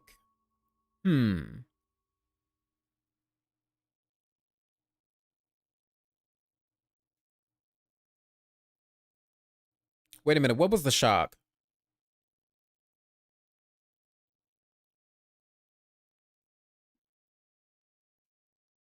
What? Wait a minute. Okay, so Lebanine is talking here. Ah, yes. Is that fellow the person the second princess is fond of? When I barged in, they were... Wait, is she referring to Saki?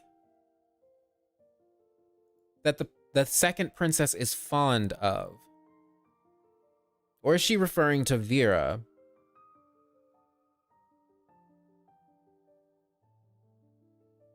Yeah, that's what I thought. She's referring to Saki, that the second princess is fond of. Interesting.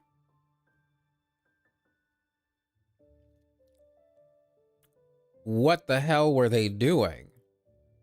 Okay, this is not PG anymore. Yeah, it was a misunderstanding. Sounds like it. Okay, of course boys aren't invited to the girls' slumber party. Girls are sacrosanct, like the gods of the Golden Age. Vera, the princess, Saint King Lebanon, and isn't this an ancient civilization or an ancient city-state? Alpha female of the galactic swarm, shall talk deep into the night. The girls themselves, I said it was a misunderstanding. She was about to eat me. Saki explains. I don't think she was intending to eat you, Ike said, pushing his glasses up.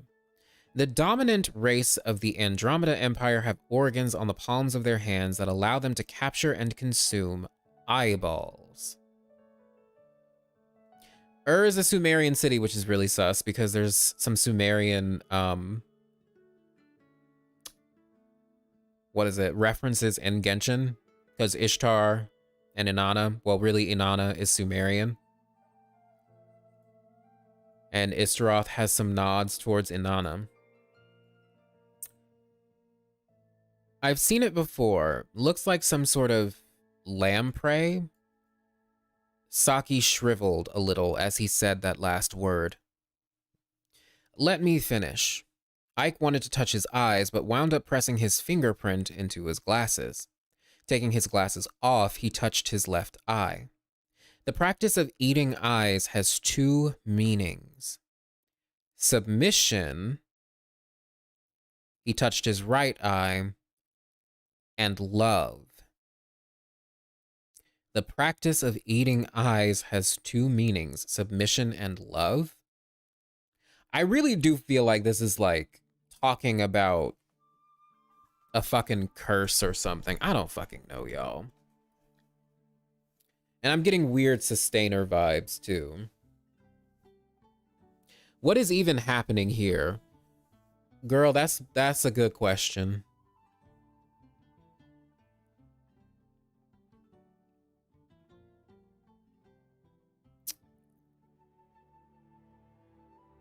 The reason I get sustainer vibes is mostly because, which we'll talk about in part 2, but I'm gonna go into the demon name of the sustainer, or at least the one that I think it is.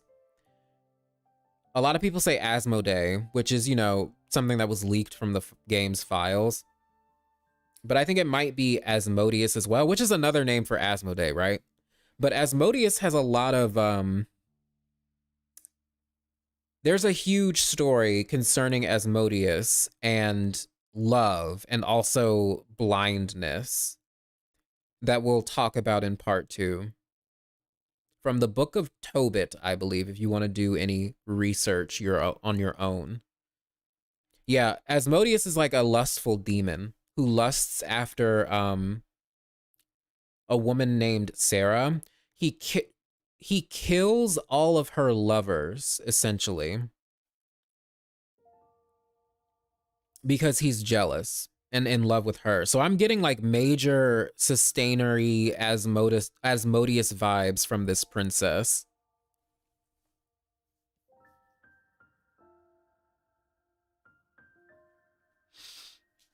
That sounds just like my ex. Oh my god. Seelie and the Traveler. Yes, the first Seelie and the Traveler from afar. We are going to talk about all of that during part 2.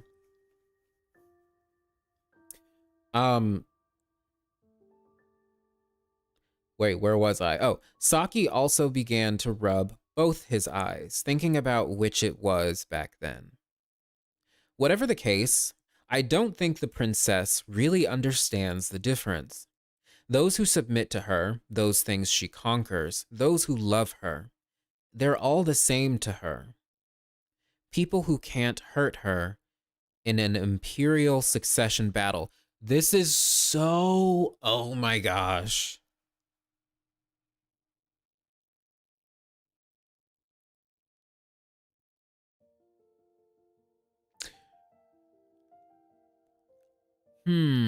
This is just so suspicious.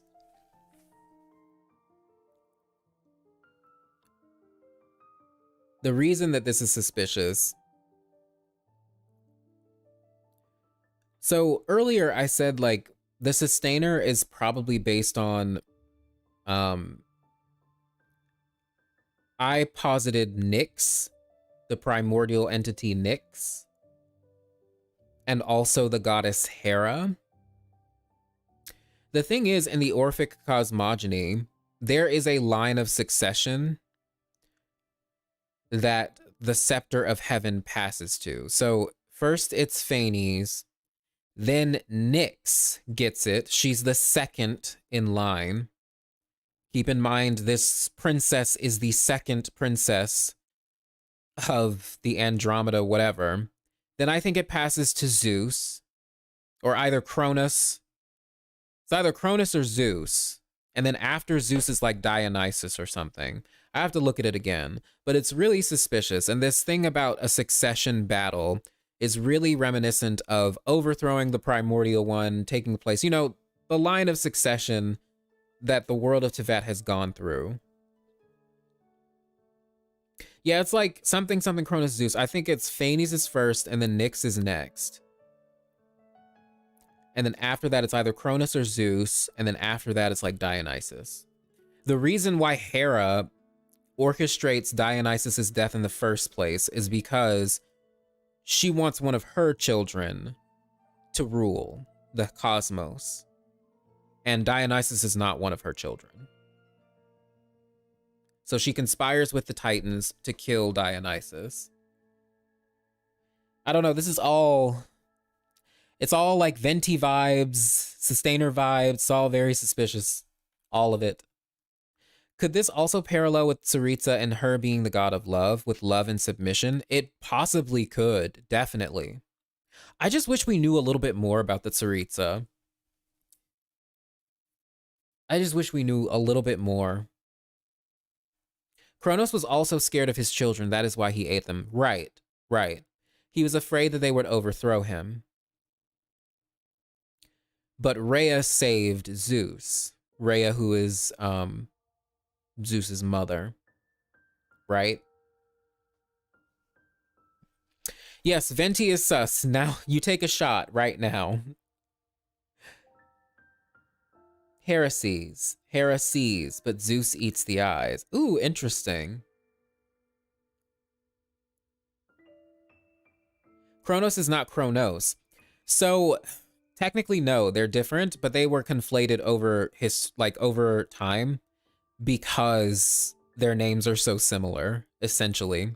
So when you see like paintings of Father Time, Father Time is usually like depicted as this old man with wings, and he has the sickle in his hand. The sickle is actually something that comes from Cronus, the Titan Cronus, not Kronos. So the two got conflated over time. If you think about it, Zeus's behavior is not that bad after what he went through. I guess. But also Zeus is like shit. Zeus is like terrible.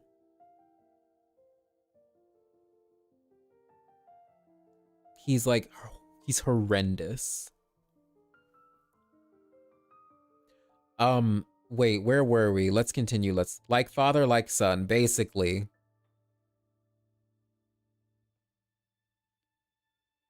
Yeah, Zeus was like horrible. Well, wait, okay, wait. Huh. No wonder those Andromeda Empire assassins kidnapped her. 2 birds with 1 stone, eh? No wonder those Andromeda Empire assassins kidnapped her. Interesting. I'm not getting involved with their succession wars. I can only help you support her better. Hey now, we're not like that. I mean, doesn't she hate me the most? And what were the girls talking about at this very moment? That may yet be an eternal mystery. be an eternal mystery.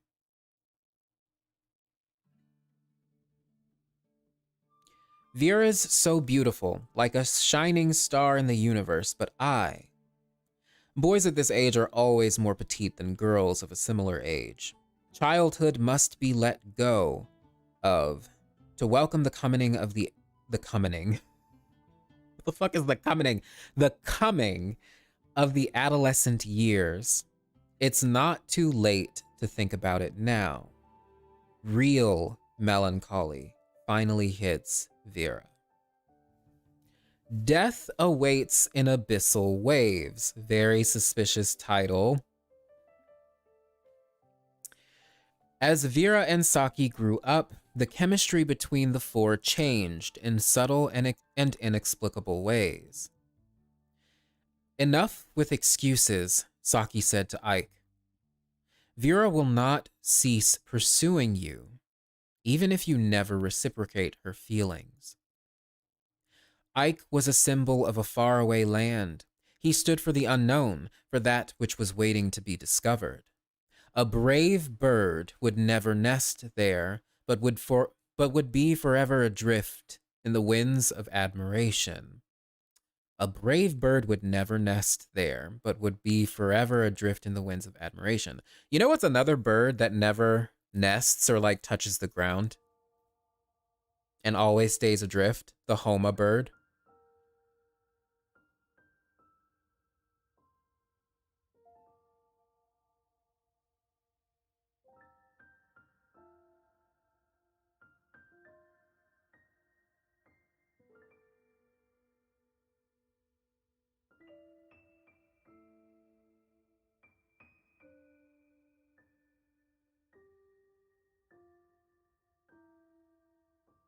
The symbol of the Emerta Darshan is a Homa bird. Mm-hmm. Mm-hmm. And Ike has a lot to do with time.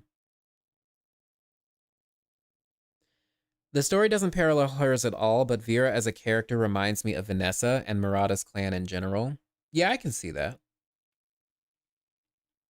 Also, white bird that sits atop branches in recent quest. So that reminded me of doves. A white bird that branches in nests. Interesting. Okay, let's move on. Ike retorted, "No matter which way you look at it, being 1,000 years old makes you an elderly person." "Then we are well matched in age," the princess merrily chipped in on their conversation.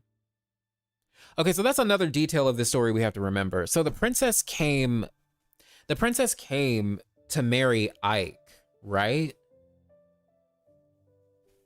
She came to marry Ike.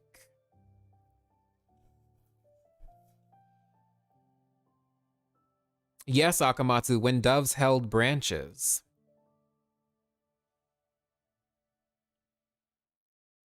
And yeah, this book is making like a whole bunch of parallels.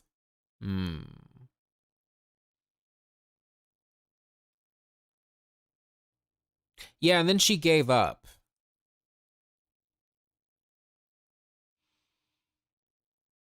When Saki finally mustered the courage to declare his love, he met with the most dreadful fate.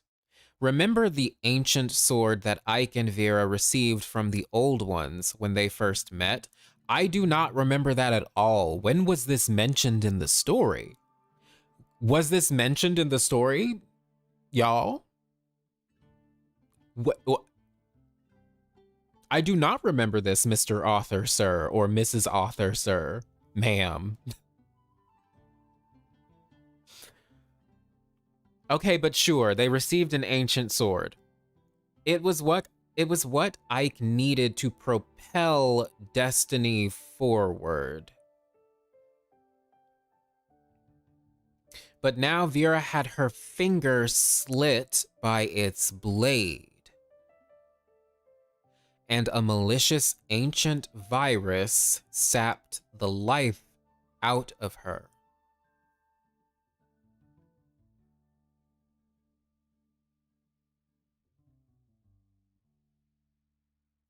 Okay, so just gonna point this out here. She had her finger slit by a blade, and then a malicious ancient virus sapped the life out of her. Does this not kind of remind you of Sleeping Beauty?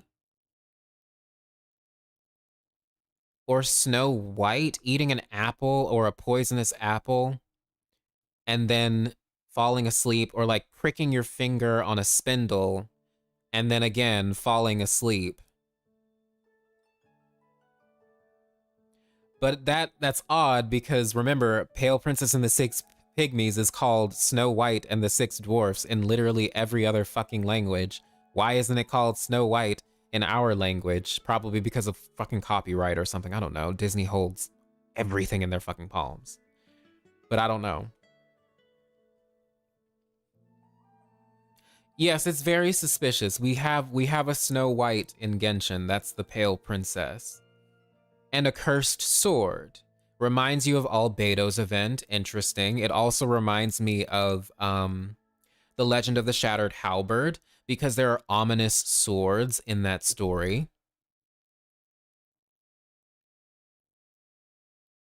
Have I seen Way's video about Scaramouche and the Bible? I have not. I'm gonna have to catch up on Way. Because I haven't caught up yet. I'm gonna have to catch up on his stuff. Interesting, but okay, let's keep moving. This is all your fault. Saki grabbed Ike by the collar. If the tragedy had not happened, Ike would have laughed it off, for he was a gentle soul. But this time, he slapped Saki's hand away. Don't you know how to rewind time? Please do it to save Vera. Even the princess begged. You don't understand. Only the future can save the past, not the other way around.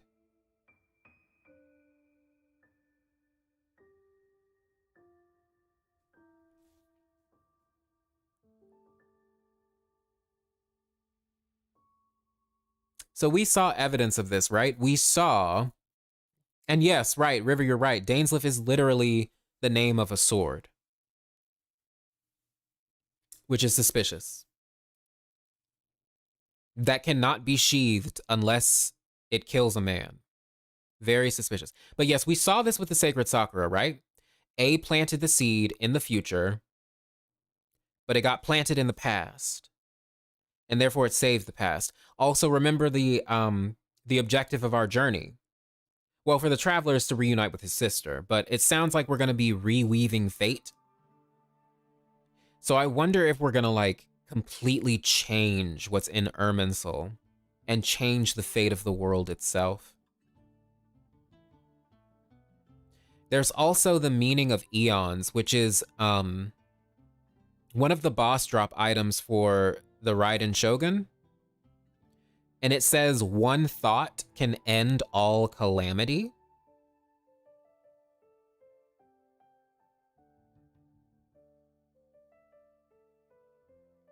Right, because time is a line, and time may just be the memories of the world.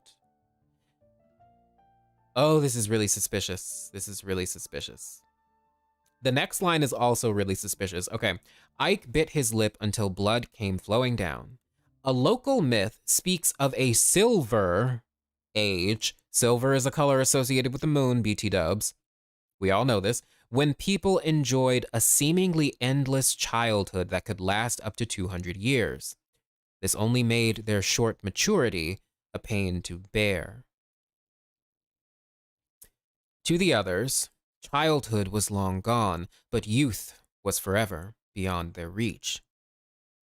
To be continued in Vera Melancholy without Vera.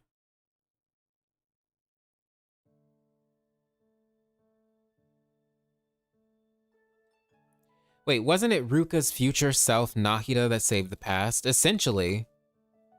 That's a good point. Don't you know how to rewind time? Nope. Only the future can save the past. Oh god. Okay. Is Vera dead? Well, No. She's not. Let's move on to the final volume.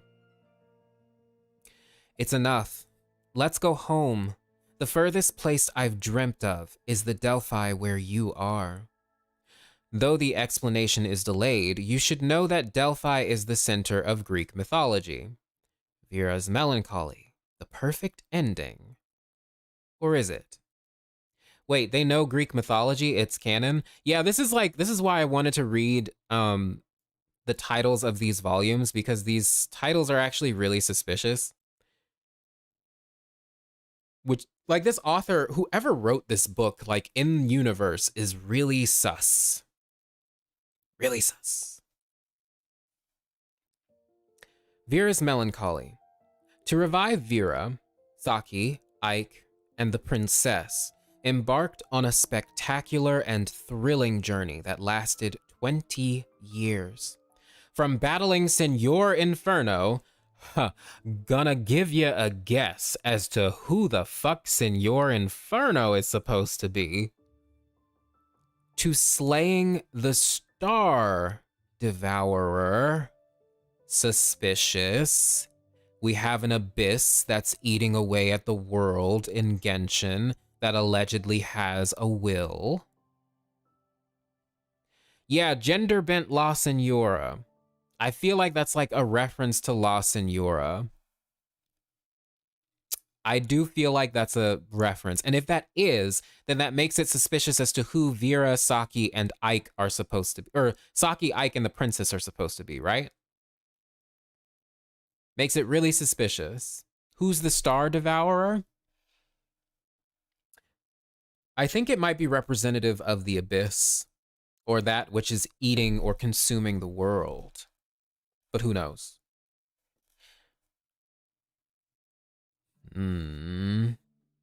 It's very suspicious. The trio had even rescued 2 galaxies and the Galaxy Empire, and eliminated 4 species of ruthless interstellar worms along the way.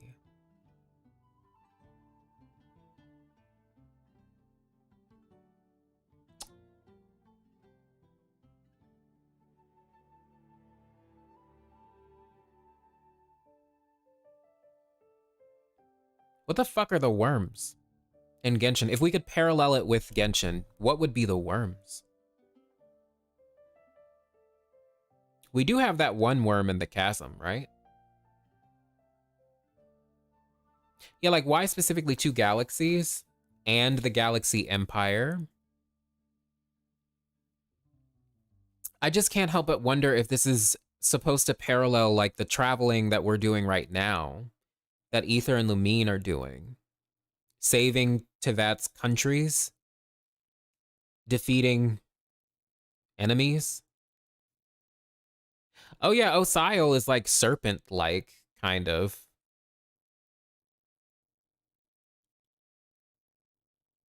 A lover, a Dainsleif, a princess, Andro Basilisk. Very, very suspicious.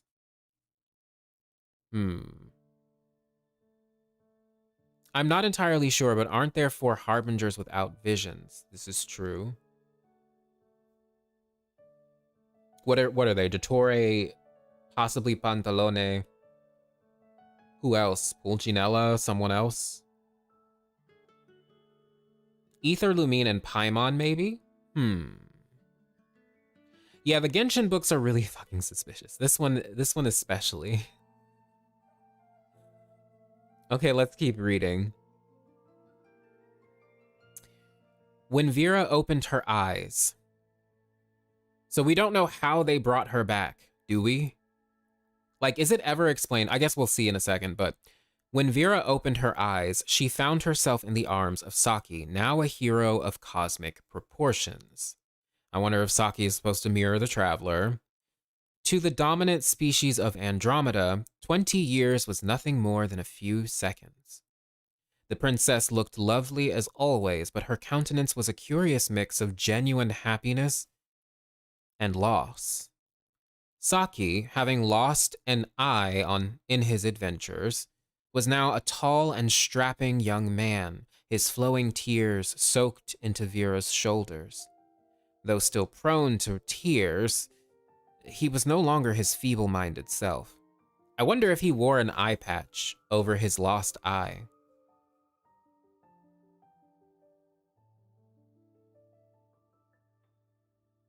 Dainsleif kind of has an eye patch thing, right?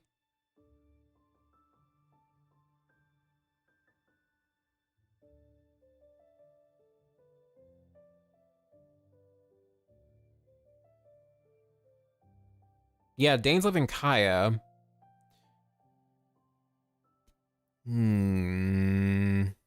All Conrians have eye patches. Well, Halfdan didn't have an eye patch. Yeah, like a lot of characters do. Like all the sus ones do. Like Fischl has an eye patch, which is sus. There's nothing suspicious about Fischl, the character, but Fischl, like the lore book character, is really suspicious. Piero. Beto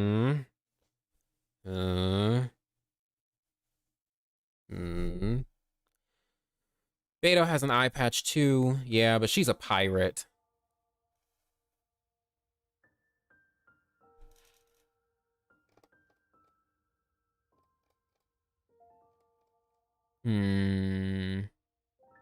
Yeah, his is more like a mask and not an eye patch. But like, when Dainsleif first popped up on the scene,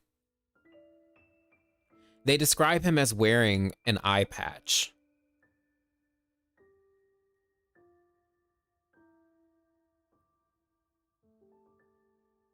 Like when they talked, when the Traveler and Paimon talked to Catherine about the mysterious man that's appeared in Mondstadt,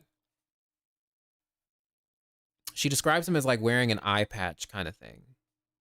Maybe a translation error, yeah. I wonder what the Chinese said.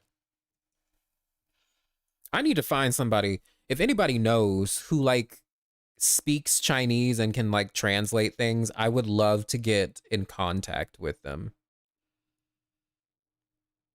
Playable Piero, please let that happen. He's such a cool character. But anyway, the years had been kind to Ike, who after all this time still had that same old smile on his face. I am but an echo of time, Ike said as he began his preparations. As I've said, the past cannot change the future, for the predetermined rules of equilibrium are slightly more powerful than me. But the future, with its infinite possibilities, could save the world.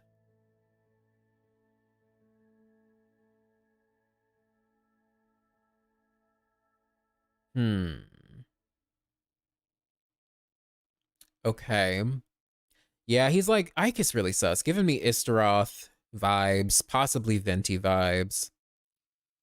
Possibly Primordial One vibes because of the King Solomon shit that we talked about earlier. But if Venti is Phanes, then that would make sense. This book is titled Vera's Melancholy.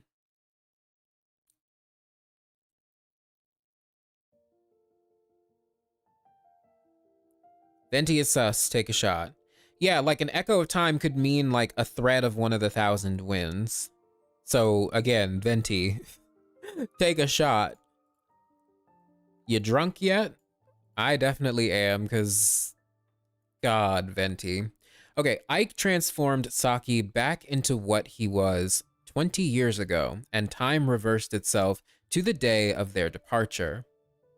Everything seemed to remain unchanged between the four, though they realized that the innocence they once shared was one thing that could never return. I am sorry for depriving you of your childhood, Ike said to him. Now go, the youth that you deserve awaits.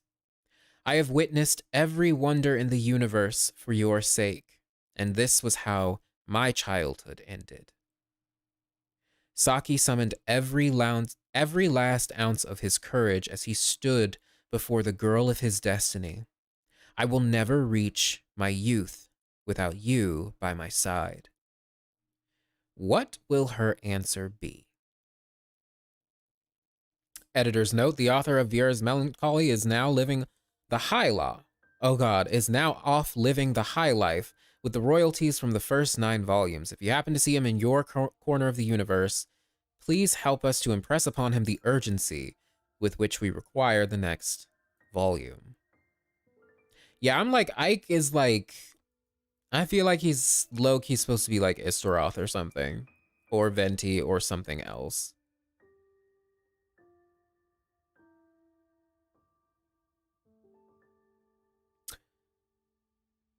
Yeah, Saki's giving me Dainsleif vibes.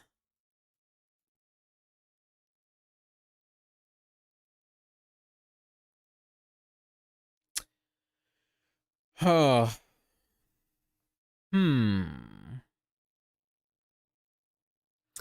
And like I said, they did not explain here how they actually revive the princess. They just say they go on a journey. But they don't explain how they actually healed or brought the princess back to life.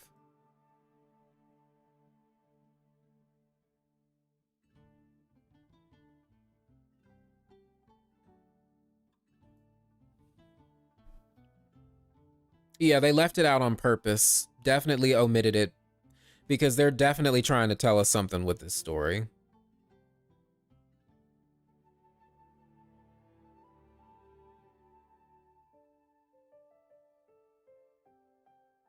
Ike equals Venti, Princess equals Columbina, Saki equals Dainsleif. I think the princess is probably the first Seelie. But I mean, yeah, Columbina, I think, is going to end up being a parallel to her, so yeah. Vera equals the Traveler. River, this is your favorite book. It's a pretty decent book. Interesting, very anime, space adventure. Lots of suspicious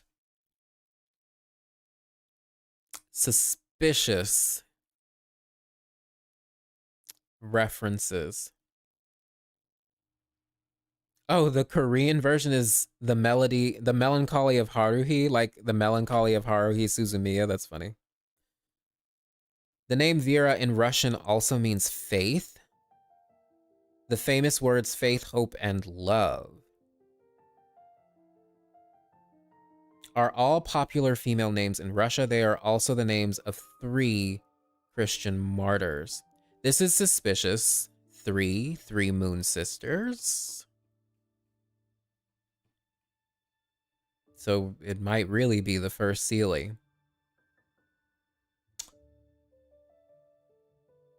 Vera might really be the first Seelie. Yeah, this book was one of the early ones. The whole loss of childhood at the end really reminds me of Ajax's time in the Abyss. Not as a direct parallel, but still the same idea, I guess. Yeah. No, I agree with that. Very suspicious. Gods are just a higher state of being. Some are born into it, being gods from the get-go. But just because they are gods, it does not always mean they are stronger than humans. It is simply a state. Right. It's just like a type of species that they are. One that you can ascend to.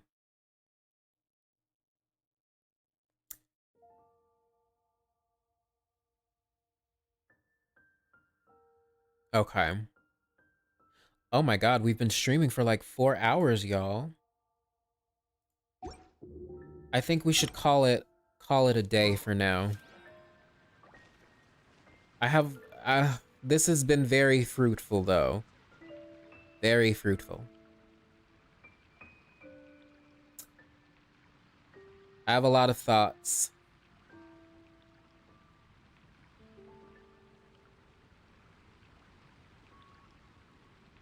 Yeah, I think we all need a break. But I hope this stream was interesting for y'all. I hope we were able to have a very interesting dialogue.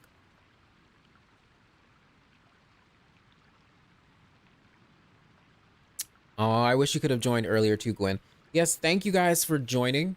I'm gonna try to get my next video out by next week. It's not gonna be part 2. It's gonna be oh gosh, kind of like a recap thing of important things we learned in the Archon quest, like about Ruka Devata and Kusanali, how Kusanali was born,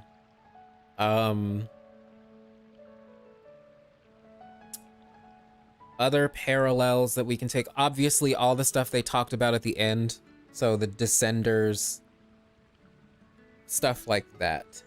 That's what I'm gonna try to cook up. Yes, you guys gave me some food for thought for future videos. Interesting stuff. But yeah, next week we can try to have a stream as well, another lore stream. If you guys have like books that you want to go through on stream, we can. If you guys like have any particular book, I'll actually ask a poll about it. See which ones you guys want to talk about. But yeah. Again, 1.95. No, it's not a 1.95.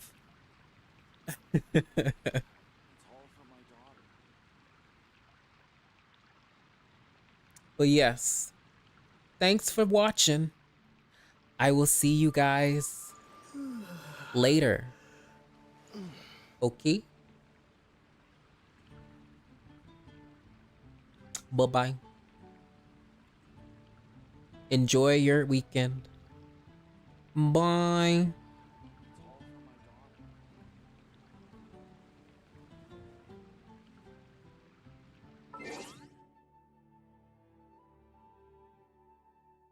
Boop. Wait, hold on.